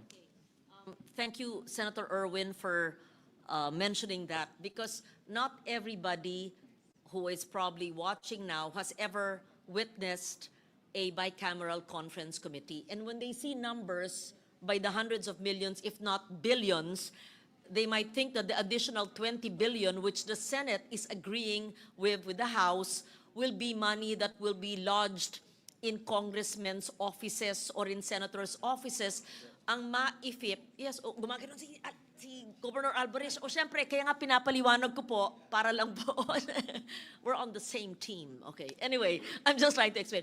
This is diretso sa mga polyclinic, district hospitals, rural health units, na minsan nga kulang nga ng equipment.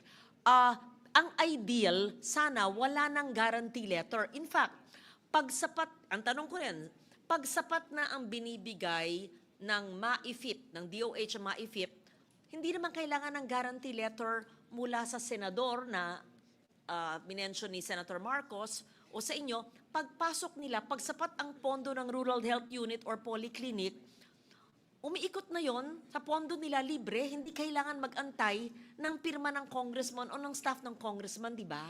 Basta sapat ang pondo. Siguro sa linigay natin ngayon, in short, hindi pumipili ang politiko ng kanyang may sakit. Hindi pumipili dapat ang politiko pag may sakit yung leader ng kalaban niya, walang GL. Hindi po dapat ganon. That's what the chair means. Let us not politicize it. Yeah. Walang nameless, faceless, no political color. Tama ba ho? Ang intindi ko na pag nandun na sa rural health unit, whatever health facility, letter or not, pagpasok doon, dapat i-entertain. So yun yung zero balance billing. The MAIFIP should complement and supplement what the President himself has said on the ZBB. Tama? Okay. Thank you. So Madam that is Chair? clear. Thank you. Yes, Representative Alvarez. Mr. Chair, with your respects, gusto ko lang maipropose na karamihan kasing doktor sa private hospitals, alam nila na JL ang ibabayad ng regional office ng DOH. Nagte-take advantage. Imbis na 50,000, dinodoble nila yung kanilang professional fee. Kitang-kita eh. So, more often than not, sa lahat ng may mga hospital na mga lugar sa distrito ko, mini-meeting ko si kanila na huwag sila mag-overprice. Kung tama lang. Kasi ito sana, na-approve na natin yung MAEPEP, kung maari sana yung professional fee ng mga doktor. Isama na po natin dahil kasama pero 50% lang. Kung sana maari, magawa na natin 100% yung professional fee para talagang hindi na maantala yung paglabas. Kung minsan naghihintay pa yung pasyente sa akin, nagtitik sa akin sa Manila.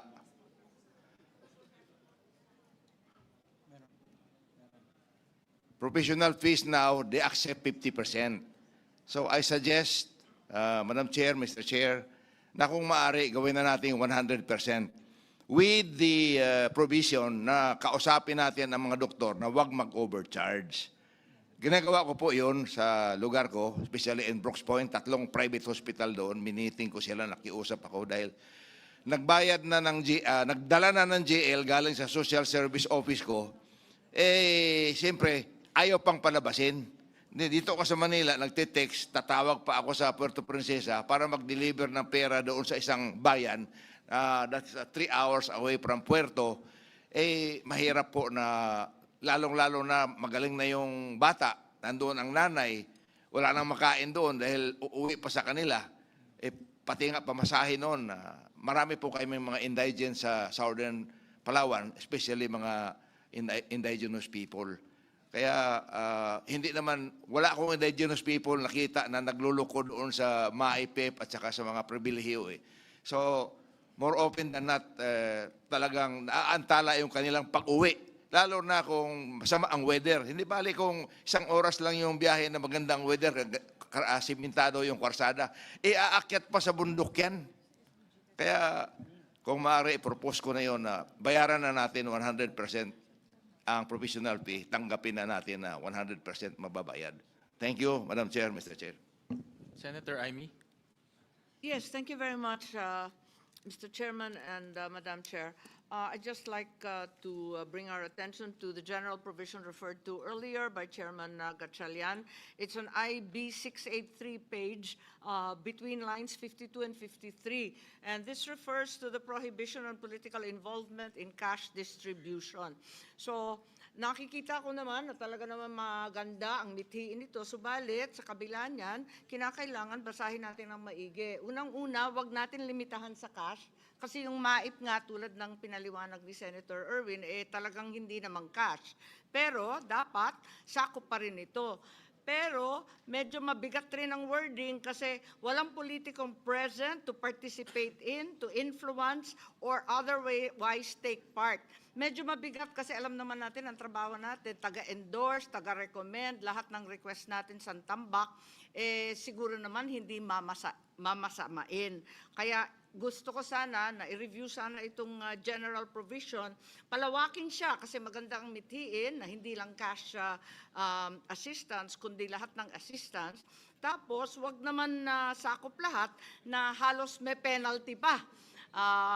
Kapag ando ng politiko, parang mabigat-bigat naman yata to. Higit sa lahat, I do believe that legally this is actually surplusage when in fact we already have the DAP ruling, which is very clear that politicians should not meddle in any way in the implementation of projects. Once the budget is passed, it's hands off to all legislators. Yun lang po, mere observation and perhaps an invitation to review this general provision. Mr. Chair, Senator may Erwin. I also manifest to a provision? Kasi po, the professional fee is not included. And hindi po tumatanggap ang mga doktor, karamihan sa kanila ng MAIP. So if we can put a special provision na i-incorporate na ng hospital doon sa bill ng pasyente yung professional fee. Kasi usually po dapat isama na po ng hospital. Bahala na muna yung hospital magbayad sa doktor because ito po ang problem. Bayad po yung bill, hindi pa rin po makalabas ng pasyente because hindi pa bayad yung professional fee. So tumatakbo na naman, nadadagdagan yung per araw, everyday na he overstays in the hospital. Kaya nga if we can make a special provision, Mr. Chair, na isama na doon sa hospital bill ang professional fee para pagbayad ng MAIP, makalabas na yung tao. Kasi the problem right now, Mr. Chair, bayad nga yung hospital bill. Sasabihin naman ng hospital, yung professional fee. So hindi pa rin makalabas po yung pasyente. So siguro isang provision, Mr. Chair, na incorporate natin dito, na isama na ng hospital, ang hospital na ang maglagay ng professional fee sa total bill para yung hospital na muna ang magbabayad sa doktor, Mr. Chair. Two notes po, if I may, Senwin. First po, with regard to the manifestation of Senator Amy Marcos, we would like for the record state that the House contingent supports the manifestation of Senator Amy Marcos to review the wording as currently proposed by the Senate with regard to the general provision prohibiting the the political involvement in these activities. I totally agree 100% with the manifestation of Senator Amy that this actually impinges on like a previous ruling already made by the Supreme Court pertaining to DAP. So I agree, it's the penal provision, it's a penal clause that's actually a little bit, that's the reason why the House is a little bit hesitant with regard to adopting it. With regard to the manifestation of Senator Erwin Tulfo, we actually do have in the HGAB a proposal pertaining to the professional fees. So in the HGAB, as you would see po, the special provision says that 100% of the professional fees should be inclusible in the MAIFIP disbursement. So we thank Senator Amy Marcos and Senator Erwin Tulfo because those are both positions of the House, very much consistent with the positions of the House contingent. Thank you very much, Pa. Thank you. And I also concur that the suggestions of Senator Amy will definitely study that and tighten it. Senator Pia also suggested language on the inclusion of professional fees, subject to the formulation of guidelines to govern the coverage of professional fees. So, kasi nga ang tricky dyan, Gov, yung presyo ng professional fee. No? Kasi mayroong mahal na professional fee, mas mura, depending saan siya nag-graduate, depending saan siya nag-practice. So we'll leave that to the DOH. Pero insofar as MAIF can be used, it can be used. Mr. Chair, point of clarification, the professional fee, yung charges is depending on the room that you get. Kung ba VIP din yung charge sa'yo. Kung yung mga like semi-private din yung i-charge sa'yo. Yan po yung kalakaran sa mga hospitals these days, Mr. Chair. Salamat. So we can... Mr. Chair? Yes. Again, another point of clarification for Chairwoman. If you could indicate to us, alin sa HGAB, anong bahagi doon na may professional fees at magkano ang nakalaan?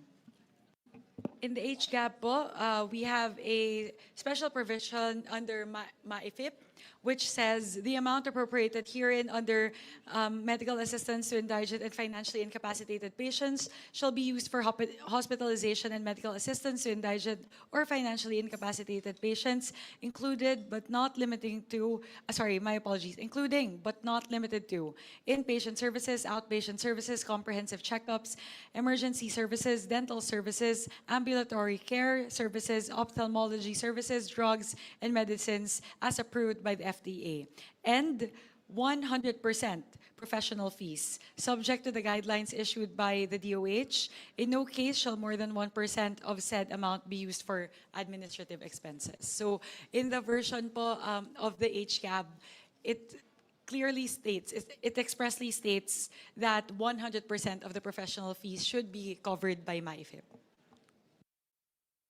All right, so I think we can move on to the next item.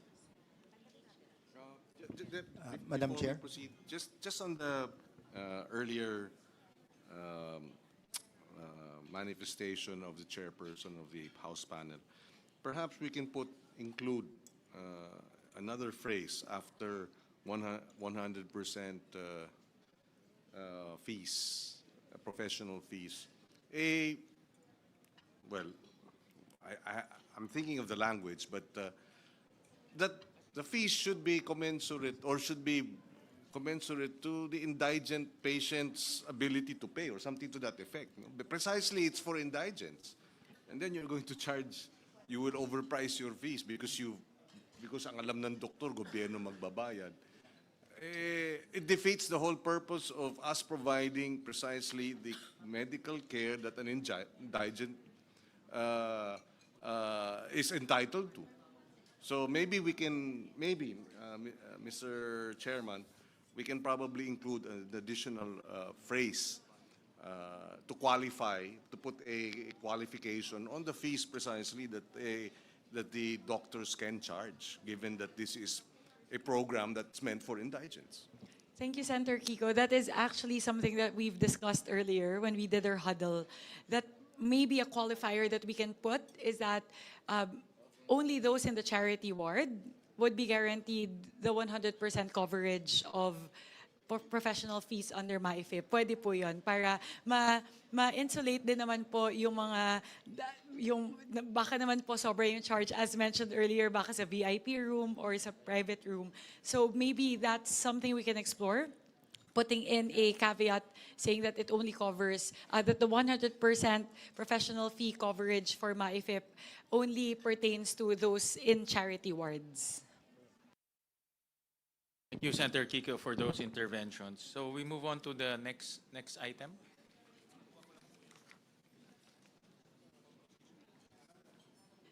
Send with the House contingent, or just asking, would that be commensurate to adopting the House version of the special provision pertaining to professional fees? We actually modified it. We allowed the DOH to come up with guidelines. No? Instead of nakasulat 100%, let the DOH study it. Kasi, like I said, no, ang professional fees, ang layo ng spectrum eh. No? So sila nila mag-evaluate. Yeah. Mr. Chair, I just want to raise a point. In 2025, it's already that provision that Provision number 6. it's a provision Number 6. number 6, wherein it says that medical assistance to indigent and financially incapacitated patients, the amount appropriated herein under MAIP shall be used for hospitalization and medical assistance to indigent or financially incapacitated patients, including but not limited to inpatient service, outpatient service, comprehensive checkup, emergency service, dental service, drug, medicine as approved by the FDA, and professional fees, Mr. Chair. subject to the guidelines issued by the DOH. In no case shall more than 2% of the said amount be used for administrative expenses. So we already have this, Mr. Chair, Madam Chair, since last year. However po, if I may respond po, what we want to modify in that version of the provision in the 2025 CAA is that we want to stipulate that it has to be 100% of the professional fees. And second, we're actually arguing against the 2% administrative cost being that's stipulated in the 2025 GAA. Kasi po, AIX, Tupad, and even other more, labor-intensive programs only charge 1%. So very interesting po that the DOH is asking for a 2% administrative cost. So yun po yung dalawang binabago po natin sa special provision as stated in the 2025 GAA. Mr. Chair, may I? Madam Chair. May I clarify whether DOLE really just charges 1% and DSWD 1% for Tupad and AIX respectively? Is that clarified? LBRMO, 1%. So dapat... Iba-iba? No, Chair Swansing said that it's only 1% with DOLE and 1% for DSWD. The admin cost, I think there should be Alam ko a... social pension. I think there should be a standard, no? Not depending on the agency, not by whim. Thank you, Oo. Sen. Lauren. Actually, that's what we did exactly in the HGAP version. So we aligned everything because we found out that in AIX, it can vary. So it can go up to 5% actually in some areas. So yun yung, parang hindi po siya standard. That's why we said we can standardize it. Kasi may It should not be, depending on the areas, the admin fee will differ for DSWD? I'm not sure of that. Parang Really? ano po, like for example, social pension for sure is 1%. So that's something na I'm sure of. We heard there are instances po, especially if it's an ATM disbursement, it can command up to 5% of the administrative cost. So yun po, kaya yun po isa naming tinitignan na dapat ma-standardize din natin yan. Because of this, I think, Mr. Chair, we should stipulate in the GAA the admin fee of the agency. Otherwise, it will be their discretion. That's dangerous. And it's difficult for the COA to audit as well if it's 1% or 5%, depende sa probinsya, kung isla ba, bundok, hindi. Mahirap yun. Oo. So, I think we should stipulate and we should agree on the percentage of the admin fee. That's what we included in the HGAP version, Senator Lawrence. So we put their administrative costs for the different, not just MAIFIP, we put it for the others also. So we did try to do that, which is to standardize the administrative cost for the different programs in the HGAP version po. Yeah, All right, Mr. thank Chair, you. one All last right. hearing. Yes, po. Senator Sorry. Amy, go ahead. So sorry. Hindi, yung nabanggit lang kasi na lilimitahan sa 100% payment ng professional fee para lamang sa charity ward. Parang sa palagay ko, nakikita naman natin ang ating mga ospital, umaabot ng 300% occupancy ang charity ward. Kaya napipilitan ang ating mga kababayan pumunta sa pay ward. Kaya hindi rin makakatulong kung pipilitin natin na limited ang professional fee sa mga charity ward lamang. Kaya siguro maganda na rin yung sinabi ni Chairman Gatchalian na hayaan na muna gumawa ng IRR, halimbawa, ang DOH, total napakalaki ng halaga ng 49 billion. Dapat managot naman sila sa atin, may oversight of some sort. All right, so we will take note of that, Senator Amy. Yeah. Yes, go ahead. Mr. Chair, Madam Chair, if I may. Dito po sa House version ng MAIFIP na may 100% professional fee. After that, subject to the guidelines issued by the DOH. So, baka yun na po yung sinasabi ni Sen. Amy na doon sa 100% para tunay na mapakinabangan ng ating mga kababayan, based on that, gagawa ng guidelines yung ating DOH. Kasi as it stands now, 50% lang po ang naitcha-charge. Kaya yung pasyente po natin, kahit nabayaran na ng MyFIP yung hospital bill and 50% nung professional fee, hindi pa rin makalabas ng ospital. At dun po, lalapit sa mga politiko, buti na lang si Governor Pepito Alvarez, maraming pwedeng pang out of pocket. Pero dun sa iba na hindi na kayang mag-abono, at least magkaroon na po ng relief yung indigent patient na tuluyan ng once magaling, covered na ng MyFIP, tuloy-tuloy na pong makalabas ng ospital. So anyway, the proposal ng House ay gagawa po ng guidelines ang DOH. Thank you po, Mr. Chair, Madam Chair.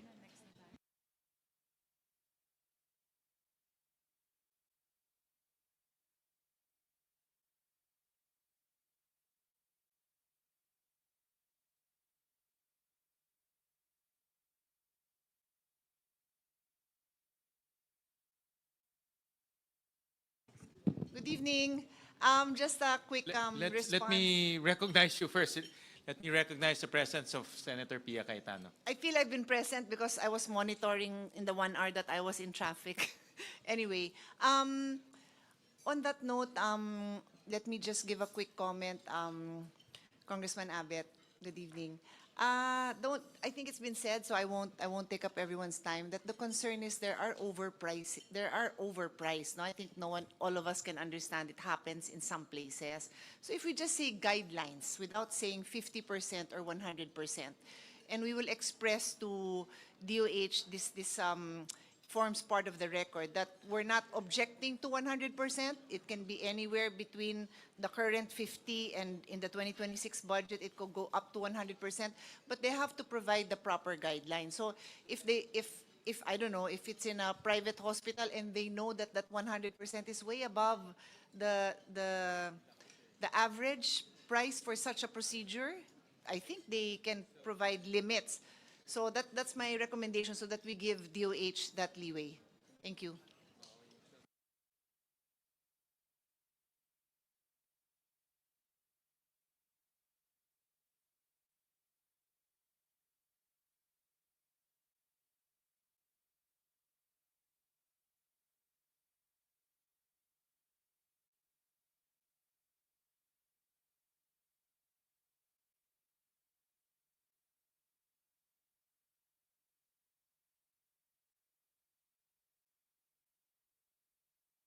All right. Thank you. So we'll take note of the comments of our esteemed senators. Senwin, if we may move to the next item. I believe this is also a disagreeing provision pertaining to the Health Facilities Enhancement Program, or the HFEP. Similarly, we appeal to our colleagues in the Senate contingent to please consider restoring the increase effected by the House pertaining to HFEP to have a final amount of 26.26 billion pesos. That includes the 5.69 billion peso increase effected by the House from NEP to HGAB.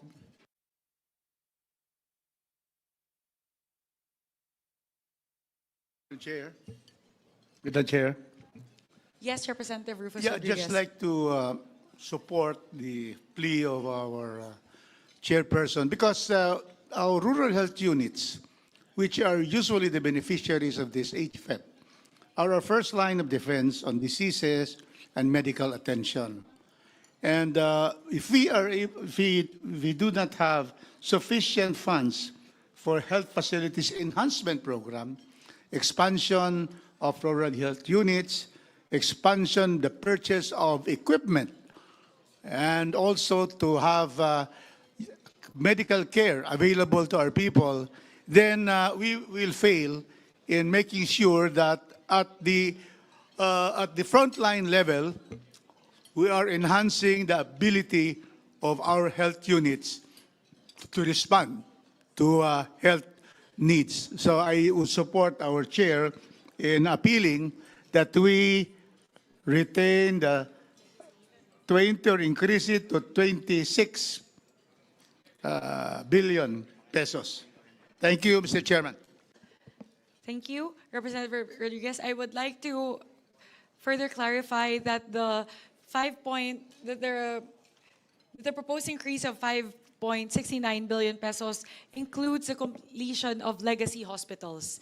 Those are NKTI, Philippine Cancer Center, PCMC, Mariano Marcos Memorial Hospital and Medical Center, West Visayas State University Medical Center, Northwestern Cagayan General Hospital, Bataan General Hospital and Medical Center, Bicol Regional Hospital and Medical Center, Mayor Hilarion A. Ramiro Senior Medical Center, Northeastern Misamis General Hospital, and Orani District Hospital.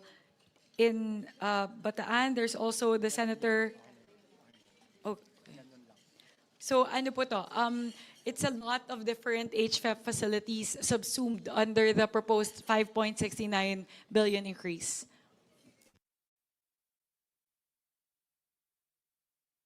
Right, so how many facilities will be built with those amounts?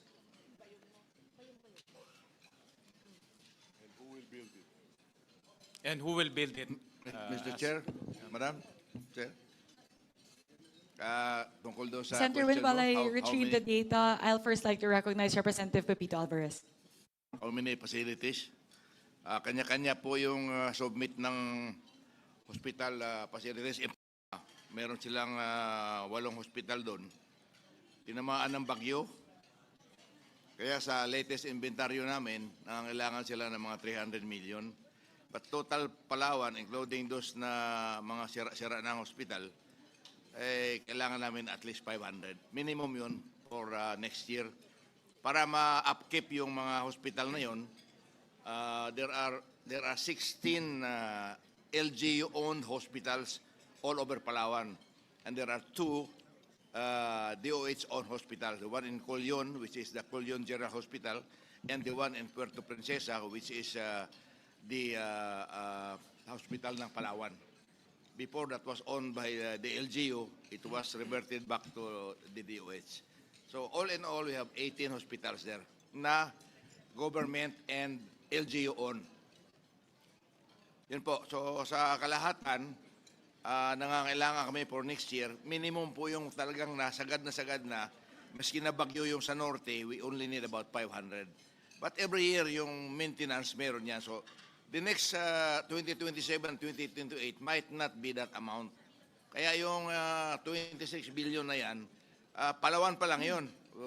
We are the largest province in the whole country. And ganun po karami yung hospital namin doon because of the distance. And remember, Palawan is a tourism region. For every peso that we invest in Palawan, we give back to national GDP 2 to 3 pesos back. Ganun po ang ratio. So, tulungan naman natin yung HPEP na yan, adapt na lang natin yung Senate version na 26, which is very reasonable, considering ang daming tinamaan din ng bagyo the last 3 months. Thank you.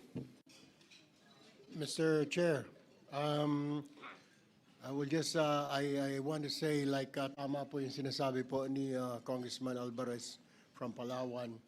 As a matter of fact, hindi na tayo lalayo, Congressman Kong Alvarez.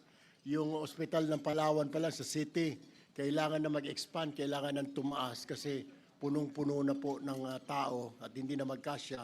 Kaya ang end result, yung mga tao pupunta lang sa Adventist, pupunta sa Co-op, tapos lumalapit sa mga politiko para humingi ng maip para mabayaran. The Co-op Hospital, Mr. Chair, and the Adventist Hospital are private hospitals. Kasi hindi na nga ma-accommodate ng hospital ng Palawan, yung provincial hospital, dahil kulang na kulang talaga ng mga kama, Mr. Chair. Mr. Chair. Yes. Senator Kiko. Yes, I think one of the concerns on the funding for these facilities would be the findings of a investigation in the House about ghost facilities or substandard facilities or incomplete facilities. So my question here is how do we prevent a repeat of the poor or unacceptable implementation of ang public works ba ulit ang ang gagawa nitong mga proyektong ito? Kasi kung ganun, baka lang hindi kaya kumukuha na lang baka kumuha na lang tayo ng bato, pukpok natin sa ulo natin dahil baka masakit na naman ang ulo sasakit lang ulit ang ulo natin kung hindi maayos yung magiging implementasyon. If I may respond to the query of Senator Kiko. So, ginawa po namin, in the HGAP version, you would see a special provision pertaining to HFEP wherein we adopted a similar provision as in the basic BEF. Nahilo na. Basic Education Facilities Program, or BEF, wherein we've opened up the modes by which these facilities can be built. So, ginaya po namin kasi po, di ba, aside from DOH and DPWH, we're also opening it to LGUs and PPPs. So, similar po to the adjustment that we did for the BEF, we also stipulated the same as a special provision. And then to respond po to the query relating to how many health facilities are subsumed under the proposed 5.7 billion, it would be a total of 62 health facilities all over the country.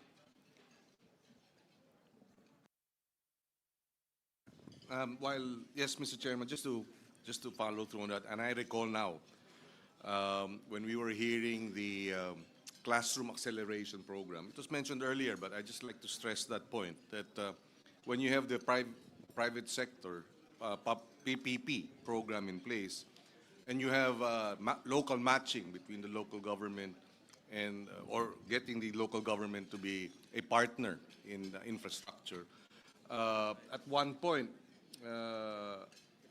the DepEd was able to build 600 classrooms a week. This was under President Aquino's time. And Brother Armin, who was the Secretary of Education then, would attest that they were able to fill up the backlog. And so we welcome this special provision wherein you have PPP, you have local government engagement to be able to address the infrastructure facilities for the health budget, for the Department of Health budget.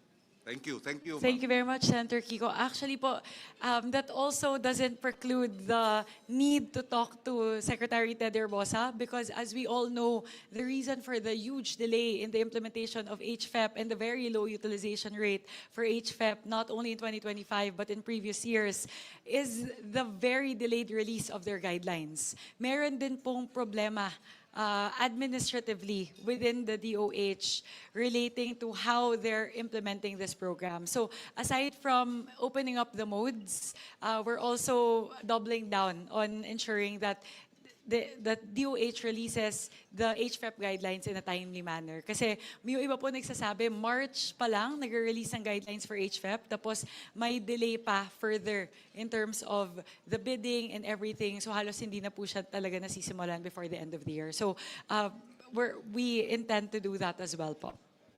Senator Pia? Just an addition to the discussion. It was Secretary Herbosa who said that they have a lot of ghost projects. So when we were reviewing the amounts for HFEP, and we really wanted to increase it, we always want to increase it every year. DOH could not give us any figures. As we speak, as we held our plenary debates up to that day from the hearing, plenary debate, they could not tell us exactly the status for every HFEP. They could not tell us how many were abandoned, how many were finished but not operational, how many were finished but had insufficient equipment, how many had equipment but no health personnel they did not have it. So when I think of our colleagues in the House and mayors, individually, I can get their individual commitment that they will, of course, operationalize it. But when you look at it on a totality, ang daming billions of funds worth that are not being able to use for healthcare. The delivery of healthcare has failed in that sense. So it is our collective decision to decide how to proceed. Yun lang naman, I really always support the increase, but we have no answer as of this moment on the status of these facilities. And one last point I'd like to make on the healthcare resources, human healthcare resources. The budget for our Doktor para sa Bayan and allied health is something that I've always fought for. And this goes into our ability to have human bodies, professional human bodies in every health center in your districts in our country. We're far from achieving it, but our goal is getting closer. But according to the Secretary, and by all means spread into the record if you feel otherwise, a lot of LGUs will sign a MOA to commit that they will hire health professionals, and then hindi sila makahire. Whether that is a budgetary constraint on the part of the LGU, or there is just no health professional willing to serve in that area, I do not know the individual reasons. I can give you the top 5 general reasons that are received, but that is the end result. Wala silang nakahire. So there's a nationwide problem which we're trying to address by funding the human health resource gap, but individually we have to look to our colleagues in the House to help us address this situation so that maybe next year we can have a better situation. Thank you, Mr. Chairman. Madam Chair, Mr. Chair. Yes, Representative Pepito Alvarez. Yeah, in response to and the then good, Representative Albert Garcia. thank you. In response to the good senator, ma'am, maraming salamat. I can only speak of the whole Palawan. We have 12 non-performing large-scale RHU. Out of 12, isa pa lang ang may license. When I'm talking about the HPEP that we need in Palawan, hindi kasama po yung mga large-scale RHU na yan na hindi funded, na hindi pa umaandar. I'm talking about 16 hospitals built by the LGU together with HPEP program before when I was governor. And then we have dalawang DOH hospital. Yun po ang sitwasyon doon. At yung LGU hospitals, yung manning, doctor, nurses, midwives, and medtechs are all scholars of the provincial government. Meron kaming fund, 50 million a year. And ang nagagraduate namin ng doctor between 12 to 15 every year. Mga midwives namin, meron po kaming at least minimum 6 to 10. And then mga medtech, meron ding 6 to 10 na nagagraduate. So, yung mga hospital namin, kompleto po sa staffing. Hindi kami nagkukulang. In fact, yung mga doktor sa barrios na pinapadala ng DOH doon, tuwan-tuwa sila dahil marami silang katuwang. So, ganun po nangyayari. I can only speak of Palawan. I don't know of the other regions and the other provinces. So itong HPEP na hinihingi namin, particularly for Palawan, I'm very parochial, but hindi po, in general, I'm talking about the whole country, kailangan talaga natin suportahan yun, HPEP. Kasi wala yung HPEP na yan, hindi kami makabuild doon ng 16 hospitals na good size. Others are 100 beds, others are 50 beds. But that will ensure the confidence of our tourist arrivals. Kasi every 100 kilometers, nakikita nila yung hospital nandoon at saka naasikaso talaga sila. Except for one in Coron, which was a little bit neglected kasi meron tayong general hospital sa Colyon, which is the Colyon General Hospital. More often than not, doon sila pumupunta dahil kompleto doon. So ganun po yung sitwasyon. And when we requested funds sa DOH, nakita nila na reasonably yung request. So if all of the requests are being made in the spirit that we have to put these facilities to work, dapat wag natin deny yung pera na kailangan doon sa Hospital Improvement Program na yan. Maraming salamat, Mr. Chair, Madam Chair. Mr. Chairman, dagdag ko lang. At meron na rin po kayong Palawan Medical Center. So, isama nyo na yun dun sa pagbibisita ng mga turista para makita nila yung medical school pala, medical school sa Palawan. We're very proud of that. So, thank you rin sa support ninyo dyan. Ngayon na lang nagawa yung dahil sa suporta ninyo dito. Pero nung araw, hindi nagawa yung medical school doon. In spite of the fact na yung HUC doon, nagkaroon ng 300 million pondo galing sa akin noon, ay hindi nila nagawa yung medical school dahil sa corruption. Maraming salamat, Mr. Chair, Madam Chair. Thank you. And I agree with this special provision. It's time to unleash the local government units, di ba, Kong Abet? Dahil maraming kagaybatan na very active, very aggressive. Kailangan ma-empower rin sila eh. So if DOH can partner with the local government units, mag-counterparting sila, local government na magpagawa, mas mabilis eh. Kasi ngayon, exclusive ang DPWH to build HFEP facilities, kaya hindi natatapos. But now, with this special provision and everyone can build at the same time, parang school building, then I think mas bibilis yung implementation ng HFEP. No? If I may lang po, Senator Win, before I yield the floor to Representative Abet, I just wanted to comment on the point of Senator Pia. I totally agree po, especially with the issue around super health centers that are non-functioning. It's really because a lot of the LGUs do not actually adhere to the MOAs that they sign, that they will ensure that they provide doctors and operating funds. So yun po siguro yung pwede nating tignan, that DOH has to be more strict in terms of implementing and enforcing the MOA. So, ano po, pwede po natin kausapin yung DOH tungkol doon. Representative Abet Garcia, please. Yes, thank you, Madam Chair, Mr. Chair. Just to add to what Madam Chair said, regarding the DOH HFEP facilities, medyo exaggerated po yung nabanggit sa news na ghost. It is really more yung mga non-functional, like what the chair said, na nagawa yung super RHU, tapos nasa MOA with the LGU, nalalagyan ng mga staff, pero siguro kulang din ang pondo yung LGU, hindi nalagyan, so hindi nag-function. So this also came about during the budget deliberation of DOH, and Secretary Ted Herbosa, doing a catch-up plan on this, said that he would be more diligent in implementing the MOA with the LGU para talagang mabawasan or totally mawala na yung mga non-functioning LGU. Kasi sayang naman kung mapipinalize yung mga proactive LGU like yung kila Congressman Alvarez sa Palawan dahil dun sa kakulangan o dun sa kakulangan sa pagiging proactive ng mga ibang LGU. So, sana maging merit-based dun sa mga talagang nakikipagtulungan with the national government, in this particular case, DOH, sana mabigyan din natin ng chance para mas maraming makinabang ng mga kababayan natin. Thank you, Mr. Chair, Madam Chair, and Senator Pia. Salamat po. Mr. Chair, may kausap ka na rin lang, sisingit na ako.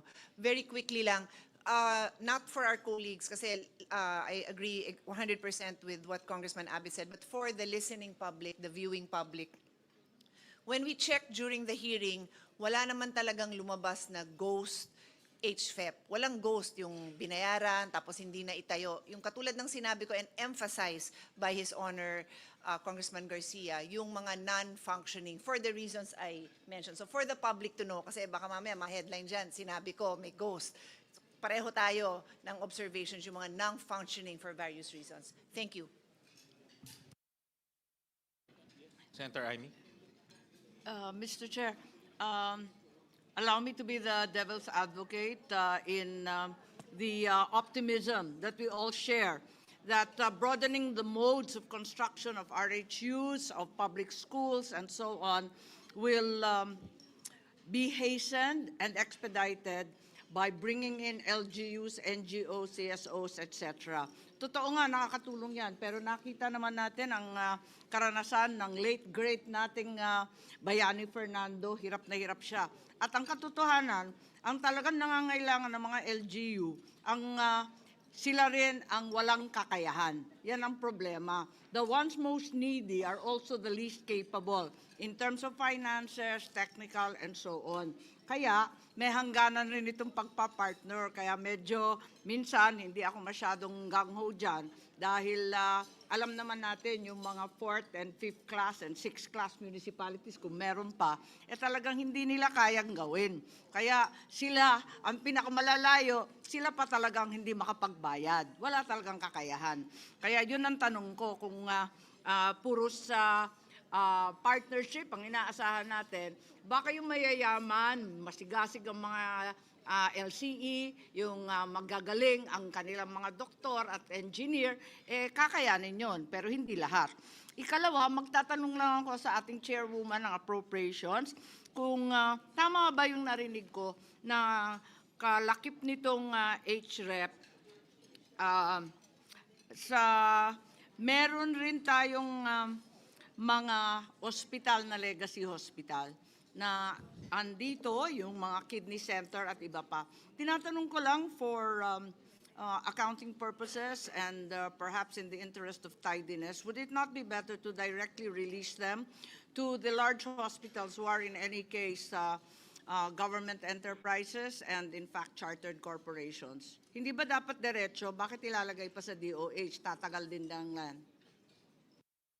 Thank you, Senator Amy. I'll just quickly check in. Kasi po, when we submitted this as an amendment, actually po, it was the advice also of DOH to clump it in under HFEP. But I'll just quickly check po, I agree also with the recommendation of Senator Amy that perhaps rather than lodge it there under HFEP, the 2.4 billion pesos that we've allocated towards the completion of legacy hospitals can be lodged directly in each of the different hospitals. That's something that will be open to to considering. We'll just quickly check po, again with DOH as to why they recommended to put the funds under HFEP.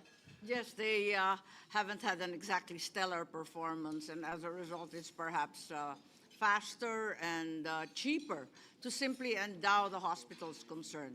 Thank you very much, Madam Chair.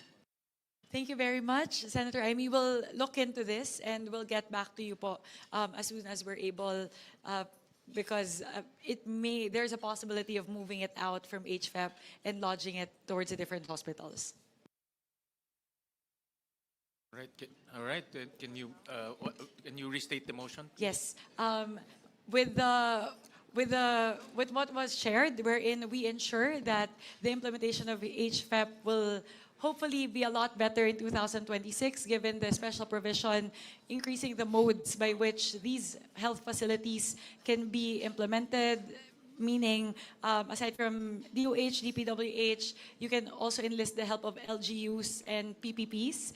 With that, we again appeal to our colleagues in the Senate to please consider adopting the version of the HGAB pertaining to the increase in the Health Facilities Enhancement Program to the amount of 22,294,967,000. All right. Any second?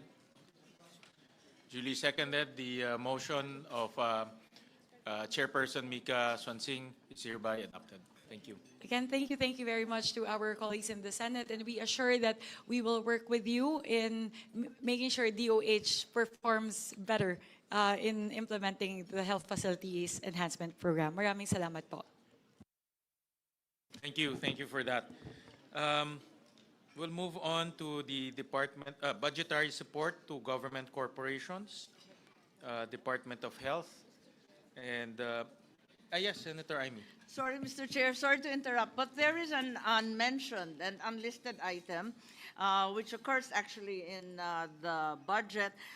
We are proceeding to the Department of Health, government corporations, the various hospitals. But before letter F, there's an E4, which is the PhilHealth Insurance Corporation, which we're fully aware of. Originally, in the NEP, only 53 billion was the endowment to PhilHealth. And naturally, given the Supreme Court decision, which was, by the way, unanimous, a very rare occurrence, 60 billion was added. Given that there's a specific bill rendering such transfers illegal, and also quoting that fund balance, the term fund balance, while ambiguous, is also very, very important. There's also an indication on the part of the Supreme Court that the specific benefits and packages to be expanded should have been indicated. So I would like to say that we have increased this, therefore, in compliance to the ruling, to 113,261,000,000 and so on. We are right to do so. However, the reality is we should perhaps be reminded that this is no straightforward allocation. But in fact, it's in the nature of a refund of an illegal transfer. I don't think it's perhaps the topic or the agenda of this Bicam, but would it be possible to obtain a breakdown of exactly where this 60 billion went? Kasi kung tutuusin, pag susuma sa accounting po, ito na ang ikalawang release or ikalawang pagbibigay ng GAA sa PhilHealth. So, ang mahirap dito, para kang nag-double release. Kasi nagbigay na tayo noon, pagkatapos magbibigay ngayon, pero walang refund as such. I'm fully aware that the Constitution requires that there should be a GAA allocation for any release of any government entity. However, it should be kept in view that this is like a second release na. So anong ginamit? Anong pinaggamitan ng 60 billion? Pwede ba magtanong nun? At ang problema nito, parang ikalawang release na to. Pagbabawalan yan kapag accounting firm yan. Isa yon. Ikalawa, there are far-reaching effects for other GOCCs and GFIs. Naiisip ko lang na halimbawa yung fund balance na sinasabi excess funds ng Land Bank at ng DBP were transferred to the Maharlika Fund, jeopardizing and violating perhaps both banks' minimum capital requirements. Kasi napilitan magbigay ulit ng pera dun sa dalawang bangko at baka manganib sila at sa kakulangan. They had to be topped up. So, kapag susundan natin itong Supreme Court Precedent, baka humiyaw lahat ng government corporations na yung pinagkukuha sa kanila na sinasabing profit nila o excess funds or fund balance, dapat isoli sa kanila sa kada GAA. Yun lang po, naisip ko lang at mahirap na. Thank you very much, Senator Aimee. To answer the query, I will defer to Senior Vice Chairperson Albert Garcia, who defended the budget of the DOH. Thank you, Madam Chair. Very good points raised by Senator Aimee, particularly kung saan nagastos yung 60 billion. I'm sure gusto rin malaman ng ating mga kababayan. So during the budget deliberation and defense of the DOH, tinanong din po namin exactly itong query na ito. And bin-break down po nila yung 60 billion, out of which 27.45 billion napunta po dun sa nabanggit kanina yung public health emergency benefits and allowances for healthcare and non-healthcare workers during COVID-19. Ito po yung matagal ng utang, pero finally ay nabayaran na po last year, if I'm not mistaken, galing po doon sa 60 billion. So that's 27.45 billion. Then an additional 10 billion dinagdag po sa medical assistance to indigent and financially incapable patient or MIFIP. So that's an additional 10. Tapos 4.1 billion napunta po sa procurement of various medical equipment for DOH hospitals, LGU hospitals, and primary health facility. And another 3.37 billion napunta po sa tatlong DOH health facility. And another 1.69 billion napunta po sa Health Facilities Enhancement Program or HFEP. At 13 billion po, ito yung napunta sa government counterpart for financing para po sa mga foreign assisted projects. So, majority of the 60 billion napunta rin po sa health, except for that 13 billion na nilagay po sa counterpart para sa mga foreign assisted project. ng ating gobyerno. Parang yun, kaduda-duda. Bakit ginamit yung PhilHealth funds para sa foreign assisted projects na iba-iba naman ang pakay, hindi naman necessarily para lamang sa kalusugan. So, eto ang problema dyan. At isa pa, kailangan sumunod din tayo, tumalima rin tayo dun sa judgment ng ating Korte Suprema na sabihin kung saan na naman gagamitin itong panibagong 60 billion. Siguro, liwanagin ng DOH, sabi ng Korte Suprema, the specific benefits and packages to be expanded. So dapat ilista na rin nila yung 2026, wag lang natin ibigay yung 60 billion as refund, bahala na kung anong breakdown, at kung saan-saan na naman, baka maligaw na naman 13 billion. Walang ganyanan. Tama Mr. po, Chair. Madam Chair, yung sinabi ni Senator Amy. This was done before the Supreme Court decision at nag-decide na po yung Supreme Court na talagang mali. Kaya sinosoli po natin. And to the other point that was raised by Senator Amy, ganito rin po ang ginawa ng ating chair during the budget deliberation nung DOH na siya mismo nag-question and I had a hard time defending the budget kasi pinressure po niya talaga ng ating chair yung PhilHealth to come up with specific packages nang sa ganon ay agarang maramdaman ng ating mga beneficiaries. So tama po kayo and hopefully ay naririnig po ito ng ating liderato ng PhilHealth para maglabas na po ng mga malinaw at expanded na health packages. Salamat po. Madam Chair, Chairman Mr. Chair. Gatchalian, pwede bang i-require yan sa PhilHealth na yung 60 billion, medyo may breakdown konti? Mr. Chair. Yung rinimit sa DOF? Yes. Yeah, Kasi actually, yun ang sabi ng Korte Suprema, asan yung specific Yeah, actually, benefits meron po? silang submission sa atin ng DOF kung saan nila ginamit. We can furnish Your Honor about That's the past po. But since we're going to be allocating anew in the 2026 GAA, pwede bang ilista rin nila yung 60 billion kung saan nila igagastos yun? We'll request PhilHealth to give us a breakdown. Sen Win, if I may.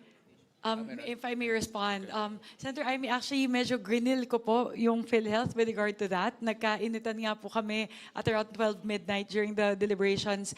I actually asked them to do an actuarial study because they keep on telling us that it's all going to just ensuring that they are operable.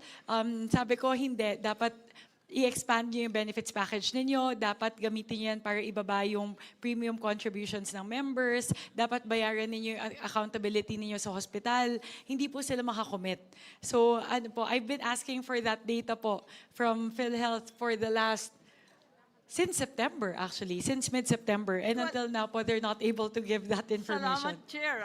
Kung maaari, isama na natin sa budget. Malaki-laki yung 60 billion. Bakit hindi ibiyak yan? Mamaya, mapunta naman sa kung saan-saan government counterpart ng FAPS na hindi natin alam at walang kinalaman sa kalusugan ng ating mga kababayan. Tama, Mr. Hindi naman Chair. tama yun.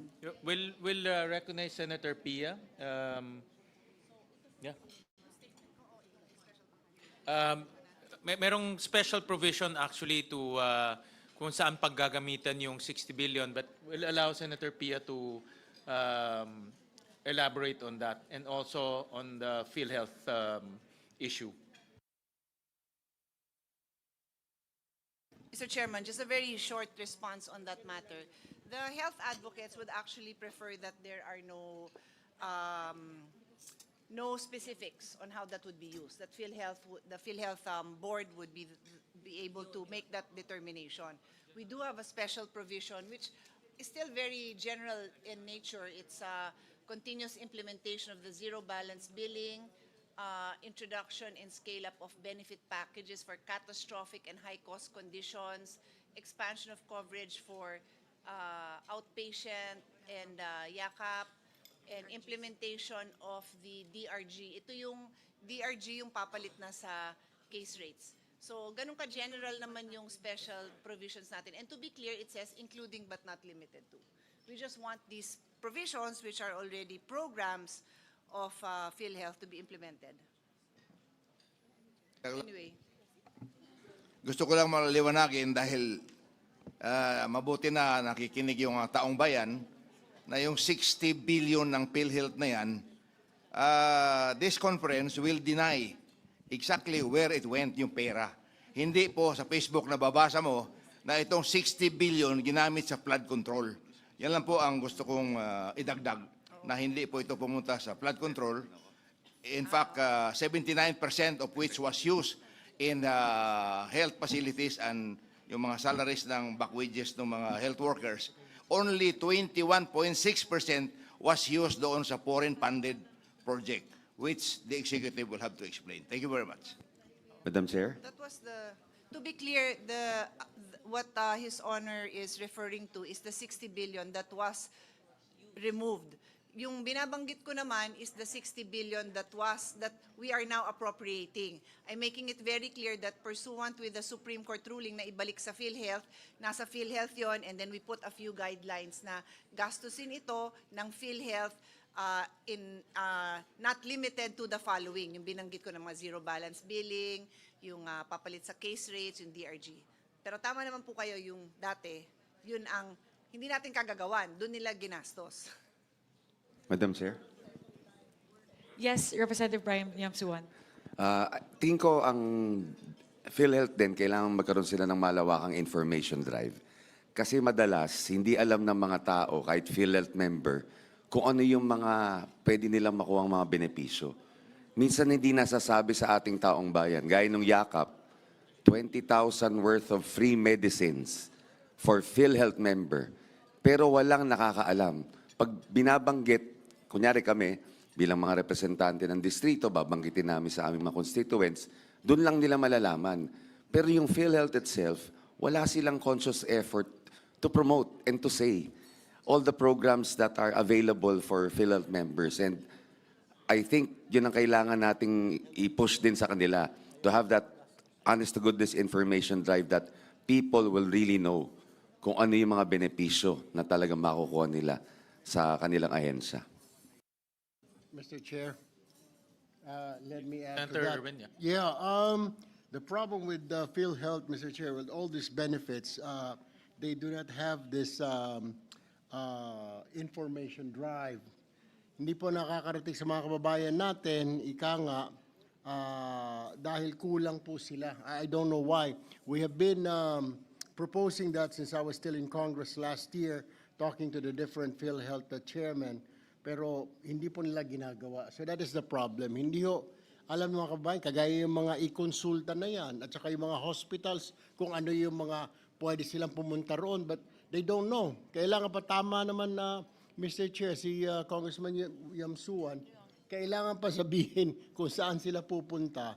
Dapat trabaho po ng PhilHealth. Their problem is they don't have this information dissemination, a proper information dissemination, Mr. Chair.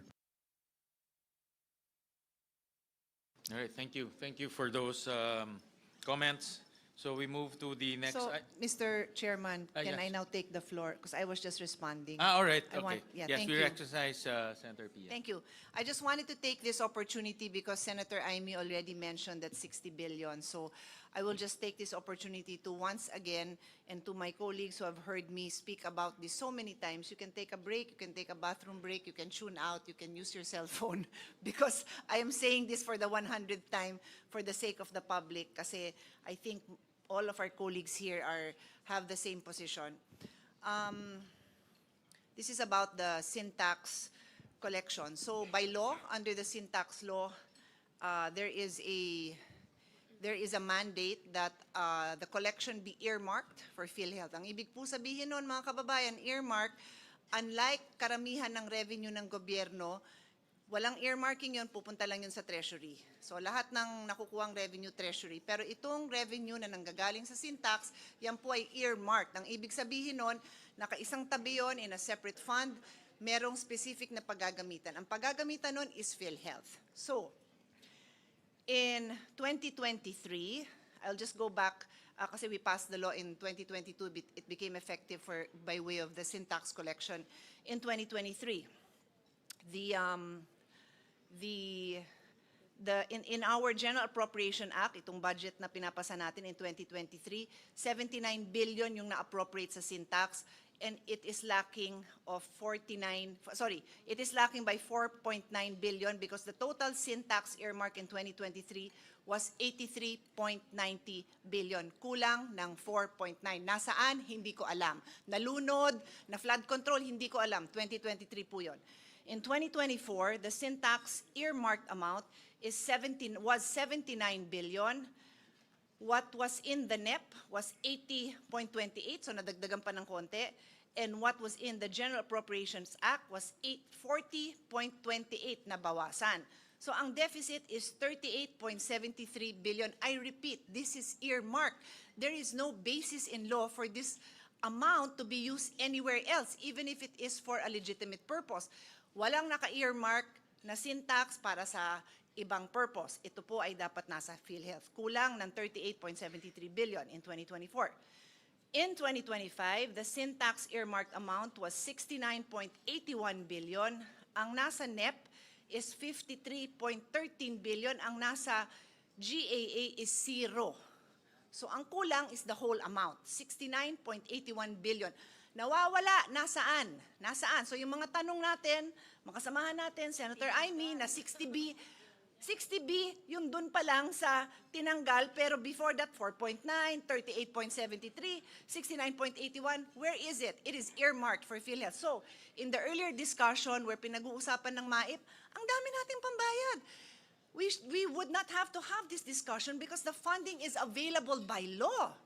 So, I move on. In 2026, which is ngayon, ang earmark is 69.78 billion. Magkano ang nasa NEP? 53.26 billion. Ano kulang? 16.52 billion. We have the power. Ladies and gentlemen, tayo dito. Wag na natin gayahin yung 2023, 2024, and 2025 GAA. We have the power to reinstate the 16.52 billion. In the past 4 years, let's do the right thing for this 1 year. And this will address the very same questions that you were all raising earlier on the lack of funding for medical assistance. Okay? So I rest my case kasi clear yan. Ang total niyan is 129.96 billion for the past 4 years. 129.96. I'm not done. Also earmark, kaya magkape ka pa, Chairman. Also earmarked are revenues from PCSO and PAGCOR. Iba naman yung batas na to, pero it is also earmarked. Uulitin ko, very clear na tatanggalin yung pondo na revenue ng PCSO and PAGCOR, isang tabi para sa PhilHealth. Ang nakalagay lang, kasi ibang batas to, nakalagay doon subject, and I am paraphrasing, but basically it reads something like subject to the usual accounting, budgeting, and auditing principles. O yun daw. O nasan?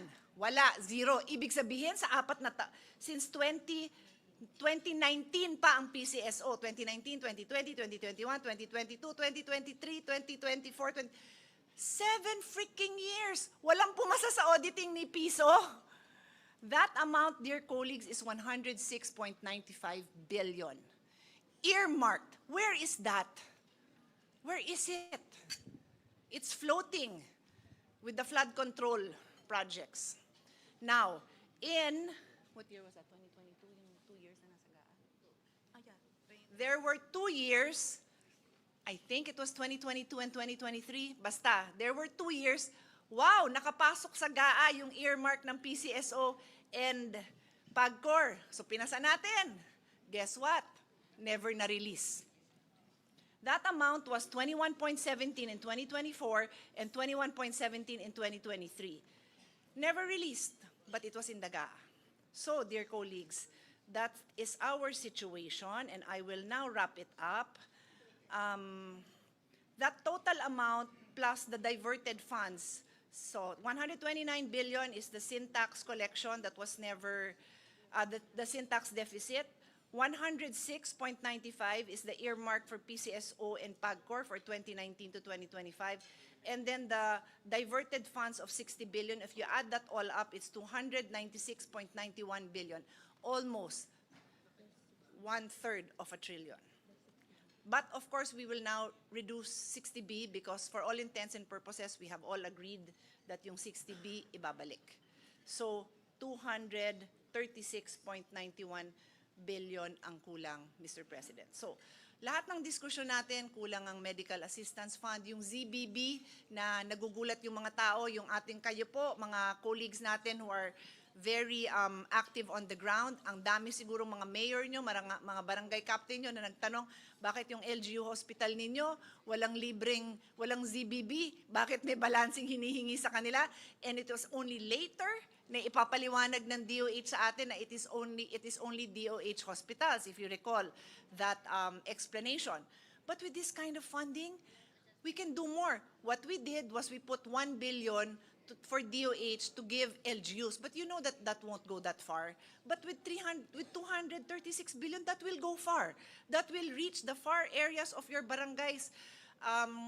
Congressman Pipito, di ba? Sa'yo din, Congressman Abet, sa ating lahat. So that is where we are. I rest my case, but I will also point out that PhilHealth also by law is supposed to subsidize the contributions for the indirect contributors. Ito po yung mga hindi nakakabayad like certain solo parents, PWDs.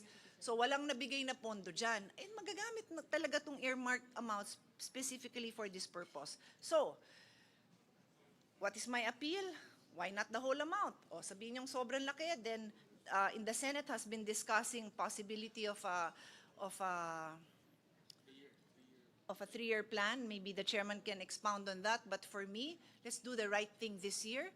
The 16.52 billion should be included so that for the first time, masabi naman na in this Congress, we upheld the law that we ourselves passed, the sin tax law.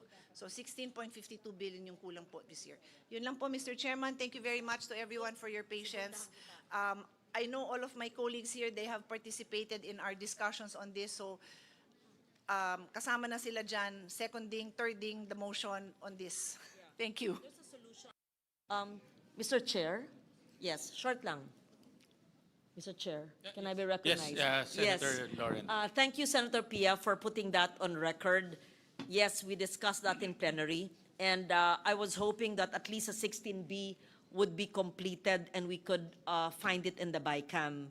Unfortunately, it looks like it cannot be completed because it should have been in the NEP, diba? It should have been in the NEP. But what the NEP of 2027 can do is to include the whole 129.96B.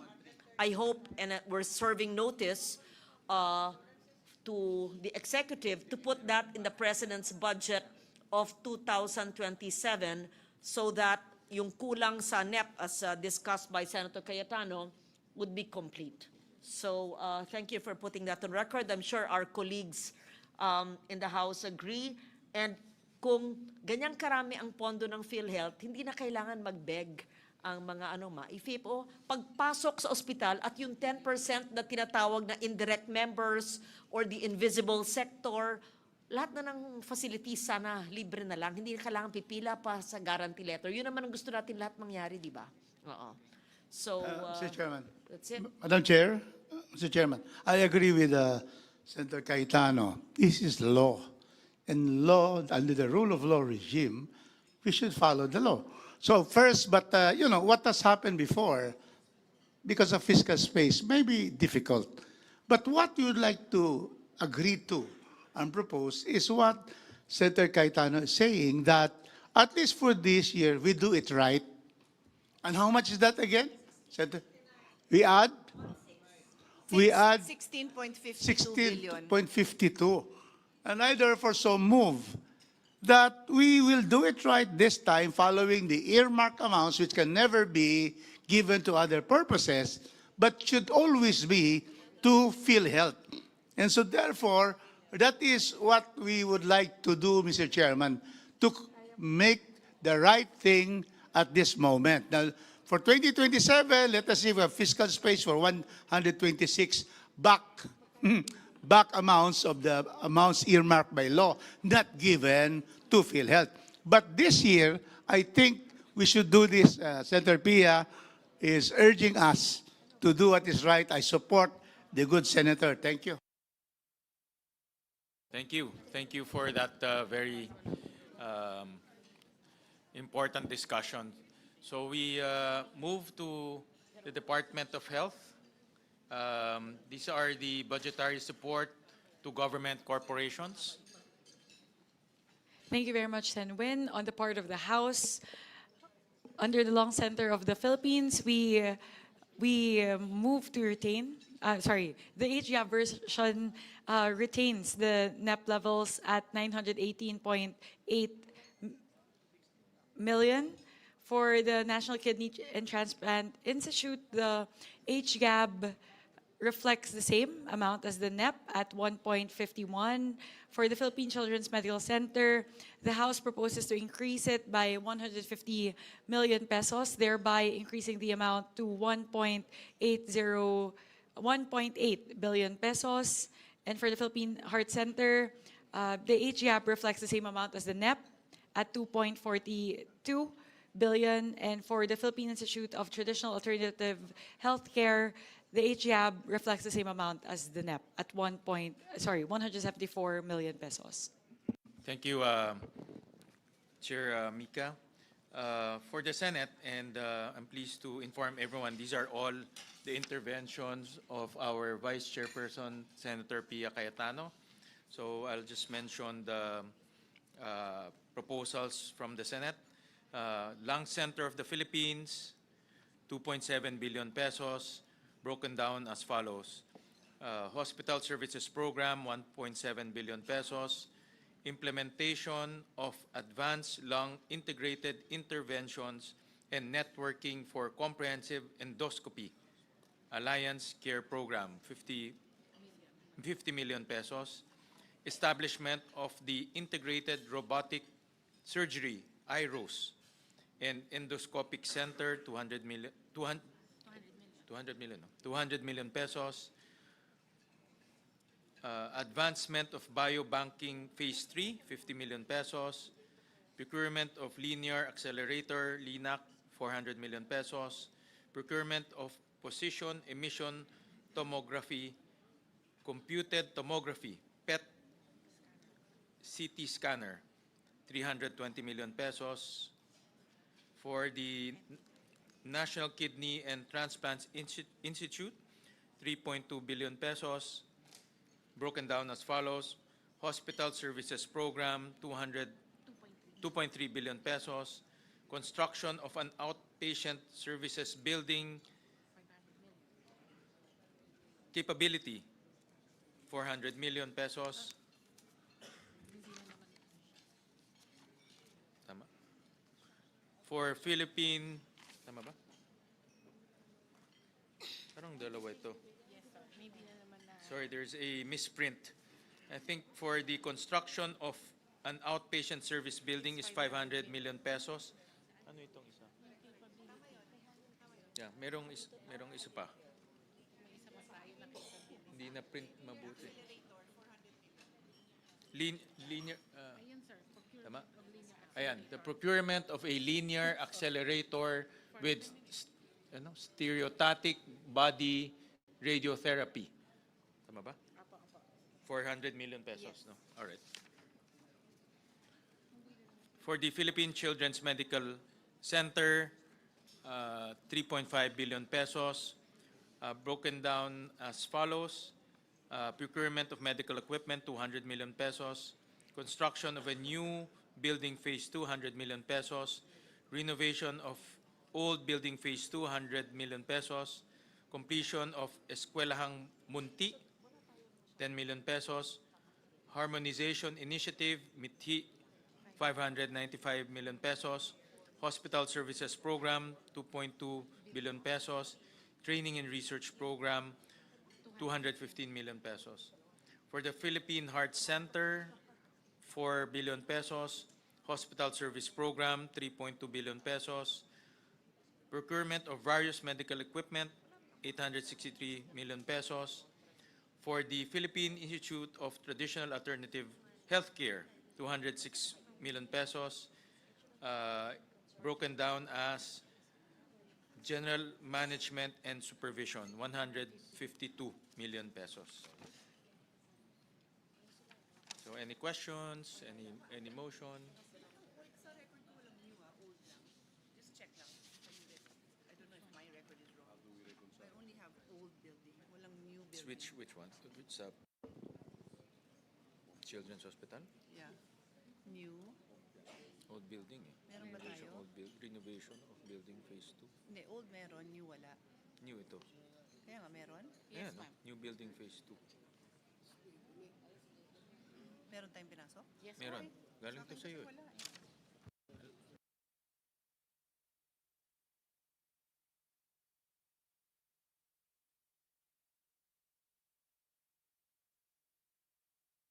All right, any comments, any suggestion, any motion? Senwin, if I may take this one, PCMC is very close to my heart, so I'm very happy to see the huge increase for the needs of PCMC, and not just that, of the other specialty hospitals. So I thank the Senate, and I also thank Senator Pia Cayetano, who sponsored this. And with that, I move to adopt the recommendations as put forth with regard to the DOH BGSC Yeah. Any cluster. second? Mr. Chairman, I second our chair with the statement that Cagayanons have been able to be given services, especially by the Philippine Heart Center, the Philippine Children's Medical Center, and the National Kidney and Transplant Institute. We thank the Senate for increasing all the budgets for these 5 agencies. So I support and second the motion of our chairperson. Thank you. Thank you. So we now go to the Department of Agriculture. Yeah, we can start with the Office of the Secretary.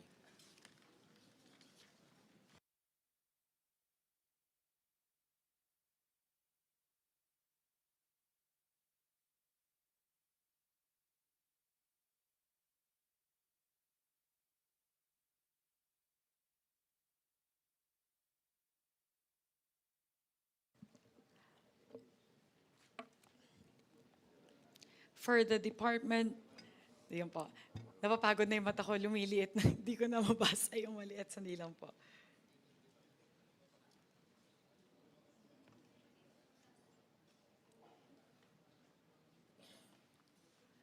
For the Department of Agriculture, under the Office of the Secretary, the House proposes an increase of 16.6 billion pesos from the NEP level of 16 billion pesos for the repair, rehabilitation, and construction of farm-to-market road projects in designated key production areas, thereby bringing the total in the age gap to 32.6 billion pesos. Next would be a proposed 50 million peso increase in the PAEF on the National High Value Crops Development Program, thereby increasing it from 601.9 billion in the NEP to 651.89 billion in the HGAB. Next, and very important for the House, would be the next item, which is to institute a 10 billion peso fund for the presidential assistance to farmers and fisherfolk. This is important because at 7,000 pesos per beneficiary, we will be able to service almost 1.3 million farmers. Next would be Office of the Secretary lang po muna tayo. Yeah. So those would be the 3 major amendments proposed by the House on the part of the Department of Agriculture under the Office of the Secretary. Thank you, Chairperson Mika. We now present the proposals of the Senate, and this is from all the proposals actually came from our Vice Chairperson Senator Kiko Pangilinan, who spearheaded the hearing of all the agriculture offices.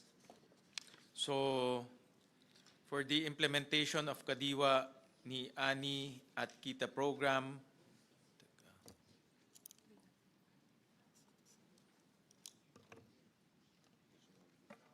ito yun,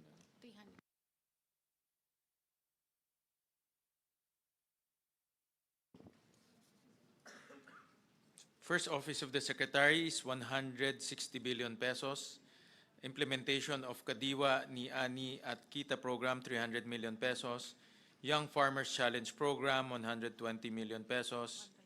121 million pesos.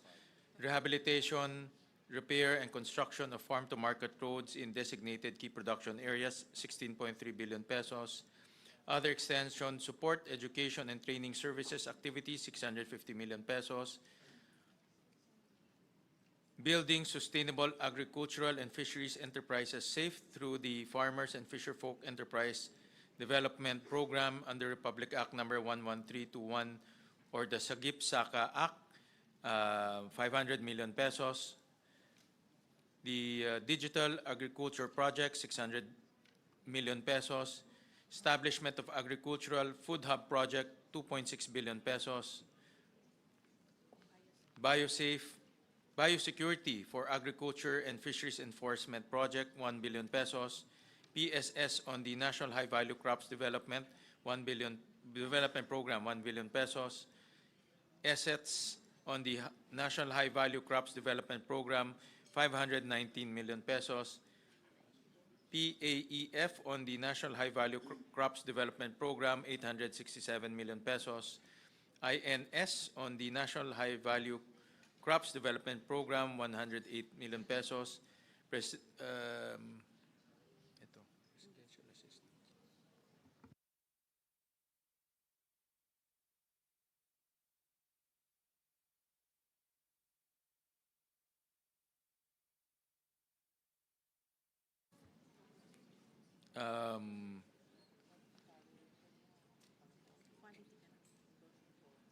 Okay.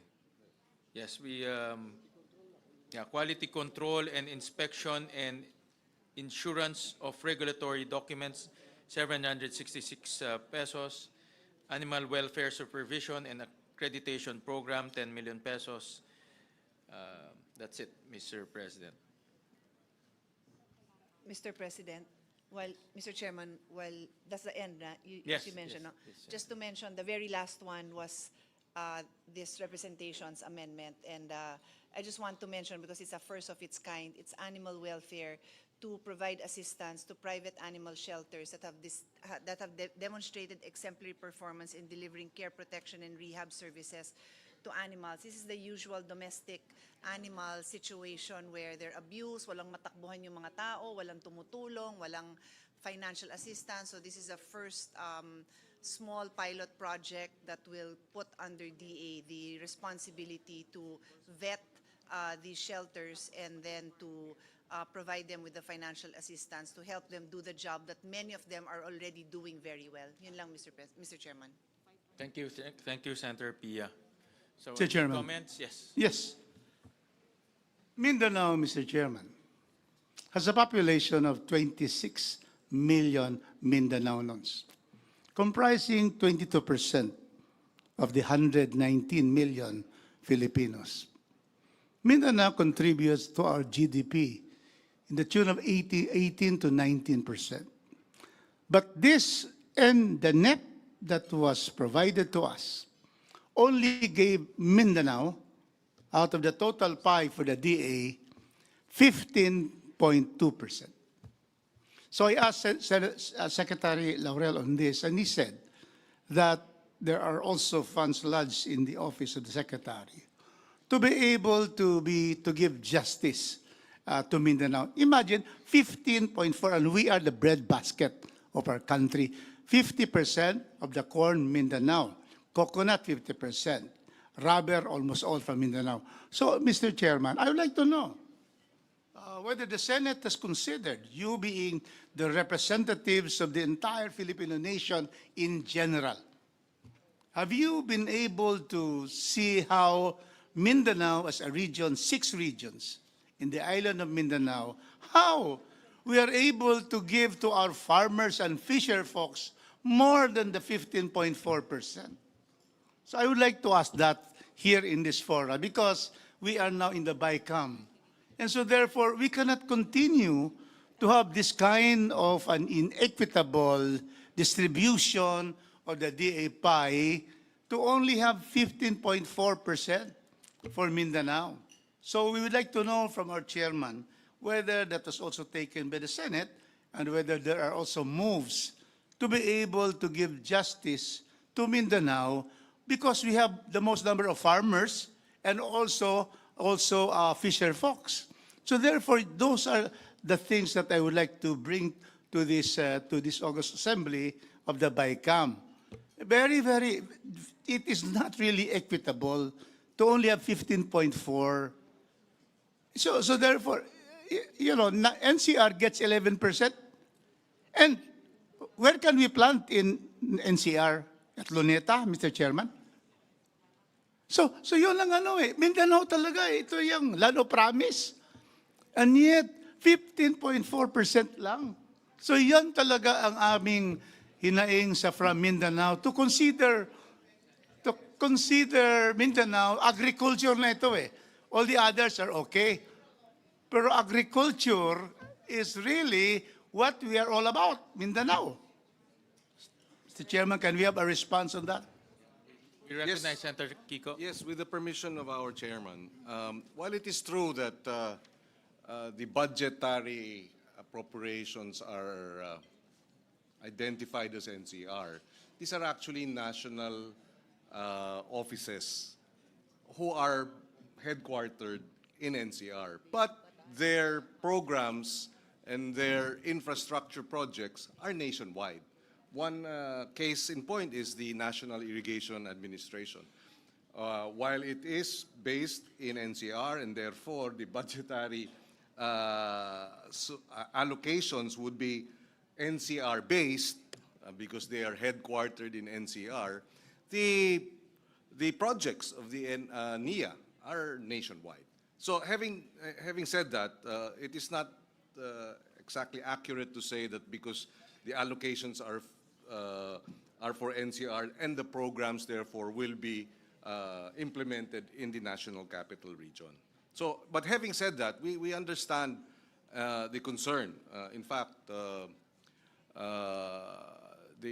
because of this concern, there are a number of interventions that we put in place that we would like to address the challenges and nationally. For example, the establishment of a food hub project of 2.6 billion includes a food hub as endorsed by the Department of Agriculture in Mindanao.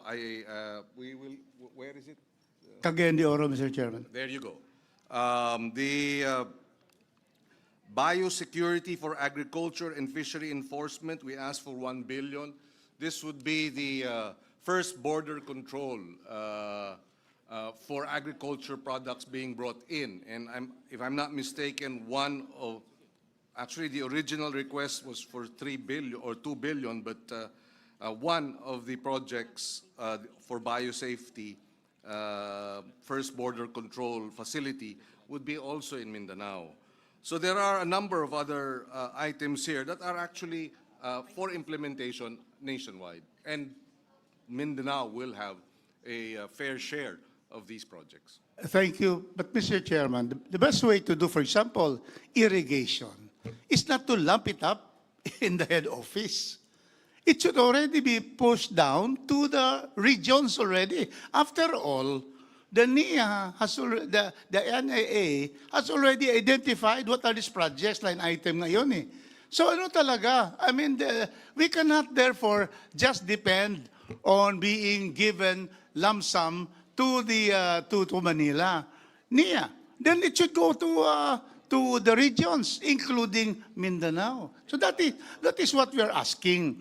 Because when you put it in the head office, the problem there is that it becomes a pork barrel of the one holding the funds.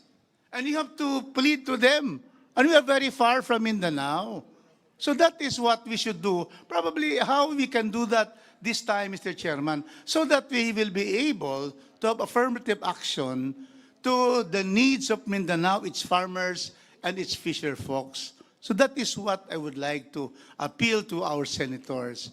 That clear very clear talaga 15.2%. So how can that be, considering if you go to equitable distribution by population under the principle of taxation by representation, then we should be able to at least get 22%, because that is the population percent of Mindanao. 26 million, which is 22% of the 119 million Filipinos. So that's what we like to ask, how we are able to do that so that it will be right there. So that people, us from Mindanao will see, Nia, okay, ito yung amount. It should already be given to the regions. We can see how much Mindanao will get already. So those are the appeal of those from Mindanao, Mr. Chairman, and of course, Senator Kiko Pangilinan. Yes, if I may also add, Mr. Chairman, there are budgetary appropriations for the Office of the Secretary, which we believe we pushed for the increase, and there should be a fair share for Mindanao. For example, we increased the PCIC budget by an additional 1 billion, which therefore will be made available to farmers nationwide. The ACPC, we also increased it by 250 million, again to be made available for our farmers and fisher folk nationwide. So these are some of the programs that we pushed for in terms of additional funding, and definitely we should be able to put in place perhaps maybe even a special provision on ensuring equitable distribution of the programs throughout the country. Thank you for those increases, Senator Kiko. And indeed, if there's a special provision that will have equitable, then it will be okay with us. Equitable distribution in accordance with the number of farmers. In the presentation of Secretary Kiko, we can see that 35% of the farmers are in Mindanao, 35 to 40%. So, and the fisher folk. So therefore, we should have that kind of equitable apportionment. So I would propose that we pass a special provision to have equitable share of those funds lodged in the office of the Secretary. I so move, Mr. Chairman.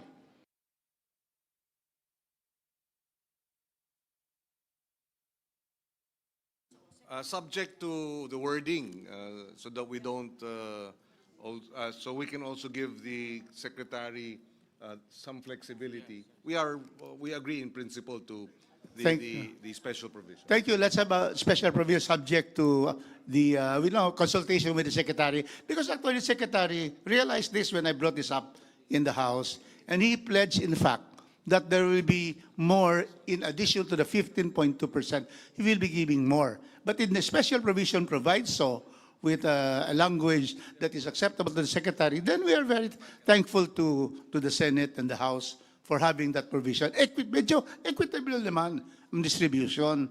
Thank you, Mr. Chairman. Thank you, Secretary Kiko. Thank you.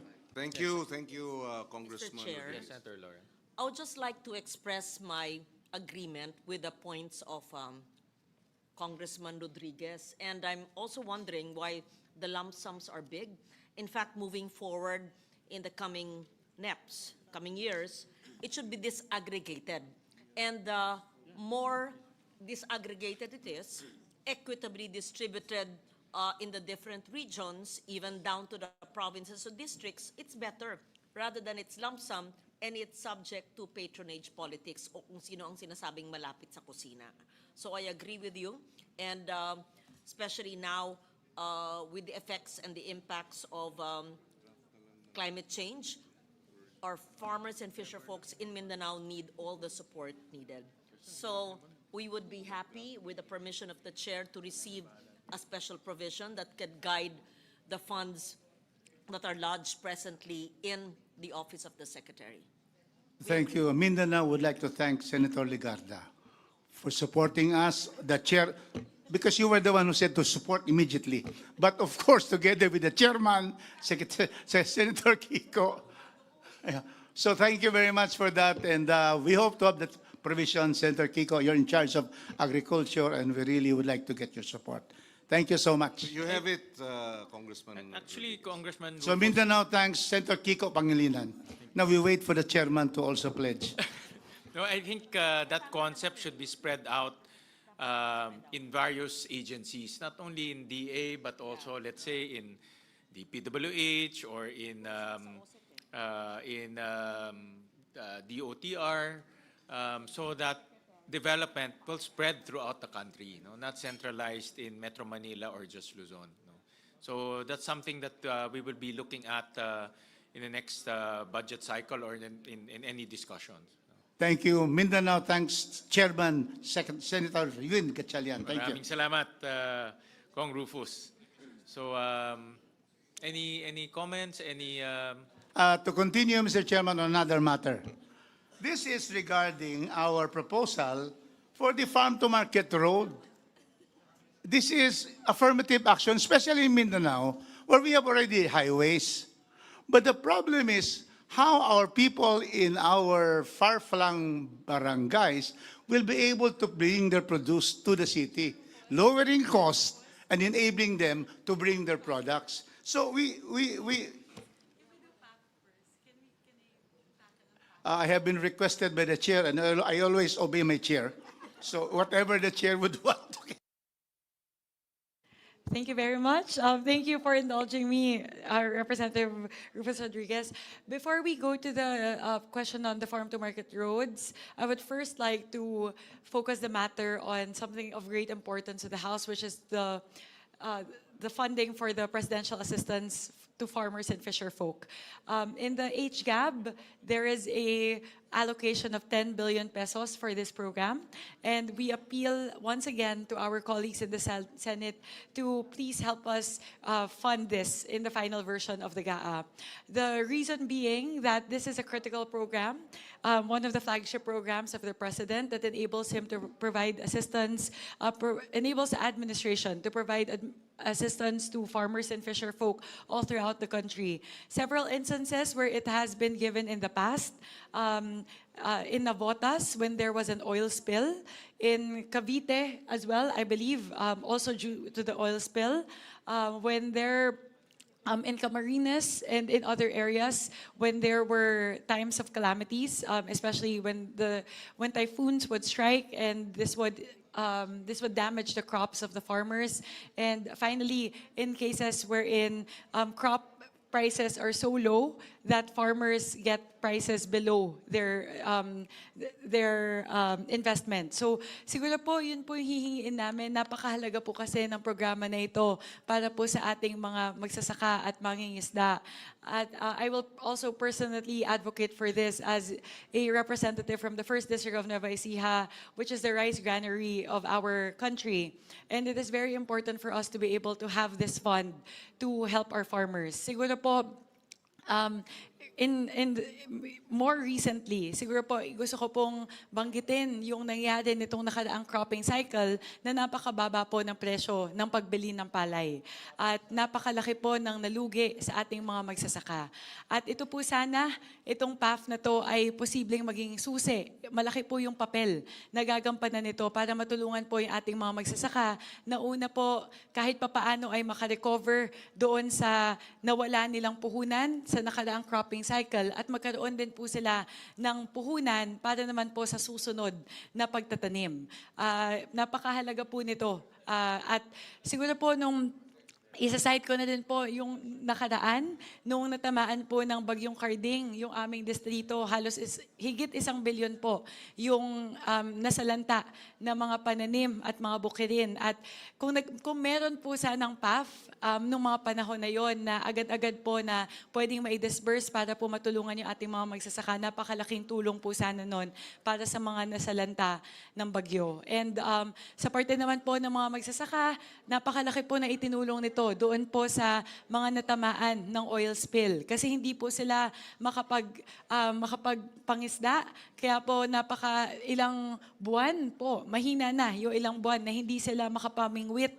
Makapamingwit ba yung term pag malakihan? Pero hindi sila hindi sila makapangawil sa kanila pong mga kadagatan dahil po doon sa oil spill. So, ang aming pong proposal, ang aming panukala ay itong 10 billion pesos po na ito ay hahatiin po sa 7,000 pesos bawat benepisyaryo. At ito po ay, ang represent po nito ay 1.3 million farmers na pwede po nating matulungan sa taong 2026. Kaya umaapela po muli ang aming delegasyon mula sa Kongreso na sana po matulungan po kami ng aming mga kasamahan sa Senado na sa pinal po na version ng ating budget ay maipasok po yung 10 billion pesos para sa presidential assistance for farmers and fisherfolk. Maraming salamat po. May we hear from our colleagues from Mindanao? Sorry, I'm sorry, Senator. I think Senator Kiko first, and then... If I can, Senator yes. Dorn. Well, we were reviewing first it was not in the NEP. I think it was considered after the series of typhoons, calamities, and the drop in palay prices, which happened after the NEP was prepared. No, so our concern there was how do we secure, where do we source the money? But having said that, my initial inclination really was to endorse it precisely because talagang hirap na hirap yung ating mga farmers, and lalo na sa palay prices, no? Bagsak na bagsak talaga, luging-lugi. Ayaw na nga magtanim muli, no? And then sunod-sunod yung bagyo. There are some concerns, however, in terms of the implementation. For example, sa RCEF of 2025, up until today, of the 13 billion that was supposed to be released, including for our rice farmers, 6 billion for cash assistance. The entire 13 billion has yet to be released. And of the 13 billion, machinery, seedlings, etc., 6 billion is cash assistance. Hindi pa na ibibigay. So, how do we now reconcile giving them an additional 10 billion for 2026? We have not yet been able to give them the 6 billion for 2025. So that's one concern that we were raising. No? The other is the 2024 releases of cash assistance. The COA has found that about 58,000 recipients of the assistance should not have received the amount. And that's a total of about 293 million pesos worth of assistance that went to non-farmers or non-qualified farmers and the like. So these are some of the concerns that we were contemplating with respect to this particular, how do you call it, budgetary appropriations. Now, like I said, initially, we were supporting this, and if we'd like to hear out other members of the panel, and maybe from our panel too in the Senate, so that we can try and find some win-win, how do you call it, compromise.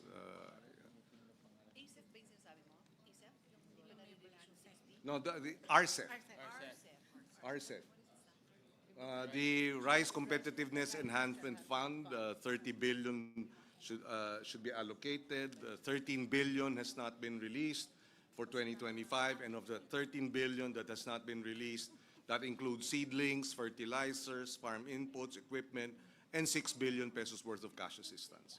So these are the challenges, and the issues that surround our decision regarding the 10 billion additional assistance for farmers and fisherfolk. In principle, we have no argument that they need the support. We don't dispute that they have suffered a lot in the last year and have suffered a lot of losses and need support. So moving forward, we will yield. We will defer Mr. Chair. to the committee's preference and decision. Sige. If I may respond po, with regard to the 6 billion mentioned in the RCEF, I was one of the principal authors of the amendment to the Rice Competitiveness Enhancement Fund. And I believe that the 6 billion is tagged under the RFFA, which is the Rice Farmers Financial Assistance. And I think one of the chokehold points there would be the recognition of the funding source. Kasi po ang source po nito would be the tariff revenues.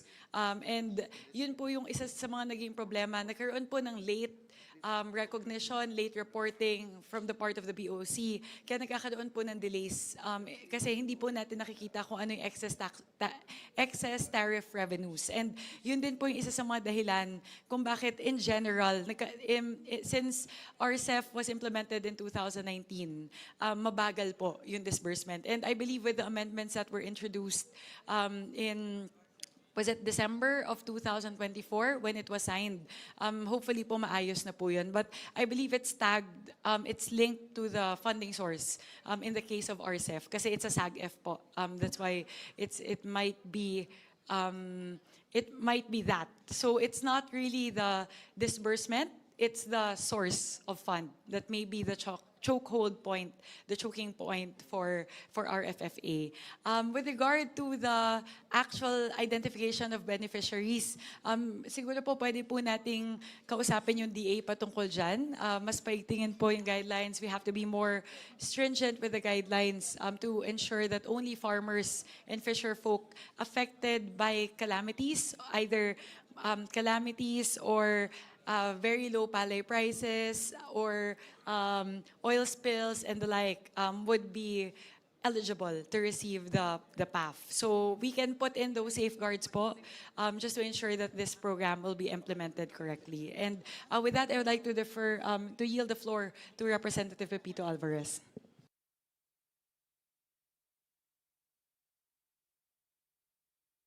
Sorry, follow-up lang. Sana i-adapt ng aming Senate counterparts yung requested ng administration na 10 billion. Kasi I can only cite Palawan, kailangan talaga. So, meron mang nagkamali doon, meron mang finding ang COA. Let's institute na lang more safeguards para wag naman natin tipirin yung ayuda sa fisher folk at sa farmer natin. Yun lang ang pakiusap dahil kung makita mo yung minention ni Senator Kiko na nawalaan tayo dahil hindi mayroong mga nagpapanggap na farmers at saka fisher folks, but sa next cycle siguro mas mabuti, mas mababa na yan. Kaya tuloy na lang po natin ito. Nakikiusap kami. Thank you very much. Madam Madam Chair. Chair, if I may. Representative Marcelino Libanan and then Representative Rufus Rodriguez. Thank you, Madam Chair, Mr. Chair. Gusto ko lang mag-propose ng amendment na hindi lang 7,000 yung ceiling bawat isang tao. Kasi napakaliit ng 7,000 kasi parang AX na po yan. Kung maaari, maglagay na po tayo ng ceiling. We are dealing here with the backbone of our economy, farmers and fisher folks na bibigyan. Kaya laki-lakihan na po natin yung may bibigay natin sa mga beneficiaries. Thank you. Thank you, Maino. To respond to that, po, actually, this is not something that we will stipulate in the GAA. Rather, it's based on the internal guidelines that the DA has issued when they implemented PAF in recent years. So, ano po, pwede po natin kausapin yung DA kung ano po yung gagawin nila na entitlement per beneficiary moving forward. Representative Rufus Rodriguez. Thank you, Madam Chair. And certainly, we support the fund for the presidential assistance to farmers and fisher folks. President Bongbong Marcos was in the city of Cagayan de Oro last year to give precisely to our fisher folks who were victims of the shear line. They were not able to fish. In fact, there was a deluge of water in the shoreline, and so some boats were destroyed. And then also from the farmers in Cagayan de Oro and Misamis Oriental, and the president was in Cagayan de Oro at our convention center. And you can see that our farmers were so thankful to President Marcos because the president went to them and they saw the president, shook hands with the president. The president has brought government nearer to the people.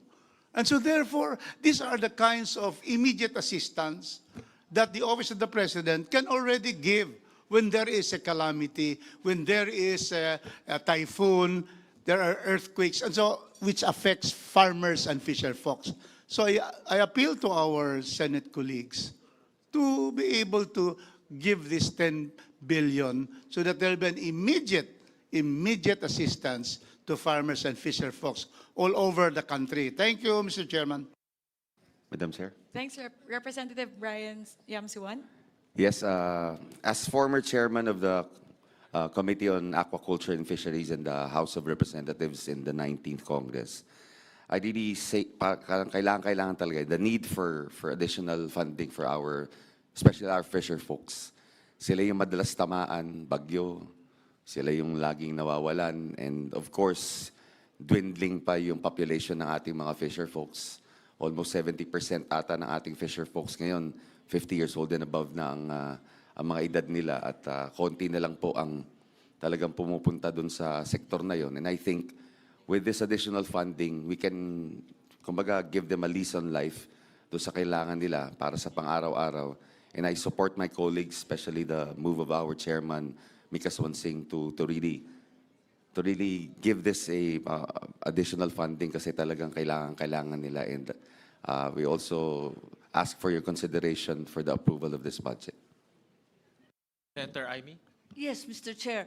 Alam naman ng lahat na pinaglalaban ko ng todo ang ating mga magsasaka at mangingisda dahil ako'y nagmula sa isang rural, agricultural na constituency. No? Hindi naman namin mapagkaila yan.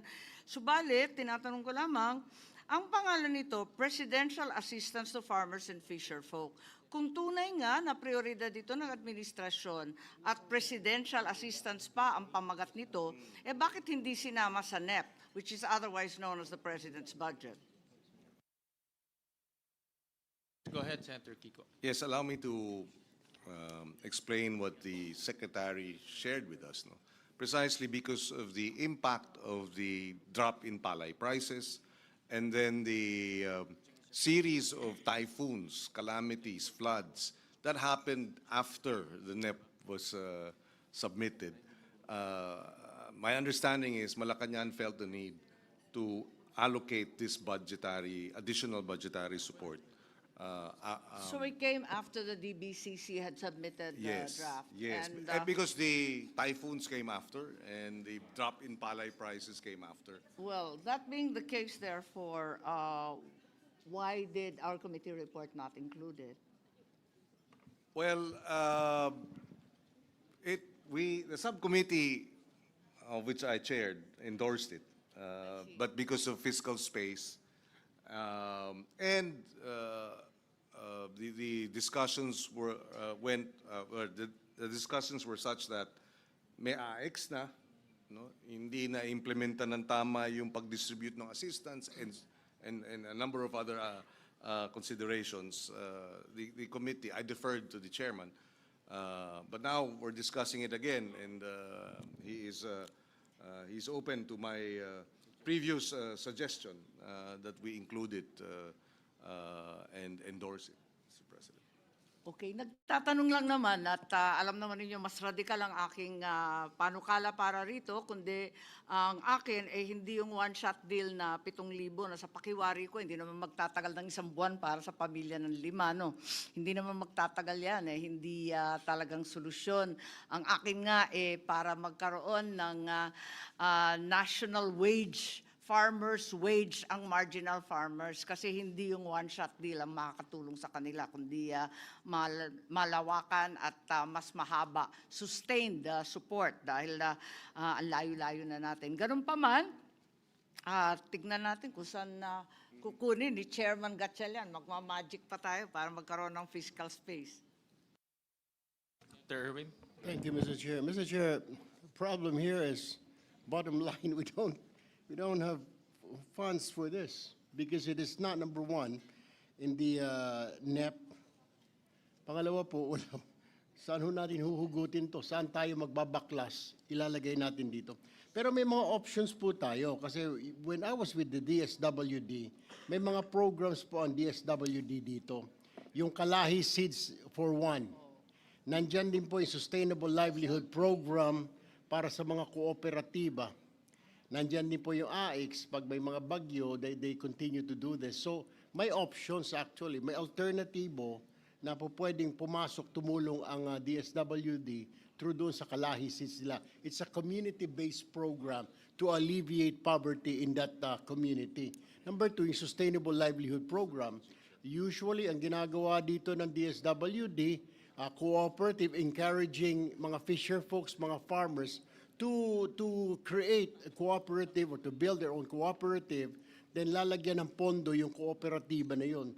Number 3, yung AIX nga na 5,000 ay binibigay usually sa mga calamity areas, yung mga tinamaan ng kalamidad ng mga kababayan natin. So, there are options. Ito ang 3 options na ito ng DSWD, Mr. Chair.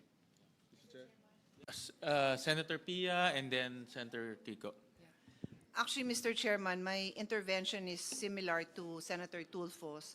Of course, he was our former secretary, but I handle the budget of DSWD right now.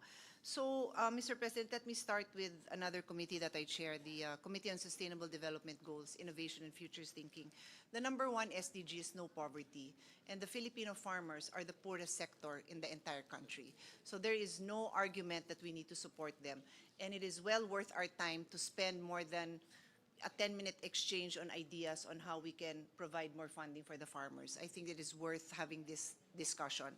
My intervention specifically is, well, first my observation, there seems to be a problem with the efficiency of DA in identifying and delivering the needed funds to these farmers. Clearly, the fact that the chairperson said she had a lengthy explanation on the availability of the fund, and then in terms of the questions on who is receiving those funds. Now, Senator Tulfo had already mentioned that DSWD has similar programs. So, my humble recommendation is that we consider giving that fund to DSWD, because as it is, DSWD has their own share of problems in the efficient delivery. But mas natuto na sila, mas nahasa na sila, mas tinitingnan natin sila. Kumbaga, mas mahirap magkaroon ng kalokohan doon, in my humble opinion. Kung hindi sanay si DA sa ganito, then we open a whole Pandora's box with this new agency delivering funds that they do not, I'm not aware, but do they have the expertise in doing this? Because DSWD has the expertise. On that note, the LSLP that His Honor mentioned is 4.5 billion under the NEP, and the House recommended this to be 5.13 under the GAB, and the Senate supported this. So pwede natin dagdagan yon. It's just an option because mahirap sa atin na nakakarinig tayo ng pera na pinaghirapan natin hanapin para makarating sa mga kababayan, tapos hindi nakakarating, nakakaltasan. Ang sakit eh. So kung mabibigay natin to sa isang ahensya na mas maaasahan natin, that might be an option. So that's all really that I'm recommending that the body considers, because I want to support the farmers and fisher folks. I shared the concern of Senator Aimee, and I'll include Senator Lauren as well, because we were discussing na medyo parang afterthought naman kasi, dahil taon-taon naman tayo binabagyo. Taon-taon naman na merong another crop na nagkakaroon ng mafia na hindi na maganda ang presyo ng farmers natin. So ba't pa tayo nagulat? Ba't pa hindi pa nasama to sa NEP? So yun lang naman ang mga considerations natin at this point. But I fully support kahit more than 10 billion, maghanap tayo ng pondo. But let's lodge it in an agency that can deliver this properly. That is my suggestion, Mr. Chairman. Thank you. Mr. Chairman. Yeah, with due respect to Senator Cayetano, in the case of Cagayan de Oro, Misamis Oriental, the DA has the expertise more than the DSWD. Because DSWD, AIX, AKAP. But this one is a sector, which are farmers and fisher folks. And the fact that the president was able to go there at the time when they were hit by the shear line and the typhoon in Cagayan de Oro and also Misamis Oriental really says a lot towards our government being able to reach out to our people. And so iba talaga ito eh. That's why it is farmers and fisher folk. DSWD would not have that kind of expertise to be able to know because the DA has the list of farmers for every province, every city. So therefore, we are asking that in this particular case, let us continue, Senator Pia, because this is a sector that DA is really on top of. If I may. Yes, in agreement with Representative Rodriguez, there is something called the Registry System for Basic Sectors in Agriculture, the RSBSA, and the Rice Farmers Registry System, which is very comprehensive. Kung minsan hindi na-update, pero ganun pa rin, siya yung foundational database for government agricultural assistance, cash grants, crop insurance, subsidized rice, and mechanization. So kung tutuusin, para sa akin, mas maayos pa nga yung listahan na yan kesa yung mga ginagamit natin sa AKAP at AIX. Yes. Mr. President, just a quick response. I defer to the experts, no? Kasi alam nyo naman yung mga farmers nyo. So sa akin lang naman, it was just a suggestion because clearly there have been issues. So I'm so happy to hear na maayos po sa Cagayan de Oro. I'm truly happy about that. Pero what do we do with those, how many? 65,000 wrong recipients? 58,000. How many? 58,000. 58,000. So what do we do with that? I don't know. That's why I'm just throwing some, if I may just continue. We don't have the data as to So- where, but that was a national figure that was given by COA. So I mean, I defer, no? It's just a suggestion, but I cannot just not consider that 58,000 wrong recipients is okay. It is not okay because that 58,000 could have, I'd rather na nadoble dun sa mga fisher folk and farmers sa Cagayan de Oro, madoble na lang kaysa maling recipient, di ba? Kasi sayang din yung nilalagay natin dun sa ibang assistance kung sa ibang programa, mali-mali din ang pag-deliver. So it's just that. It's just a level of frustration that, you know, we work so hard to find the right funding and then it doesn't go to the recipients. Thank you. Mr. Chair? Senator Kiko? Yes, go ahead. I will Mr. Chair, mine kanina was just a suggestion, di ba, na instead of giving out 7,000 one time, I mean, we have typhoons every few months. Farmers, crops, they're destroyed pag nadaanan ng bagyo. And then fisher folks din sila makalabas. Mataas lang, malaki lang ang alon, hindi na kagad pinapayagan ng Philippine Coast Guard. So, we give them 7,000 this month, July. May bagyo na naman na September. Ang point ko, my point here, Mr. Chair, is like, why don't we give this, sige, kung DA, let's just give it to DA, or like what Congressman Rodriguez is saying. Pero siguro, baka po pwedeng gawin natin in a form of a livelihood. Para kulang kasi 7,000 at one time, ang bagyo, 3 times, 4 times, tumaas na yung alon, amihan, habagat, di na makalabas yung fisherman natin. So, siguro mas maganda kung gawin natin ito. I don't know if the good congressman from Cagayan de Oro will agree with me, na hindi in the form of ayuda, kundi parang sustainable livelihood. It's a livelihood. Like they pull their money together in one community, in one fishing village, para makagawa sila ng isang kooperatiba doon, like what DSWD is doing, para may pinagkakitaan sila every time na hindi sila makalabas because may bagyo, may mataas na alon. Mr. Chair. Mr. Chairman, fishing and farming is already a livelihood.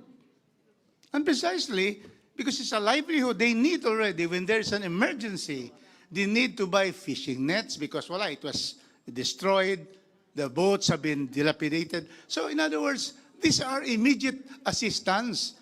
And therefore, the livelihood that they have, farming is a livelihood. We don't have to reinvent the wheel on what should be the farmers should do, or the fisher folks.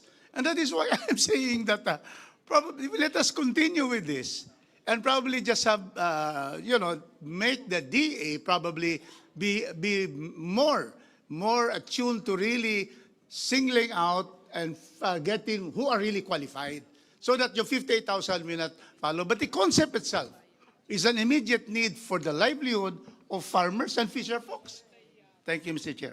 Mr. Chairman. Thank you. Mr. Chair. Yes, Senator Kiko No, and just then Senator. just to add to the points raised earlier by Senator Pia Cayetano, Senator Amy Marcos, on the matter of this being a stopgap measure, it is calamity cash assistance to address a real need, given that bumagsak ang presyo ng palay, hirap ang ating mga magsasaka. But I share the view that this is a short-term stopgap measure. And strategically, we will have to do this every year, considering every year the storms get worse, get more destructive, and the like. And that's why I said this during the hearings, that if this is 10 billion, maybe we should, of course, this is just putting it out there, and hopefully in the future, we can get the support of both houses to address this. Why not allocate 5 billion pesos for capacity building of farmers and fisherfolk cooperatives? In other words, give the DA the power to manage, to provide developing of co-ops, or allocate another 10 billion for extension service.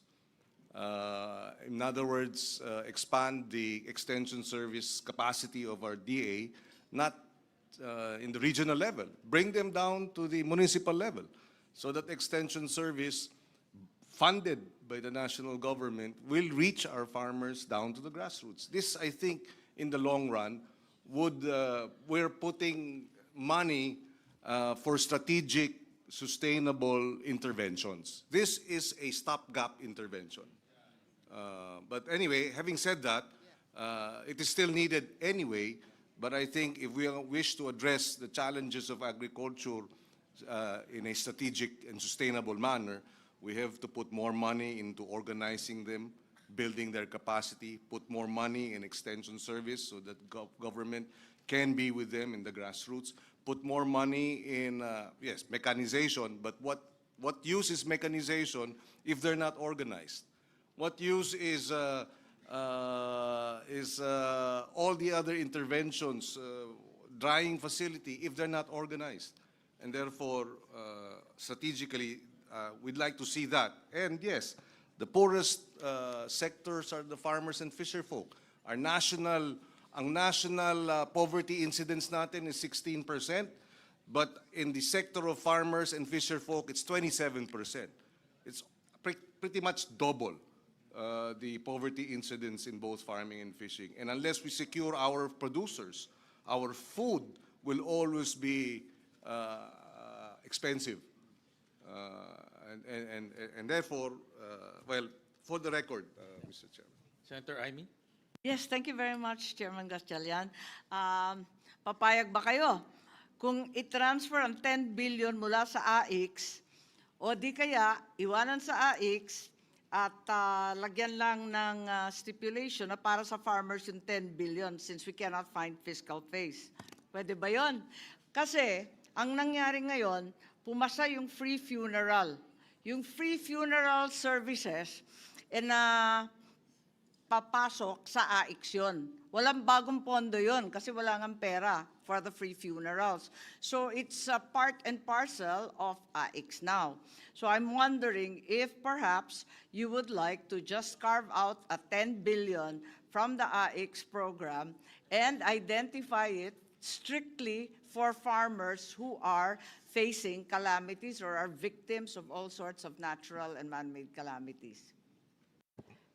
If I may respond po, if the question is with regard to the funding source, I will be able to provide Senator Win with a proposal on where this 10 billion pesos will be carved out. A win-win. So Yes, most definitely. Huwag Yeah, tayo well- magbabawas ng AIX, yun ba yun? Well, for me, after listening to our esteemed colleagues, and I agree with Senator Pia, the poorest of the poor comes from the agri and fisher folk sector. And ang problema, they're also susceptible to price fluctuations. No? Pag tumaas ang presyo ng palay, susceptible sila doon. Pag bumaba ang presyo ng palay, susceptible sila doon. walang calamity pero susceptible sila sa presyo, no? So, and at the same time, susceptible rin sila sa weather disturbances, no? So, it's really, for me, parang it's a very volatile, they live a very volatile life because of the price fluctuations and also the weather disturbances. That's why I can see a specialized program for them because I think yung mga ibang mga kababayan natin hindi ganito na experience sila, no? Price and weather, no?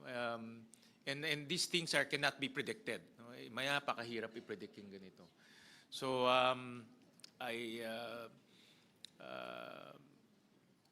for me, I see the benefit of this program, no, especially for our farmers and fisher folks. No. Yeah, so Thank you very much, Senwin. And with that, I would like to reiterate my motion to include the 10 billion pesos for the presidential assistance to farmers and fisher folk to the final version of the Bicam. Madam Chair, you did indicate that you had identified a funding source. Can you share it with us? I will be able to give it, these will be derived, actually po, lahat po kasi yon. So I will be able to disaggregate it from 10 billion. It might be a little bit difficult to lay out all of it, but most definitely, I can Happy to assure. wait, but so far, wala pa tayong binabawasan, puros dagdag po. There's the 4 billion under the NFA as proposed in the GAB. That's a Yung huge source. DepEd 29. Not DepEd, definitely. Hindi, may NFA po. bawas na yung DepEd sa version natin, di ba? But that's definitely not going to be the source sige. for the 10 billion. It's the 4.5 billion in the NFA. Kasi po, we placed that initially in the HGAB. However, given that there's no enabling law to facilitate that, that can be a big source. for one is I see the flood control Yes. projects. That's definitely the source. We also saw. I'm sure you're all in receipt of the statement of the Public Works requesting that their budgets be restored. Yeah. They've just put it out, Yeah, I think. yeah, I saw that. So, and also inefficient utilization of funds from various agencies. As we go along, we'll see those also. I can guarantee for rest assured that we will be able to not carve out, we have already identified a funding source for the 10 billion under PAF. So with that, I reiterate my motion to include the 10 billion pesos for the presidential assistance to farmers and fisher folk in the final Bicam report. If that is the case, Mr. Chair, then I move to approve to be included the presidential assistance to farmers and fisher folks. Thank you, Senator Second. Erwin, and duly seconded by our colleagues. Thank you, Senator Kiko. In fairness to Senator Kiko, he studied this very carefully and recommended it to the committee. So the motion is approved. Thank you very much. Thank you Madam very Chair. much to our colleagues in the Senate and to Senator Kiko Pangilinan for helping us as well craft this particular program. Madam Chair, but before we go to the other item, Okay. may I tanong would like lang ako. to Because this will be a presidential assistance for farmers and fisher folks. May provision po yung Senado na bawal ang politiko magbigay ng ayuda. Kasama po ba ito or may provision kayo na except the president? Kasi ang sabi ni Congressman Robos, ang presidente mismong namimigay, yan ang pinaka-numero unong politiko po natin. And we were there. Harmonize the intention of this program with the special provision, but that's a good point. Yeah, we'll harmonize it. Yeah, thank you, Mr. Chair. Kasi baka ma-miss out natin po ito. Napaka-importante po ito. See, this is symbolic when the President gives this aid to our farmers and fisher folks. We'll harmonize the program with the special provision. Yes, Senator Pia? Yeah, Mr. Chairman, I just want to put on record that I was messaging Secretary Rex Gatchalian of DSWD regarding my idea that DSWD might be able to assist. And he said there's already a precedent for that, wherein they have assisted DA, and the list of farmers and fishermen were given to them and they would do the payout. So just to put it on record, and perhaps Senator Kiko can just relay this to the Secretary, that if it is an efficient way in some other areas, then why not? So just to put it out there. Thank you. Yes, we will relay the same, Senator Pia, to Secretary Kiko. Madam Chair, very short lang to. Representative Javi Yeah. Benitez. I'd just like to share because so coming from the province of Negros Occidental, we're facing a perfect storm. Na may low, poor cane quality, mababa yung prices po namin.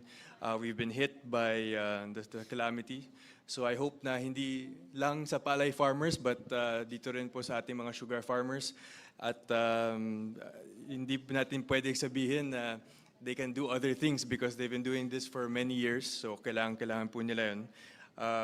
So I hope na makonsider din po ng not only legislative but even the executive for sugarcane farmers. Yeah, thank Yes, you. I understand the amount. The assistance is for all, not just rice farmers, in farmers and fisher folk, precisely because lahat tinamaan ng bagyo, apart from yung bagsak ng palay prices.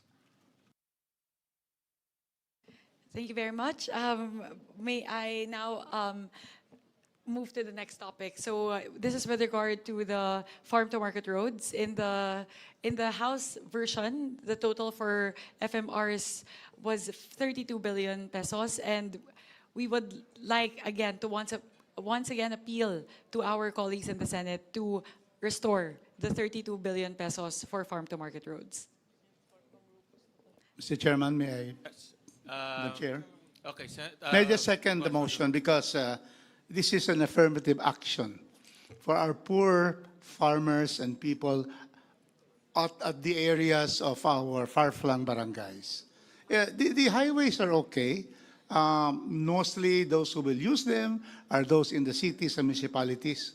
But then it is by going to the deepest parts of our barangay that we really bring in this particular service to them, and they're able to bring their products and their produce to the markets, making it, the prices of products also would lower in terms of prices. And so therefore, I just to also state that Senator Kiko Pangilinan has stated that in Region 10, there is no ghost FMR.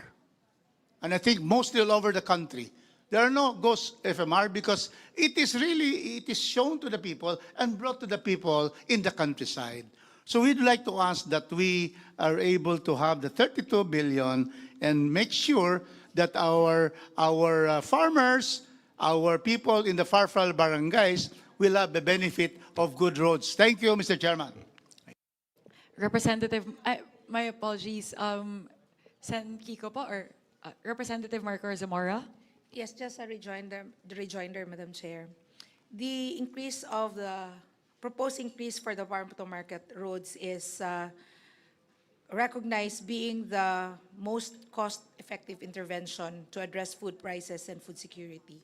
In fact, studies and DA field data consistently show that poor farm access increases transport cost by 20 to 40% and leads to post-harvest losses of up to 30%, especially for rice, vegetable, and high-value crops.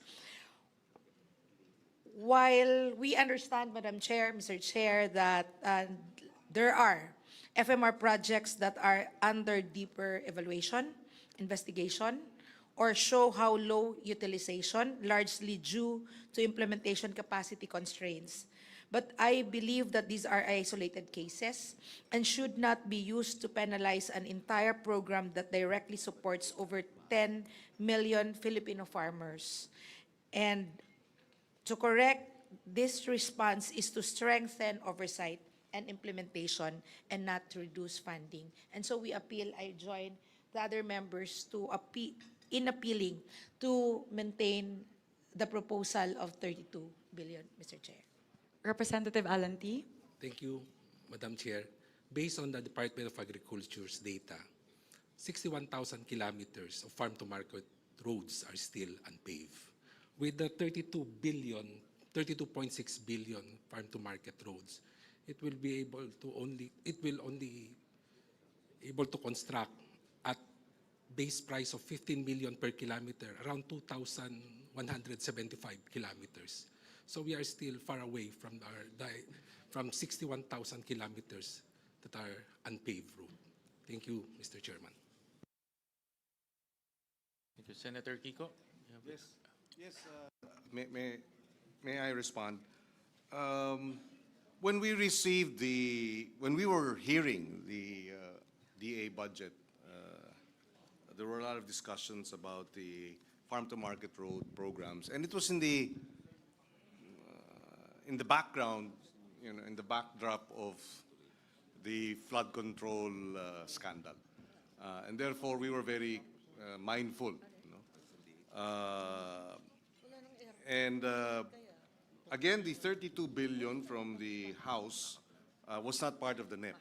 But that's also because there was an instruction on the part of the President to remove the amounts from the flood control project and then have it distributed. I think that's the reason why there was a jump to 32 billion. Our concern then was that it was a lump sum amount, additional 16. Because we were already in the discussion with the chairman, we needed coordinates for the projects. And when we received the additional amount, there were no coordinates yet. And therefore, in that context, we felt it best to tread carefully, set it aside, approve whatever amounts had supporting coordinates, so that we were all clear about moving away from the previous practices of lump sum amounts without corresponding coordinates. So that is where we came from. By the time we endorsed our committee report, our subcommittee report, doon lang pumasok yung coordinates na binigay ng DA. So kumbaga, the train had already left the station, and ang hirap na ibalik. But we are actually open to adjusting because nailabas na nga itong mga coordinates na ito. Another issue that is our concern as we approve the amounts as endorsed by our Senate version is the discussions with the Secretary of Agriculture, Secretary Kiko, about the cost estimate of 15 million per kilometer. According to, and this is for the records, Secretary Kiko felt that the 15 million was on the high side. In fact, he said, we can do the same per square meter, per kilometer construction at 50% less. In other words, 10 million per kilometer. So that again became a concern for us. How do we now ensure that the farm-to-market road projects implementation will not go the same or similar route as the flood control, wherein you have overpricing? So this is again where we're coming from. If I may suggest, if we are to bring it to 32 billion, that we put a proviso that there has to be the buffet. Oh, another point, by the way, before I proceed to that, is that we agreed that it should be the Department of Agriculture that would implement the farm-to-market road projects. We appealed to Secretary Kiko, and he agreed. Initially, he was hesitant, but we were concerned because of precisely the scandal and the track record of the DPWH. And he agreed eventually, after some thought, that the DA, through the BAFE, the Bureau of Agriculture and Fisheries Engineering, will take on the challenge of implementing the farm-to-market road projects for the Department of Agriculture. So with that, we will defer, of course, to the chairman, but we are more than willing to restore the 32 billion as vice chairman of the committee and having defended the budget. But with some proviso, special provision on the ensuring that the buffet does the technical, what is the term? If I may read it. Prior to the procurement of any FMR project, the detailed engineering design program of work and approved budget for the contract shall be subject to technical review and cost validation by the DA buffet, taking into account prevailing market prices, standard unit costs, and site-specific conditions. So there, for the record, Mr. Chairman. And also, let me add that we managed to put technical descriptions, station numbers in all FMRs. And that was a requirement that the Senate gave to the Department of Agriculture. And nagawa naman nila. No? They submitted to us technical description. So ngayon, alam na natin exactly where are the FMRs, how long are the FMRs, and we will have cost estimates on the FMR. So those requirements should also be the same, no? Be implemented the same to these new FMRs, new proposals. And Mr. Chair, to add to what Senator Kiko said, that DA will be implementing, can we also add a choice na baka pwede rin LGU? So Yeah. a choice.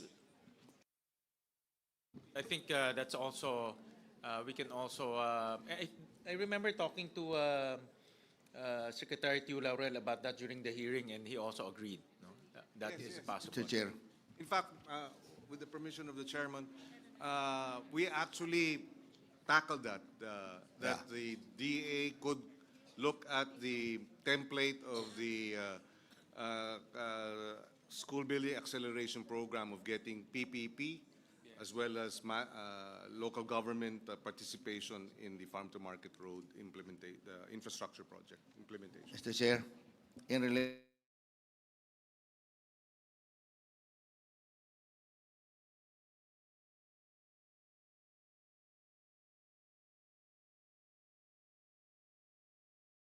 to that LGU, maganda po yung tinatawag nilang DUPA. Yung LGU has control on the sand and gravel. And on the concreting, remember, concreting, kung hindi man yan wide road, usually farm to market road, 6 meters lang yan tama naman yung costing. Pwede mo na yung bawasan. Kasi ang LGU may control sa sand and gravel. And they can always issue a gratuitous permit to the municipality or the barangay that requires the farm to market roads.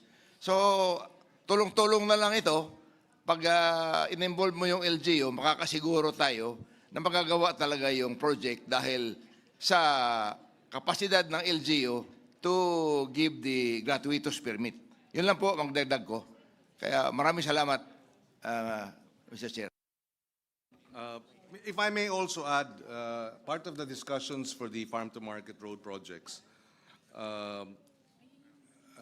and our defense of the DA budget in the Senate is that we request the DA to have a dashboard, digital dashboard, wherein the list of the annex of farm-to-market road projects with coordinates will be uploaded on the online dashboard so that there is transparency. So we believe the 32 billion should likewise be subjected to that transparency, how do you call it, exercise and part of the program for transparency of the DA projects. I think we will have to suspend a minute because the two chairmen are over there.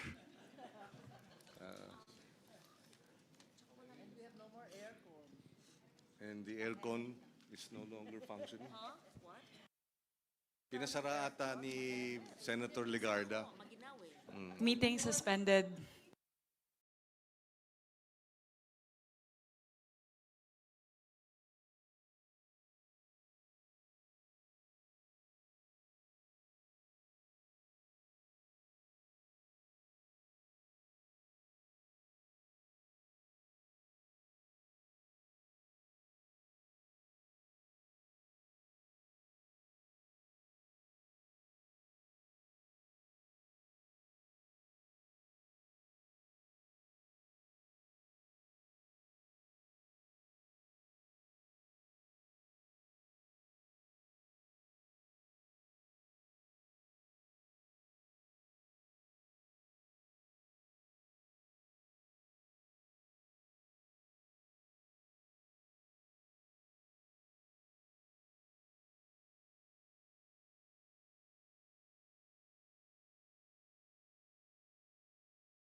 meeting. Yung section 10, wala kang hard copy. We actually included safeguards in the Senate version that will make sure that the technical descriptions are there so that we can totally eliminate the possibility of ghost farm-to-market roads. So meron ho yan. And on top of that, Senator And in Kiko? addition, Mr. Chairman, we provided that the repair, the rehabilitation, construction of the FMRs must be in accordance with the National FMR Network Plan. In other words, dati kasi ang sinasabi ng Department of Agriculture, kahit na hindi kasama sa network plan, ay naglalagay ng farm-to-market road. So that too will be limited to construction consistent with or in accordance with the National FMR Network Plan of 2023 to 2028. Mr. Chair, may observation lang ako dyan. Kasi minsan yung mga taga-Department of Agriculture, hindi talaga nila pinapasyalan yung mga areas. Katulad po sa Samar, hindi nila alam kung saan yung mga farm-to-market roads doon. Kaya kailangan talaga aralin ito kung nasaan.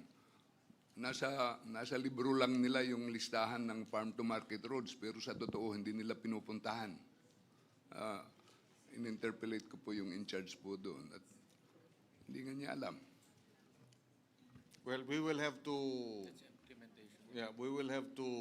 ensure that the DA submits, because we're also, Mr. Chairman, we will also ask for the annexes. The coordinates should be included as part of the annexes of the GAA. So, kinakailangan maliwanag at determined. At we were assured naman by Secretary Kiko that he will submit, these necessary coordinates. So, Isa pang observation ko, Mr. Chair, yung may mga barangay na wala pang kalsada, hindi pa accessible. Kaya hindi rin ito mauuna yung farm-to-market roads natin pag hindi pa accessible yung barangay. Kaya minsan yung farm-to-market road natin ay minamabuti nating tumama muna sa barangay bago mapunta sa kanilang farm. Isang kailangan nating i-consider po yan. Marami pa tayong barangay na walang kalsada. Sa akin, one of my, isa sa mga nakita kong benefits ng farm-to-market roads, yung kalsada, ginagawa natin outside of the urban areas. Unlike here in Metro Manila, puro kalsada na, maybe Cagayan de Oro, Ngayon, we're pushing it to the countryside. So we're bringing infrastructure projects to the countryside. So yun yung sinasabi nga ni Kong Rufus kanina, na we're pushing it to the Mindanao, to the far-flung areas. So Mr. that's Chair, one benefit. Mr. Chair, I agree with you on that. Ang sinasabi ko lang, may mga far-flung areas tayo na yung barangay mismo ay walang kalsada papunta sa barangay. Kaya saan tayo maglalagay ng farm-to-market road? At dyan, nagro-drawing minsan ang Department of Agriculture. You have to be very strict kung na dapat nasa master plan siya. Tama po. That is the minimum requirement. Dapat nasa master plan siya. Kung hindi, hindi siya magiging useful for the farms, for the farmers and fisher folks. That is correct. I will give you an example. In my hometown, Taft, may ginawa silang farm-to-market road proposal from Bongdo to Pangabutan. Pero from the town to Bongdo, walang kalsada. So unahin mo muna yung Nato to Bongdo bago yung Bongdo to Pangabutan. Continuous. Otherwise, how can you build that road? Hindi ka naman pwede lumundag doon. So to me, Mr. Mr. Chairman, if I may, just to follow up on that, I'm listening very intently. I'm a city girl, so ang nararating kong lugar na yan is either mag-hiking ako, magbabike ako, and I've seen it also with my own eyes. So paano natin ma-assure na hindi mangyayari yun? And who do we hold accountable?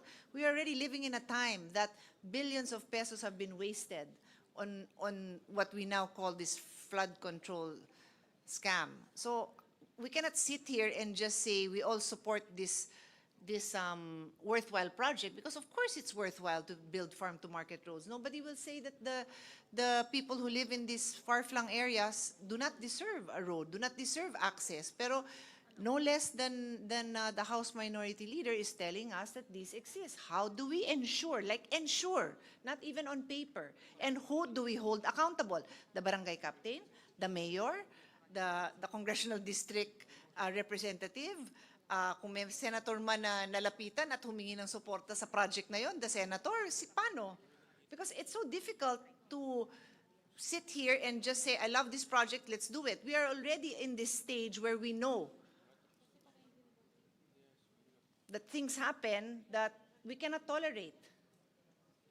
So that's my concern. It's hard for me to approve this without knowing who will be held accountable and what are the pre-construction safeguards that we have, not just on paper, but in tell us step by step kung paano. Because we are accountable to the Filipino people, Mr. Chairman. Mr. Chair. Yes, Mr. Chair. go ahead, Senator Yes. Lauren.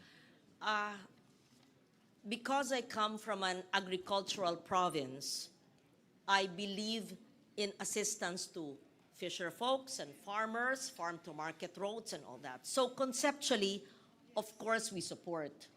However, I understand and support as well the concern of my colleague, Senator Pia. Was the 16 billion in the NEP and the 32 billion in the requested amount actually studied? Is there a master plan? It's not just pachi-paching FMR like how it's always been. Is this an allocable of a district? Was this cleared by the Office of the Secretary? Can you give us the opportunity to please clear with the Secretary? Does he actually have the list of all of this? Because the NEP was only 16 billion. And half of our colleagues here are quite in the dark whether the farm-to-market roads will actually service or serve the agricultural areas. Don't get me wrong, I am in full support of areas leading to production areas, especially sa amin, talagang may ibang mga hindi madadaanan, habal-habal lang or by foot, lalo na sa mga katutubo. But I'm not certain how the FMRs came about. And my second question and concern is, how much is 1 meter and 1 kilometer of an FMR?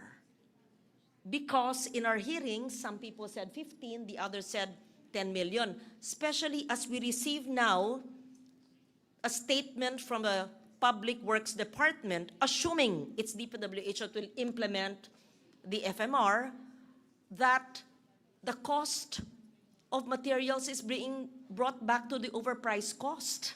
So that is a great concern for this representation and my colleagues here, because we will be budgeting for a 16 billion and a double 32 billion allocation, and the cost of materials have been brought back to what everybody agreed was an overpriced amount.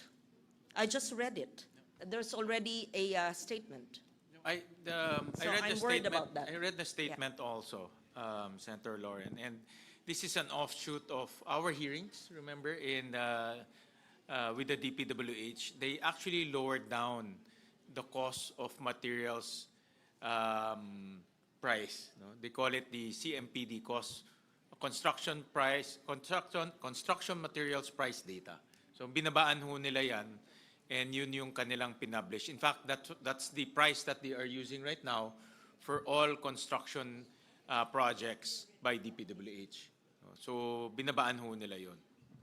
Mr. Chair, if I may. Yes. Tungkol po sa statement ko kanina, yung farm to market road na binigay kong example ay na-resolve na yan sa ginawa ninyong coordinates.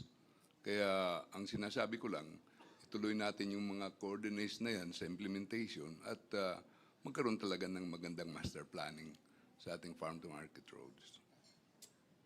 Thank you, Senator. Yeah, Kiko. Yes, may I just respond to the points raised by Senators Cayetano and Legarda? It was precisely our own concerns. Similar, we share the concerns of Senators Pia and Senator Loren regarding the farm-to-market road projects. And this is precisely why, during the hearing, Senator Win and myself were pressing the Department of Agriculture to take it on and not allow the public works to implement the farm-to-market road projects.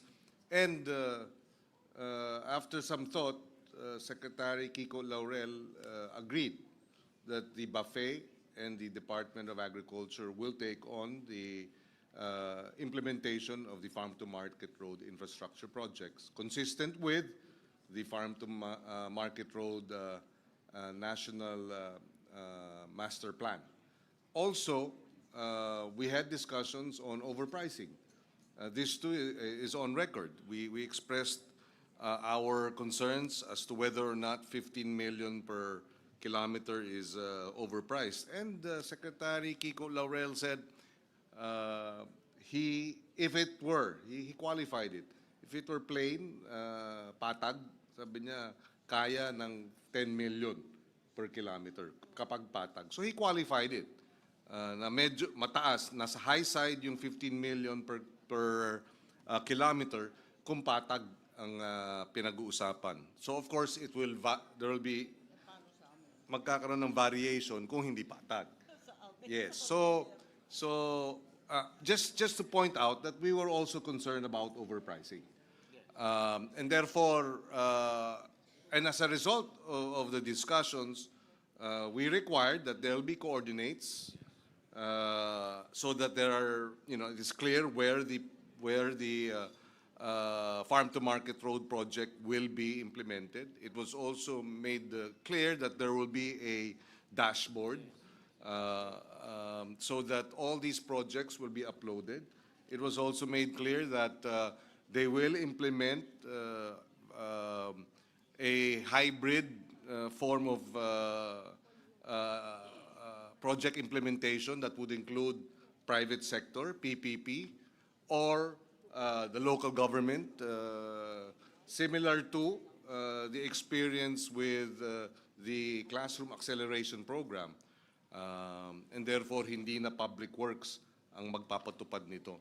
So we took all of that into consideration. And so who will be accountable? The DA will be accountable. They will be accountable for the implementation. And therefore, if there are any, anomalies or irregularities, then we know who to hold accountable for the implementation. Mr. Chair, please. Thank you for that. Yes. Yeah, sorry. Yes. Alam po ninyo, hindi ito bago, no? Dahil alam na natin na dati-rati ang FMR talagang ini-implement ng DA. Palpak ang pangyayari nun, hindi magawa-gawa. Ang nangyari, nalipat na sa DPWH. Ngayon, pilit nating linilipat na naman sa DA. Pabalik-balik lang to. Nakakatawa itong ginagawa natin. Samantalang, ang totoo, yung buffet na pinagmamalaki natin, nagagastos ng 32 billion, 62. At ang sinasabi ni Repti, lampas na 3,500 kilometers dito sa 32 billion, 62. Ang tao dito, 65 katao lamang. permanent warm bodies po nila, 65. 5 lang yung engineering division, yung iba technical and admin. Sa buong Pilipinas yan. At alam natin, halimbawa sa Mindanao, kulang na kulang ang kalsada. Sabihin na natin yon. Pero, hindi ba lalala lamang ang sitwasyon natin, pinapabalik-balik lang natin to, DA, DPWH. Ang DA ngayon, as of June, ang permanent position, 65 sa buong bansa. Seryoso ba tayo? Parang nagbibiro ata tayo at baka, wag kayo pong magalit pero baka akalain ng tao na anuman ang pakitang taong kinakaltas sa DPWH ay ilalagay lang sa DA at mauuwi na naman sa FMR na hindi naman farm to market road, kundi farm to pocket road. Aminin natin na may problema itong planong to. Yun lang po. Well, if I may, Mr.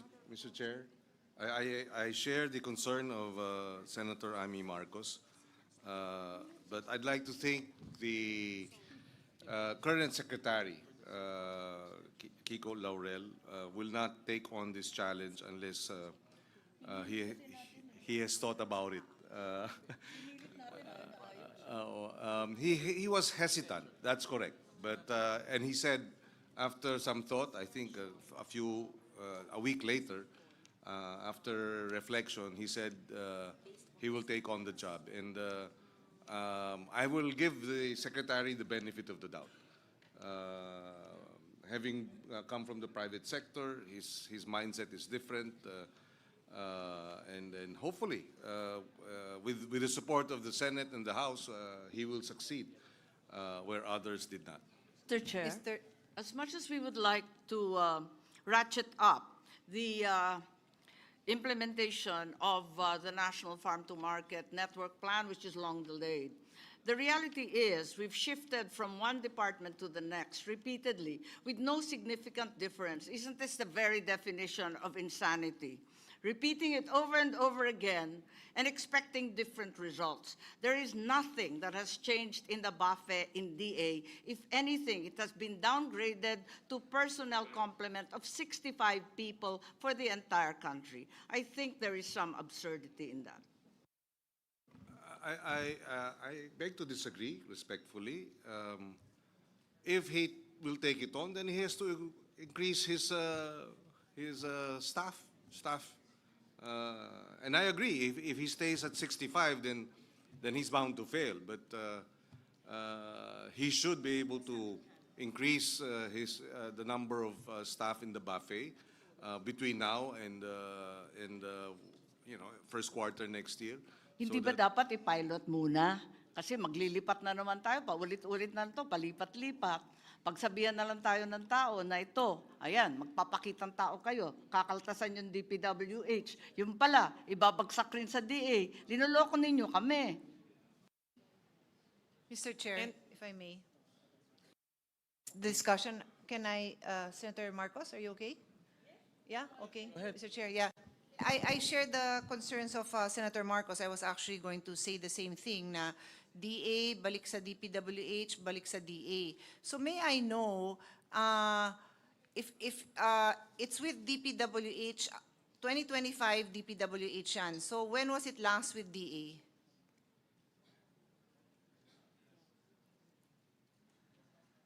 Uh, 2014, 2013. Okay.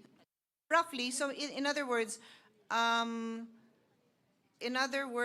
it's been with DPWH for like 10 years? I believe More or less, so. like 2014 to It was 2025. it was during my term as Secretary for Food Security. President Aquino took it from the Department of Agriculture and placed it with the Public Works, and it was I and Secretary Babe Sixon then of the Public Works Department. We both worked together to implement the Farm to Market Road infrastructure projects. And can His Honor confirm that during this time, during the latest examination of this flood control related, or in other words, corruption driven construction, this includes these farm to market roads? I'm sorry? Can His Honor confirm that these farm to market roads were also subject to overpricing, ghost projects? Because off the record, when I was asking His Honor, you said something, you said to the effect yes, and that is why it's going to be given now to DA. That's correct, no? Yes, yes. Yes. So, in that is other correct. words, In fact, the DA is currently undertaking a inventory of the farm-to-market road projects and have identified a number of ghost projects in Mindanao. But they are still doing their inventory. so sadly, Mr. Chairman, if there are like these third-party contractors, baka sila din ang magbid sa DA. So I'm just putting that out there. These things can happen. And obviously, complicit there would probably be some local officials who would also have already participated in this kind of anomalous transactions. So that would be the concern, to allow DA to step into this project na hinay-hinay lang. And that's why I support Senator Marcos' recommendation that it be a pilot project. So there's already 16 billion in the NEP. Why would you double it at the time that you're transferring the project to a new agency? It doesn't make sense. With all humility, with the agencies that I've handled, when it's a new project or if they're changing direction, we start small so that we have less errors. And it's not as if it's in our face that these kind of problems exist with these kind of projects. So parang, sorry, but it's so difficult for me to support this with all those factors. I am willing to give DA the benefit of the doubt, but not with another 16 billion pesos, Mr. Chairman. So that is my position right now, with all due respect to all the far-flung areas that deserve farm-to-market roads. They deserve it.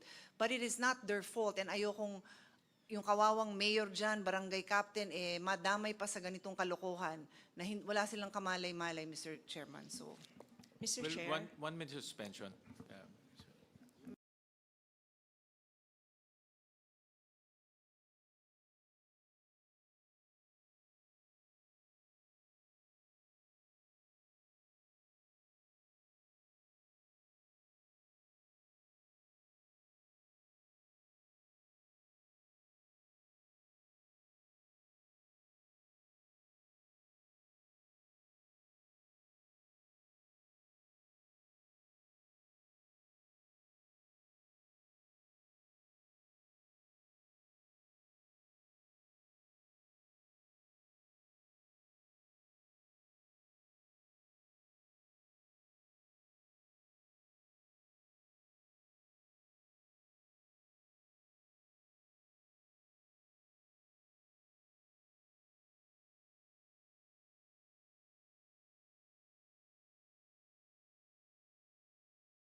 Bicam. So earlier on, during the break, I took a look at the list of FMRs that were submitted to us, and there are indeed coordinates in the FMRs, and only 7 projects out of the 1,000 plus. 1,644 Yeah, po. 1,644 projects. So, and I understand that tomorrow the 7 projects will have coordinates ready. But as an added safeguard, we will now allow the DA to partner with LGUs or download funds to the LGUs to implement the FMRs. They can also do PPPs. They can also do other modalities other than, wala nang Public Works. yeah, other than public works. No? So that is the another modality so that they can implement the projects quick as possible. And Senator Kiko would want to elaborate In addition, the other safeguard. we will put special provisions that will be additional safeguards, such as the transparency portal necessary so that at any given point, at any given time, alam ng tao, ma-check niya nasaan yung project, anong area, anong coordinates niya, and the citizens' participatory audit will likewise be part of the safeguards wherein we will engage citizens groups, individuals who will check and monitor the implementation of these farm-to-market road projects. If I may add po, so looking at the utilization rate for the implementation of the farm-to-market roads in fiscal year 2025, out of the items that have been tagged as ready for release, 83% of those projects have already been implemented. So I believe for the budget for 2025, the DA is on track. I think po nagkaroon lang ng halt ng bidding, kaya po na hindi nila na-implement yung remaining 17%. But I believe given the current performance of DA in terms of implementing the farm-to-market roads for fiscal year 2025, we will be able to implement it well for 2026. Of course, given the 4 modalities that can be utilized to work on these farm-to-market roads, as mentioned by Senwin, that would be DA, DPWH, LGUs, and PPPs. That would definitely accelerate the implementation of farm-to-market roads. So with the safeguards in place, we are confident that we will be able to implement the 33 billion rather that is proposed for farm-to-market roads in fiscal year 2026. Mr. Chair, sorry, but Your Honors, when I asked a while ago, the chairman of the budget for DA said that 2025, it is DPWH is still implementing for 2025. Her Honor is referring to DA. So what do I not understand? Oh, yeah. So for 2025 po, yes, that is correct. The current implementation, the 83%, Is DPWH. is DPWH. Yes, okay. So therefore, my concern is still stands that walang record si DA on their ability to implement, added to the facts raised by Senator Marcos that they have 3 engineers. So that you know what I mean? Like, I Yes. appreciate the numbers you're giving me, but that's DPWH, not DA. So we're transferring it now to DA, giving them an additional budget to work with, and they have no experience except from 10, 11 years ago. I'm just putting that on record. That is the concern that I have, in as much as I super want to support countryside development. Thank you, Yun lang, Sen. Pia. Mr. President. With Mr. that Chairman. po, we are actually expanding the modes, the modalities that can be utilized. So apart from just DPWH, as it currently stands now, there would be DA and LGUs and the PPPs.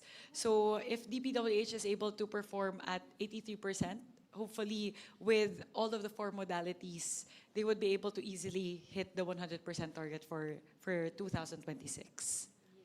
But I understand the concern po. It's really, DA has to beef up their manpower, especially for BAFE. Mukha po talagang short they're very short-staffed to be able to implement all of these. But we'll take a note. Actually, po, there's a 1% administrative cost, and I believe that is, they requested for that, so they would have more validators, more inspectors within their engineering department. So that should help address the concern with regard to manpower. Senator Kiko. Yes, if I may also add an additional special provision, another safeguard, validation of project costs prior to the procurement of any FMR project, the detailed engineering design, program of work, and approved budget for the contract shall be subject to technical review and cost validation by the DA BAFE, taking into account prevailing market prices, standard unit costs, and site specific conditions. So that too will be an additional safeguard in terms of ensuring that we are able to safeguard on overpricing of the infrastructure project, the farm to market road. Related to that po, because currently in the new way that we are tagging the farm to market road projects, there are coordinates that mark the start and the end of the projects. The only danger there is once you have a reduced cost, ideally, you would be able to translate that to a longer road than what was initially programmed. So perhaps the proposal is for us to be able to put in a special provision also under the FMR that allows us to utilize whichever savings to augment the farm-to-market roads. Para lang po, kasi baka po makuha, kasi may clear start and clear end kasi yung kalsada na nakalagay ngayon. So hindi po basta-basta na pwedeng habaan lang kung meron pong savings. So that's something that we're proposing to be added as well, if in relation to recalibrating the prices. Mr. Chair? Mr. Chair, yes. Senator Amy first, then Senator Lauren. Yes, sorry. Hindi ko alam kung ano pang mga safeguards ang mailalagay. Hindi tayo nagkulang sa paglagay ng budget nung nakaraang budget ng GAA 2025, kung maalala ninyo, para sa FMR, 23 billion po ang naka-appropriate.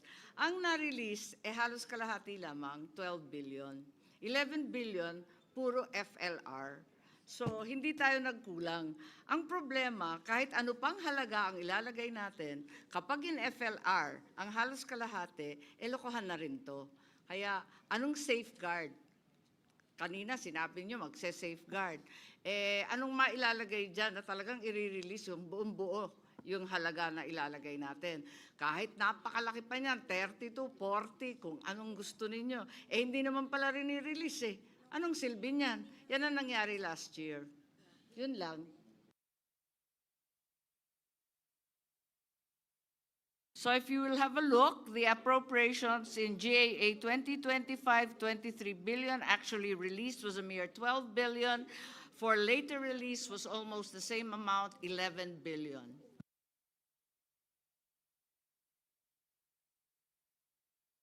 Mr. President, Mr. Chair, okay, allow me to put this on record, and I would be happy to be proven incorrect, because I want to be able to say that we are able to use the savings for a longer or a bigger project. However, in my understanding, we cannot use the savings for a project which is a line item in the GAA for a longer road or perhaps a taller building or a bigger room, because that is the line item in the GAA.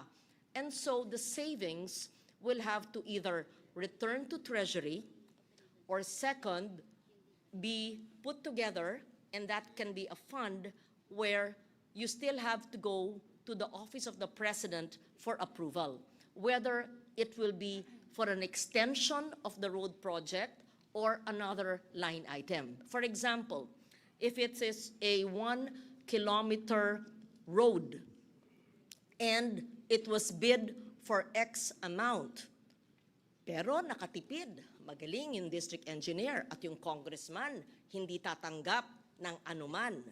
So may savings. Can that be used for a longer road? The answer, to my knowledge and in my experience, is it cannot be used because it was not appropriated in the General Appropriations Act because the road was only 1 kilometer.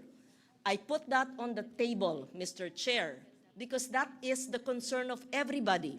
That is in light of the Public Works statement we just read tonight, which Senator Pia and all of us are concerned about, because the ask is to put it back into the overpriced amount, which we have been discussing day and night for several months. So it's back there. However, the DPWH says that they will take care of it in the implementation. Okay, so we trust the DPWH or the DA or any agency of government that will implement it. So the question is, what is the incentive so that there will be savings? Can the savings be used to lengthen the project? The answer is, to my mind, and I would be happy to be wrong, the answer is no. It can be used if you will seek OP approval for the extension of the project. So, special provision. We'll have to answer that. Yes. It will become My law. lawyer will answer me. Yes. Very good. In Okay, answer to yes. Senator Lawrence's concern, it will be perfectly legal if it will be in the special provision.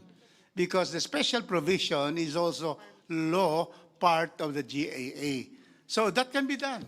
And that is why it's really, if it is special provision, it is part of the law. That savings will be used to extend and giving help to our farmers and far-flung area residents. Yeah. Thank you for that. That is the reason why I put it on the table, because it is very important. If we did not discuss it, and that's what we call the elephant in the room, then the savings would have to revert to Treasury, or you would have to seek OP approval for every movement, and that would be arduous and inefficient. However, if my dear lawyer will attest to the fact that a special provision is in order and can be done, then that is good. So that would be for a DA, DPWH, DepEd, DOH project, whichever, yes. Having said that, Mr. President, so I just wanted to put that on the table. I thank Congressman Rufus Rodriguez for this. Coming from a province that is agricultural, as I said, I support the farmers, the fisher folks. Of course, we need so much farm-to-market roads. Napansin ko lang po, 16B ang nasa NEP. So the 16B, I assume that pinag-aralan ito ng DA. But the 16B that the body wishes to add to make up the 32B, I am not certain if this additional 16 billion of farm-to-market roads will comply with what the DBM has been saying in all our hearings. Sabi ng DBM, kailangan daw ng TRIP, yung 3-year rolling program. You know that. Even for a single National Museum building, which is multi-year, they did not fund kasi wala raw TRIP. So I just put that on the table again because the 16B appears in the GAB. And assuming the Bicam will allow it, it is not compliant with what the DBM claims is a requirement for all projects. Second, did it have a feasibility study or an SB resolution, which among senators we regarded as requirements for any infrastructure project? RDC approval, siguro hindi naman, kasi RDC approval, it's either or, SB Reso, LGU Reso, or RDC approval. Now, is it shovel-ready? I hope that the 16B initially is shovel-ready kasi pinag-isipan niya ng DA eh. Pero yung 16B na bago, hindi ko alam. So, I am not against farm-to-market roads. Ako po ay sumasang-ayon na kailangan tulungan ng ating mga magsasaka. Sa kabundukan namin, habal-habal lang, minsan tinatahak ang mahirap na mga nalandas paakyat sa bundok. So kailangan. Sinasabi ko lang po ito sa mga requirements na pinag-usapan namin sa Senado at nanguna dyan si Senator Lacson na sumang-ayon tayong lahat. So I feel it is incumbent upon me, Mr. Chair, to put this on the table. At the end of the day, I will defer to the wisdom of the chair. Thank Madam you. Chair, just an answer. Under Article 6 of the Legislative Department, precisely, Section 24 provides for original exclusivity of the House of Representatives on all appropriations. These requirements by other agencies, it is the ultimate wisdom and policy of the House of Representatives that of the 255.5 billion flood control that were stricken off, we put the 16 billion to our farm to market because the President said education, health, and agriculture. So there is therefore the source of the fund. And of course, with the decision of the House of Representatives, of course, we send to you because you have the power of amendment or a consensus or a proposal for amendment. So it depends upon you. But we are saying that in the first instance, we have already made the decision in the House. So it's up to you whether you would be able to agree with this, and we appeal to you. Because our districts, we are responsible to our districts that these far-flung areas unreached by good roads will now have paved roads. And that is why there is that basis. And so therefore, it's now, if you do not agree also, what can we do?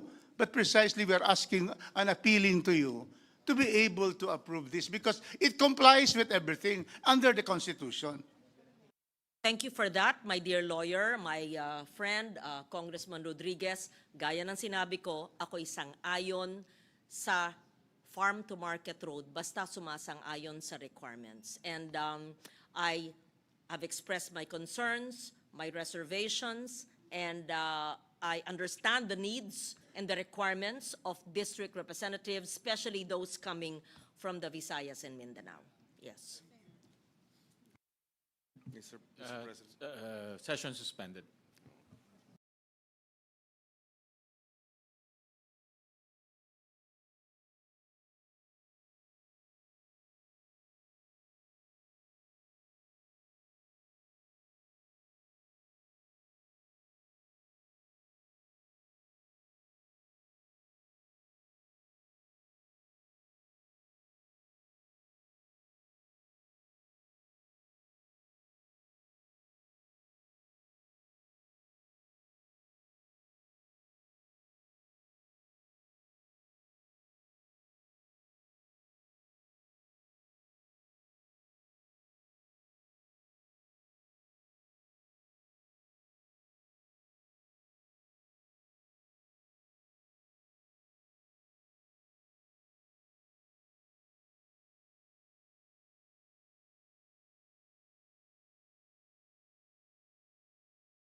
Bicam, and I think we have discussed this matter quite lengthily. Yes, Kong. Point.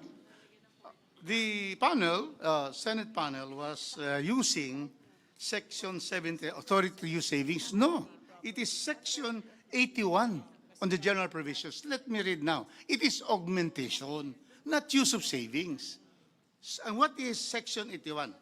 Rules on augmentation. Augmentation is the act of the constitutional officers authorized to use savings in the respective appropriations in this act to cover a deficiency in any existing item of appropriation within the respective offices, and deficiency in an item of appropriation may result from, number one, unforeseen modifications or adjustments in the program. B, reassessment in the use, prioritization, and distribution of resources. And here is the most important provision. An item of appropriation shall pertain in the amount appropriated for an activity or project authorized by this act. And here is the clincher. The particulars of the expenditures to be funded from saving should be within the scope of or covered by an existing activity or project. So we use Section 81 on this, not on Section 79 on the authority to use savings, which the President and the Senate President and all the heads of offices are the ones entitled. So this is the rules of augmentation under general provision. I maintain that under this provision, if there's any saving, it talks about savings. Augmentation is the act of the constitutional officers authorized to use savings. You see? So therefore, this can be done by the DA and also by the project itself, especially if there is also a special provision. Special provision, because it will pertain now to these farm-to-market roads, you see. So there's a support already in the general provisions, rules of augmentation. So I submit that this is really legal and this can be done. We just request a special provision because we are talking of FMR. This is general already. It is already a basis for a special provision. Thank you, Mr. Chairman.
We would appreciate the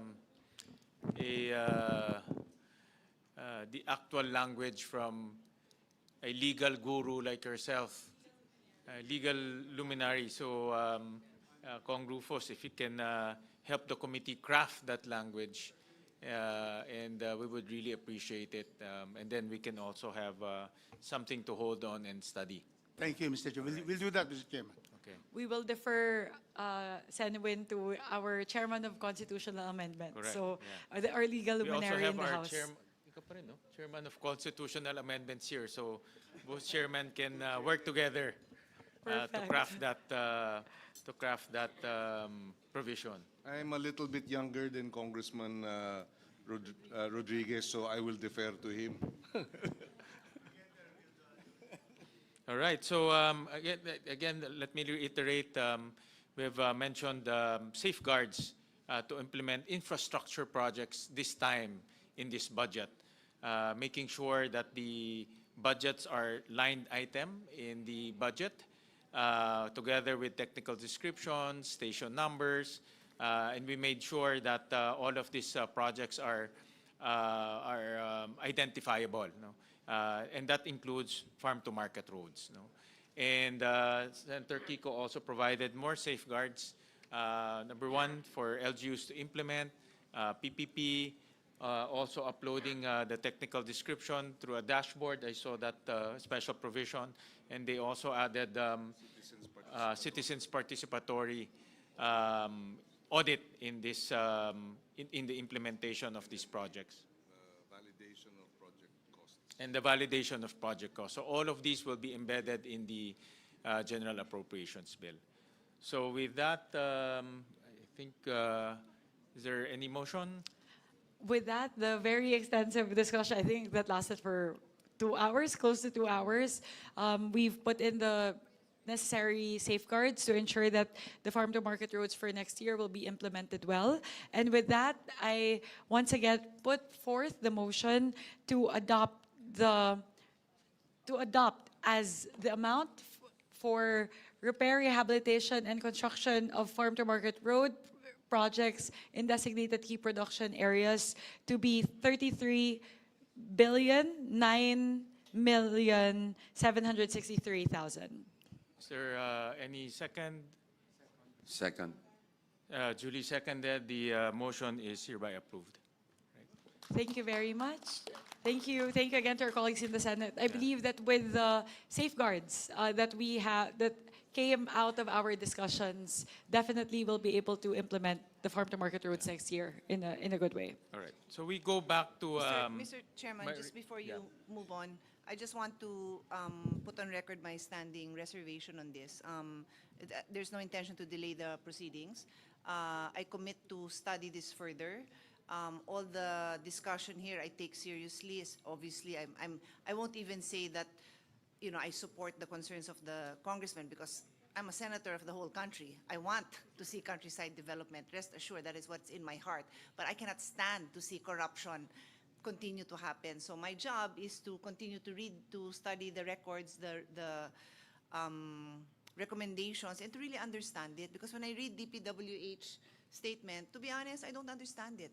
I don't understand what will happen to give me the assurance that I can tell the Filipino people that pumayag kami sa mga ganito dahil may assurance kaming naiintindihan ko. So kailangan ko intindihan, Mr. Chairman. I hope you can also understand that I need the time to study it over the next few days. Thank you. Thank you, Senator Pia. And we will work with you, Senator Pia, on the additional safeguards if need be.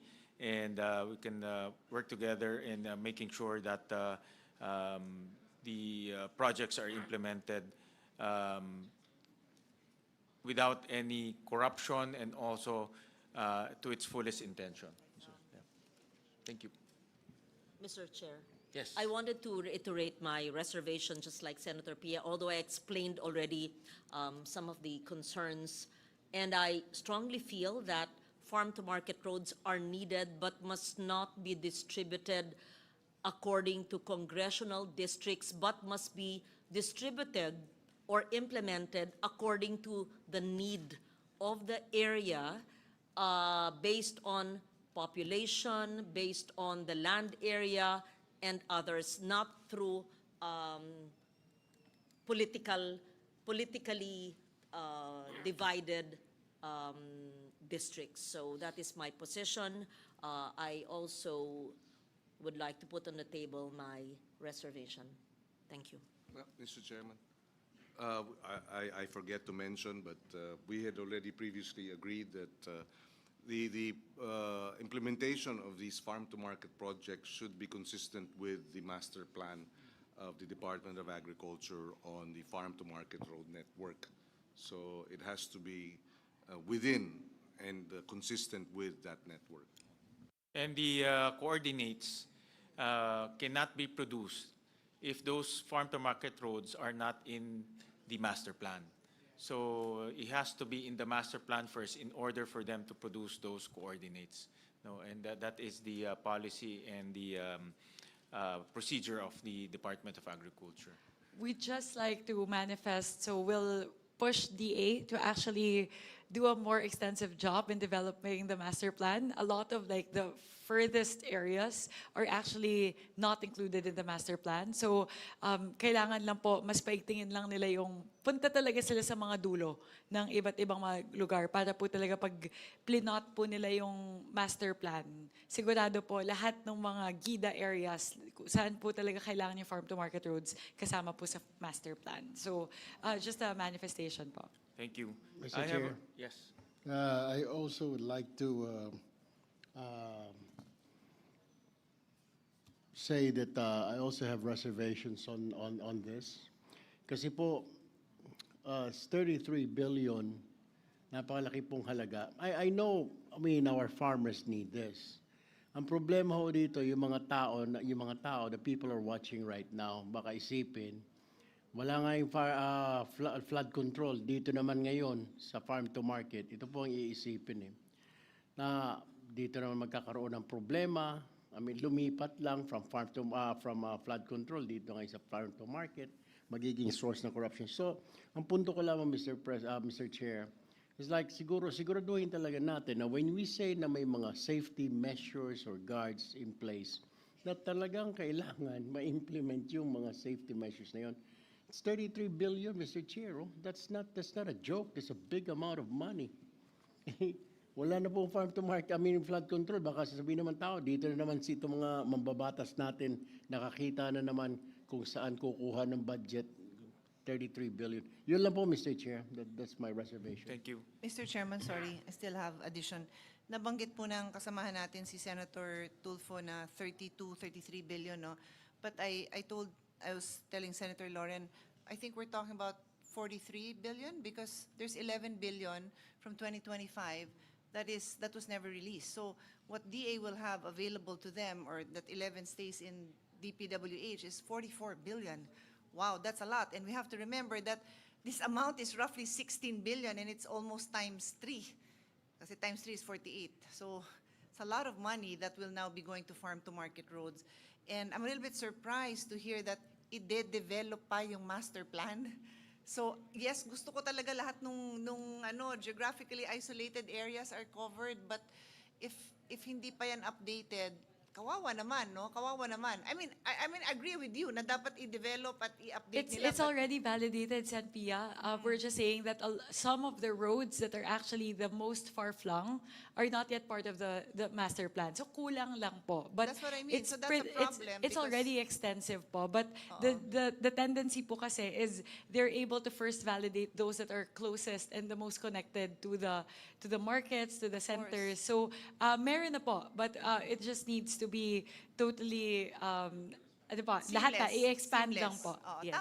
tama naman yung gusto nyo. Nagugulat lang ako na hindi pa talaga ganon. And then ganito na yung binubuhos natin na pera. So, and then my last point, Mr. President, is Mr. Chairman, when you say in accordance with the master plan, does that include some kind of prioritization? Because if the priority is rice self-sufficiency, then if I look at it, will I see that the areas being prioritized are areas that are heavy into rice as opposed to other products? I would just like to know, and I don't need to know it now, but I would like to be able to study it so that I can give my support, because as of now I have my reservations. Thank you. Well, two things. The President just launched the infrastructure transparency portal that covers all types of infrastructure, including farm-to-market roads, school buildings, irrigation projects. So, yung sumbong sa Pangulo ngayon, in-expand niya. No? So, pwede nang magsumbong ngayon para sa iba't ibang mga proyekto kasama pong farm-to-market roads.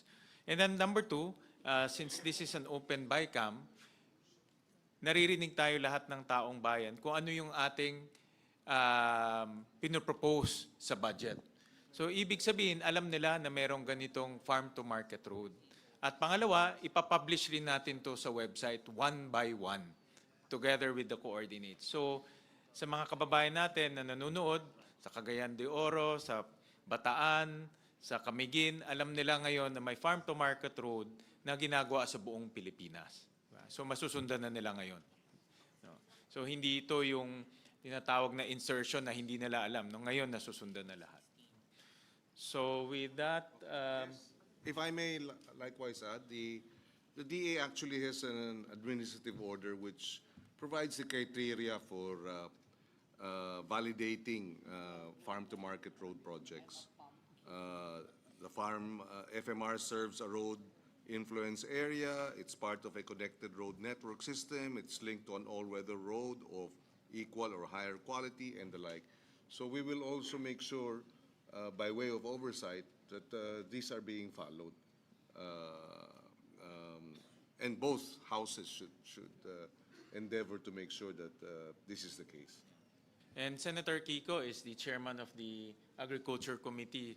Kung kailangan every week mag-hearing para mag-oversight, gawin na lang natin yun para may accountability. Hindi lang hearing, pakukulong natin. Correct. Yung Meron na kayo na pakulong last week. So, meron. All right, so we move on to the overall Office of the Secretary budget, which the Senate proposed. We just want to make an amendment on the item called Other Extension Support, Education, and Training Services, Other Assets Activity. The initial amount that I mentioned is 650 million. We propose to amend it to 928 million. So this will bring the total of the Office of the Secretary 165 billion pesos. So any comments? Any motion? So move. Yeah. So moved, Mr. Chair. There's a motion, duly Seconded. Duly seconded. The budget of the Office of the Secretary is now approved. Just a manifestation. Ito pong extension service kasi, like I said earlier, napakahalaga. Dahil right now, ang Department of Agriculture ay hanggang regional level lang. And kailangan talaga ng presence up to the provincial and municipal level. So this will help us help the DA rather, strengthen its presence on the ground to provide the capacity building, extension service, support that our farmers and farmers associations and organizations need, Mr. President. Thank you. That's Mr. an Chairman. intervention from Senator Kiko. So thank you very much. I now move to Agricultural Credit Policy Council.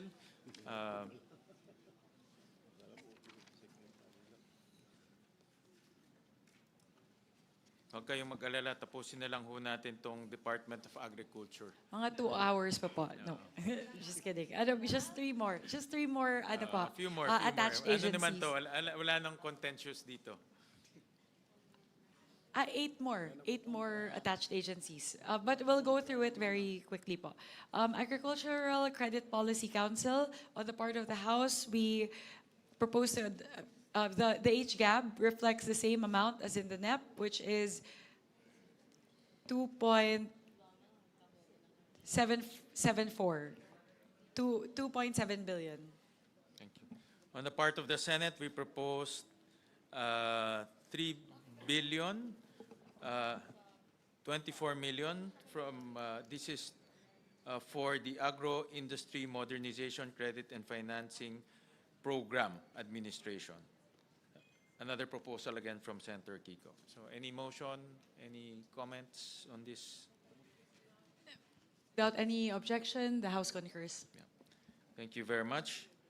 To the Bureau of Fisheries and Aquatic Resources.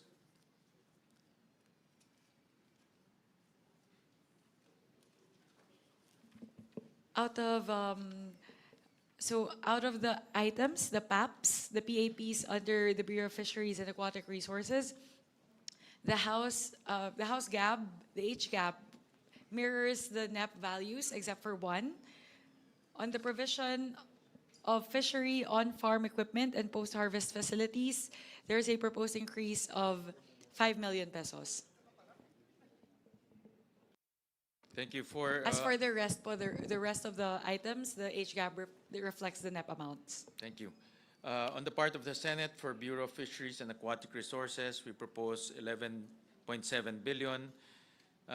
For General Management and Supervision, 641 million. Development of Organizational Policies, Plans, Procedures, 641 million.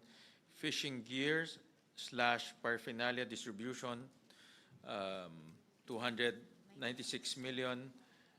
Fisheries production and distribution, 2 billion. Operation and management of production facilities, 1.2 billion. Provision of fisheries on-farm equipment and post-harvest facilities, 74 million. Market development services, 145 million.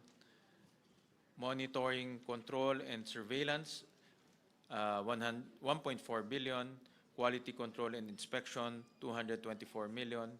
Quarantine, registration, and licensing, 173 million. Coastal and inland fisheries resource management, 521 million. Extension, support, education, and training services, 1.1 billion. Mobile water treatment and desalination system for sanitation, community health, and livelihood support in fisheries household, 150 million. That's it. Any questions or any? Move to approve, Mr. Chair. Second. Duly seconded. The budget of the Bureau of Fisheries and Aquatic Resources deemed approved. For the Carabao Center. Carabao. Laki nito. Carabao feeding program. Wala, no? 1 billion.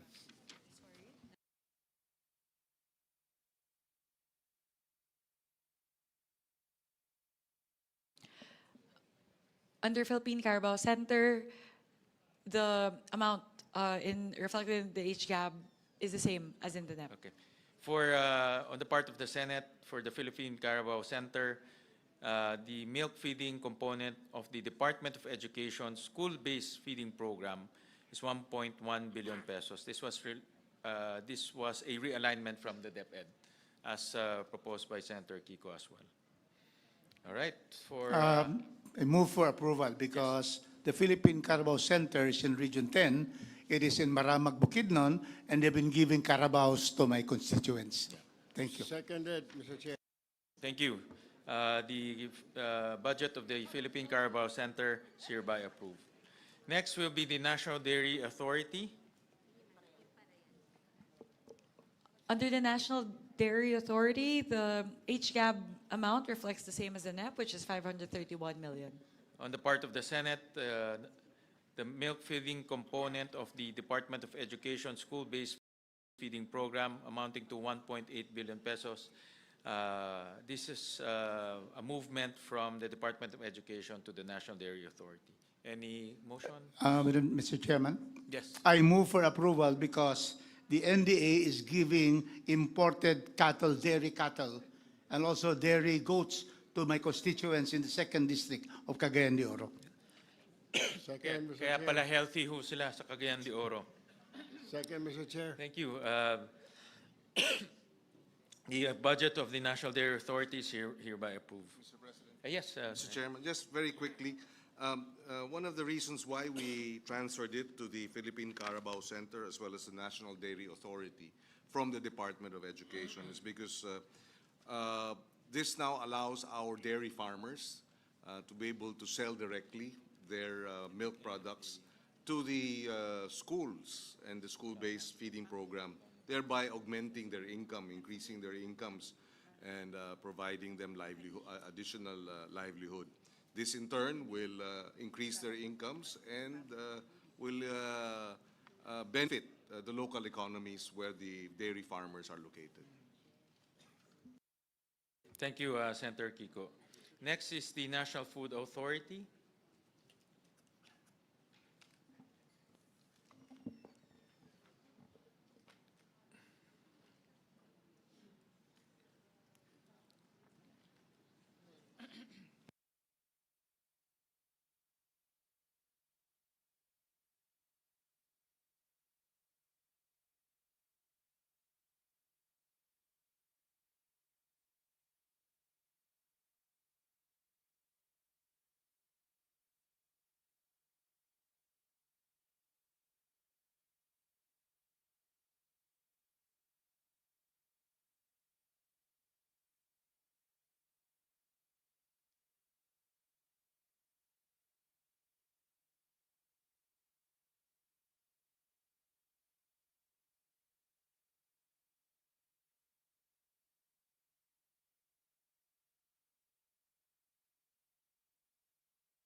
My apologies. For the National Food Authority in the HGAB,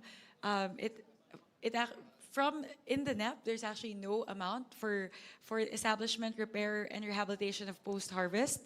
We increased it in the HGAB to 4.19 billion pesos, as you can see here. However, for the Bicam, for the purpose of the Bicam, we are proposing to zero it out, put the amount to zero, given that the enabling law required to give the NFA the ability to expand their procurement capabilities is not yet in place. RICE Act, which is the enabling law that we are waiting for, is a LIDAC priority. So we hope that that will get approved soon, just so the NFA would have expanded powers and market stabilization powers. But in the meantime, given that that law is not yet in place, we are proposing to zero out this particular item. In the Senate version, we also removed that item. So we concur with the removal of that item from the General Appropriations Bill. Move to approve. Thank you. Thank you. So we wala tayong approve. So we go to Philippine Crop Insurance Corporation.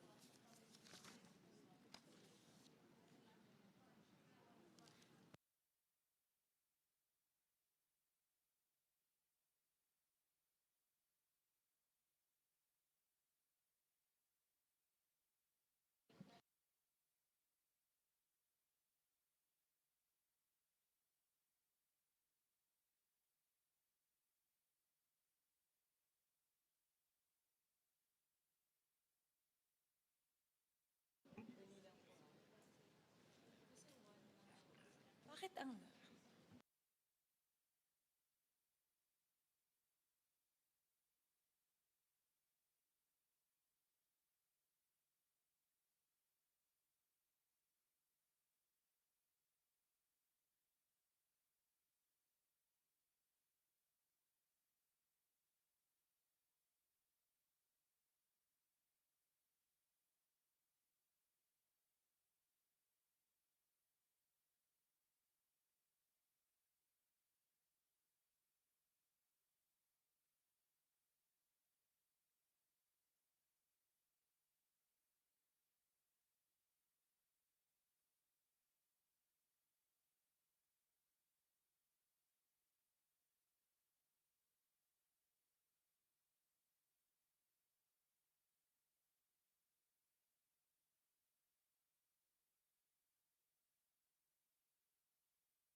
For the Philippine Crop Insurance Corporation, the House proposes an increase of 1 billion pesos from the NEP level of 4.5 billion pesos to 5.5 billion pesos in the HGAB.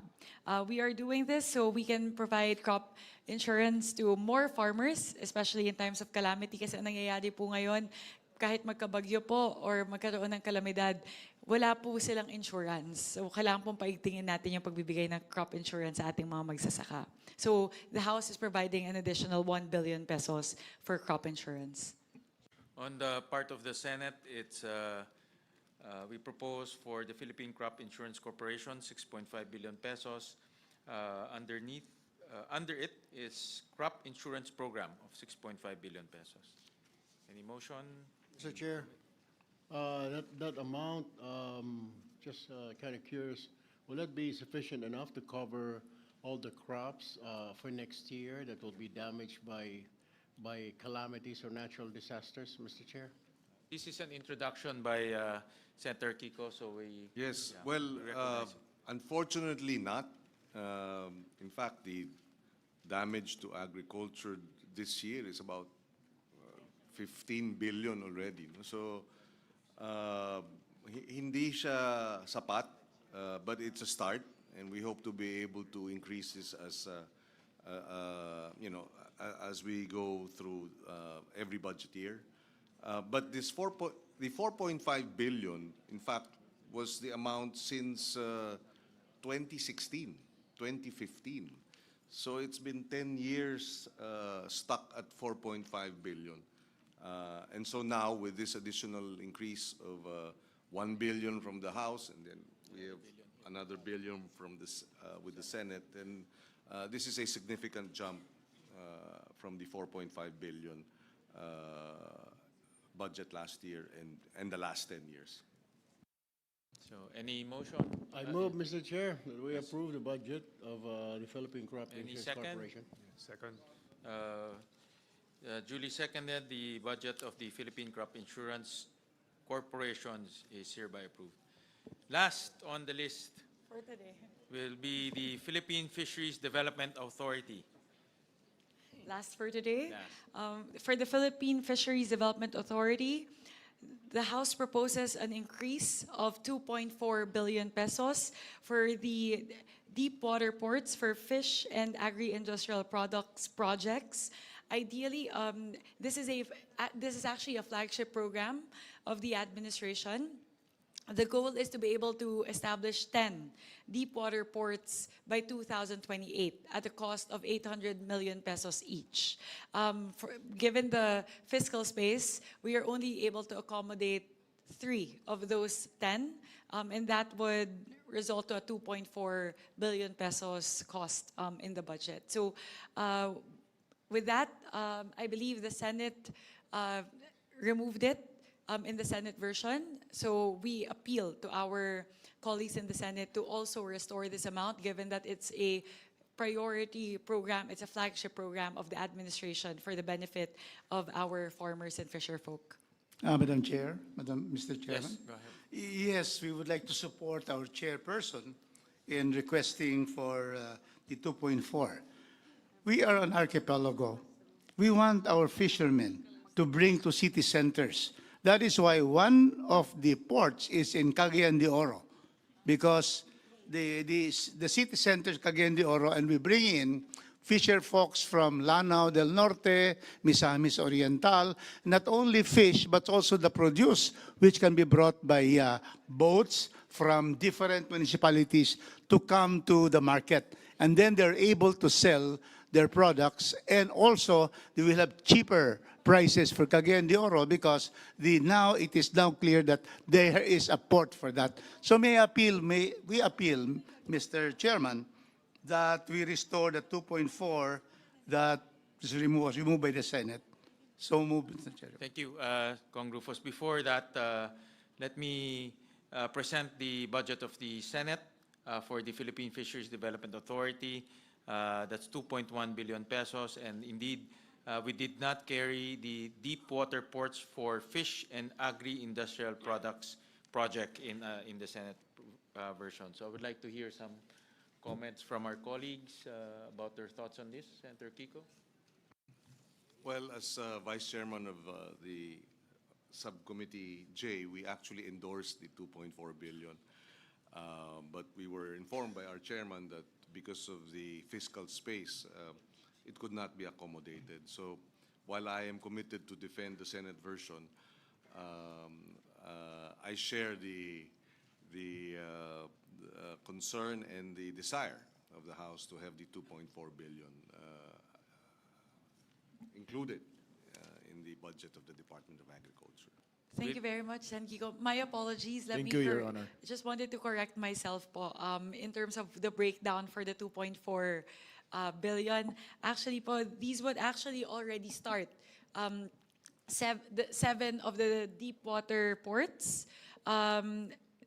that would be Abra de Ilog, Occidental Mindoro, Dapitan City, and Zamboanga del Norte, Pantao Albay, Puerto Princesa City, Palawan, Surigao City, Surigao del Norte, Cebu Province along Talisay and Cordova, and Navotas Fishport Complex, all amounting to 2.4 billion. So actually, we are not only funding 3, but actually 7.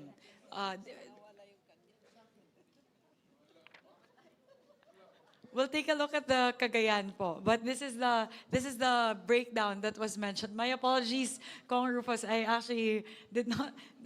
Well, I just noticed. in fact, in the hearing, it was very clear that Cagayan de Oro will have a fish port. And that is why I'm surprised that I'm now fighting for this, and there's none for Cagayan de Oro.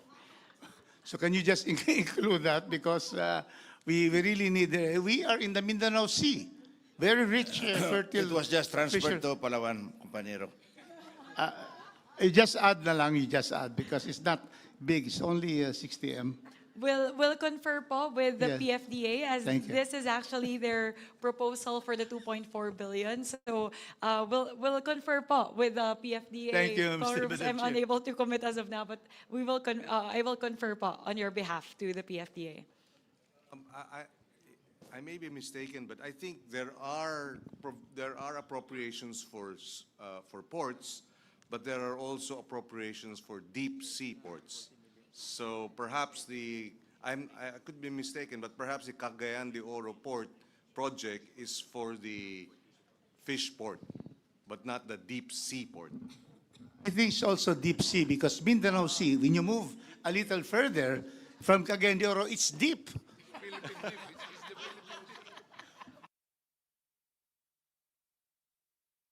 Mas malalim pa yata kaysa sa Palawan, sa Puerto Princesa. Senator Pia? Mr. Chairman, I'd like to express my support for this project. As I said earlier, under the Sustainable Development Goals, the #1 Sustainable Development Goal is no poverty, and farmers and fisher folks, to be very clear, are the poorest sector in our country. So if there is fiscal space, I would like this project to be prioritized. And to be clear to our colleagues and to everyone listening, these are the kind of projects that I feel should be prioritized. Not that I'm against access of our countryside, rural areas to roads, but parang ito yung talagang malalim yung effect nito kasi directly to their livelihood, and it's something that veers us away from that controversy lang. Kaya support ako dito kung papayag kayong lumipat pa dito yung ibang project ng madagdagan ng deep sea port kay Congressman Rufus, I even support kasi gusto ko lang ilayo yung sarili natin dun sa controversy. Yun lang naman po. Thank you. Madam Chair? Yes, Representative Brian Yamsuan. I have worked closely with the PFDA during my stint as chairman of Aquaculture and Fisheries in the House in the last Congress, and I see the need for these projects. Really, they need this. The PFDA needs it, not only them, but the people around those areas na makikinabang pagka naibigay natin yung proyekto. Yung activity, yung economic activity, gaganda. Yung ating mga fishermen, medyo magkakaroon ng productivity, yung kanilang mga kita. And I think yung food security natin, importante rin ho yun. And of course, pag gumawa pa tayo ng mga additional projects that will complement with the deep sea ports, yung mga food production hub natin magkakaroon ng lugar para unti-unti natin maisaayos. So I fully support the increase in the budget of PFDA. Thank you. Let me also express my support to this project. Like what Congressman Rufus mentioned, we are a archipelagic country, and logistics is really challenging in our country. In fact, mas mahal pa yung logistics inside the country compared to delivering to outside of the country like Hong Kong or Taiwan because of logistics. So the more infrastructure for logistics, the better for us, including ports. Because ports is the mode of delivery for cargo. So let me also express my support for this project. So with that, any motion? Move to approve, Mr. Chair. Second? Second. With that, the motion to include deep water ports for fish and agri-industrial projects is deemed approved. Thank you very much once again to our colleagues in the Senate. This is a very important project, and I'm happy that we were able to find the fiscal space to fund the project. Given the plan of the PFDA, this is going to be a 3-year program, so it would require 1.85 billion next year and roughly 600 million in 2020 8, so hopefully we can sustain it to make sure that the 7 ports are completed by 2028. Maraming salamat po. And Mr. Chairman, we thank you, Cagayan de Oro, because we will now have a deep water port. In fact, the Philippine Deep is in Mindanao. Philippine Deep. Thank you, Mr. Chairman. Maraming salamat, Kong Rufus. With that, we'll terminate our first round of Bicam. I think we have covered many grounds. We'll resume again tomorrow, 2 p.m., same venue. So maraming salamat po and good morning. We'll to all of confer you. lang po, Sen, when 2 p.m. is okay with everyone? All conferees are okay with 2 p.m.? Yeah, para Okay. makapag-mass muna. Thank you. Thank Sounds you. good. Thank you, counterpart. Sen, when we concur, 2 p.m. tomorrow. Thank you very much. Senwin will officially suspend. This bicameral conference committee hearing is hereby suspended.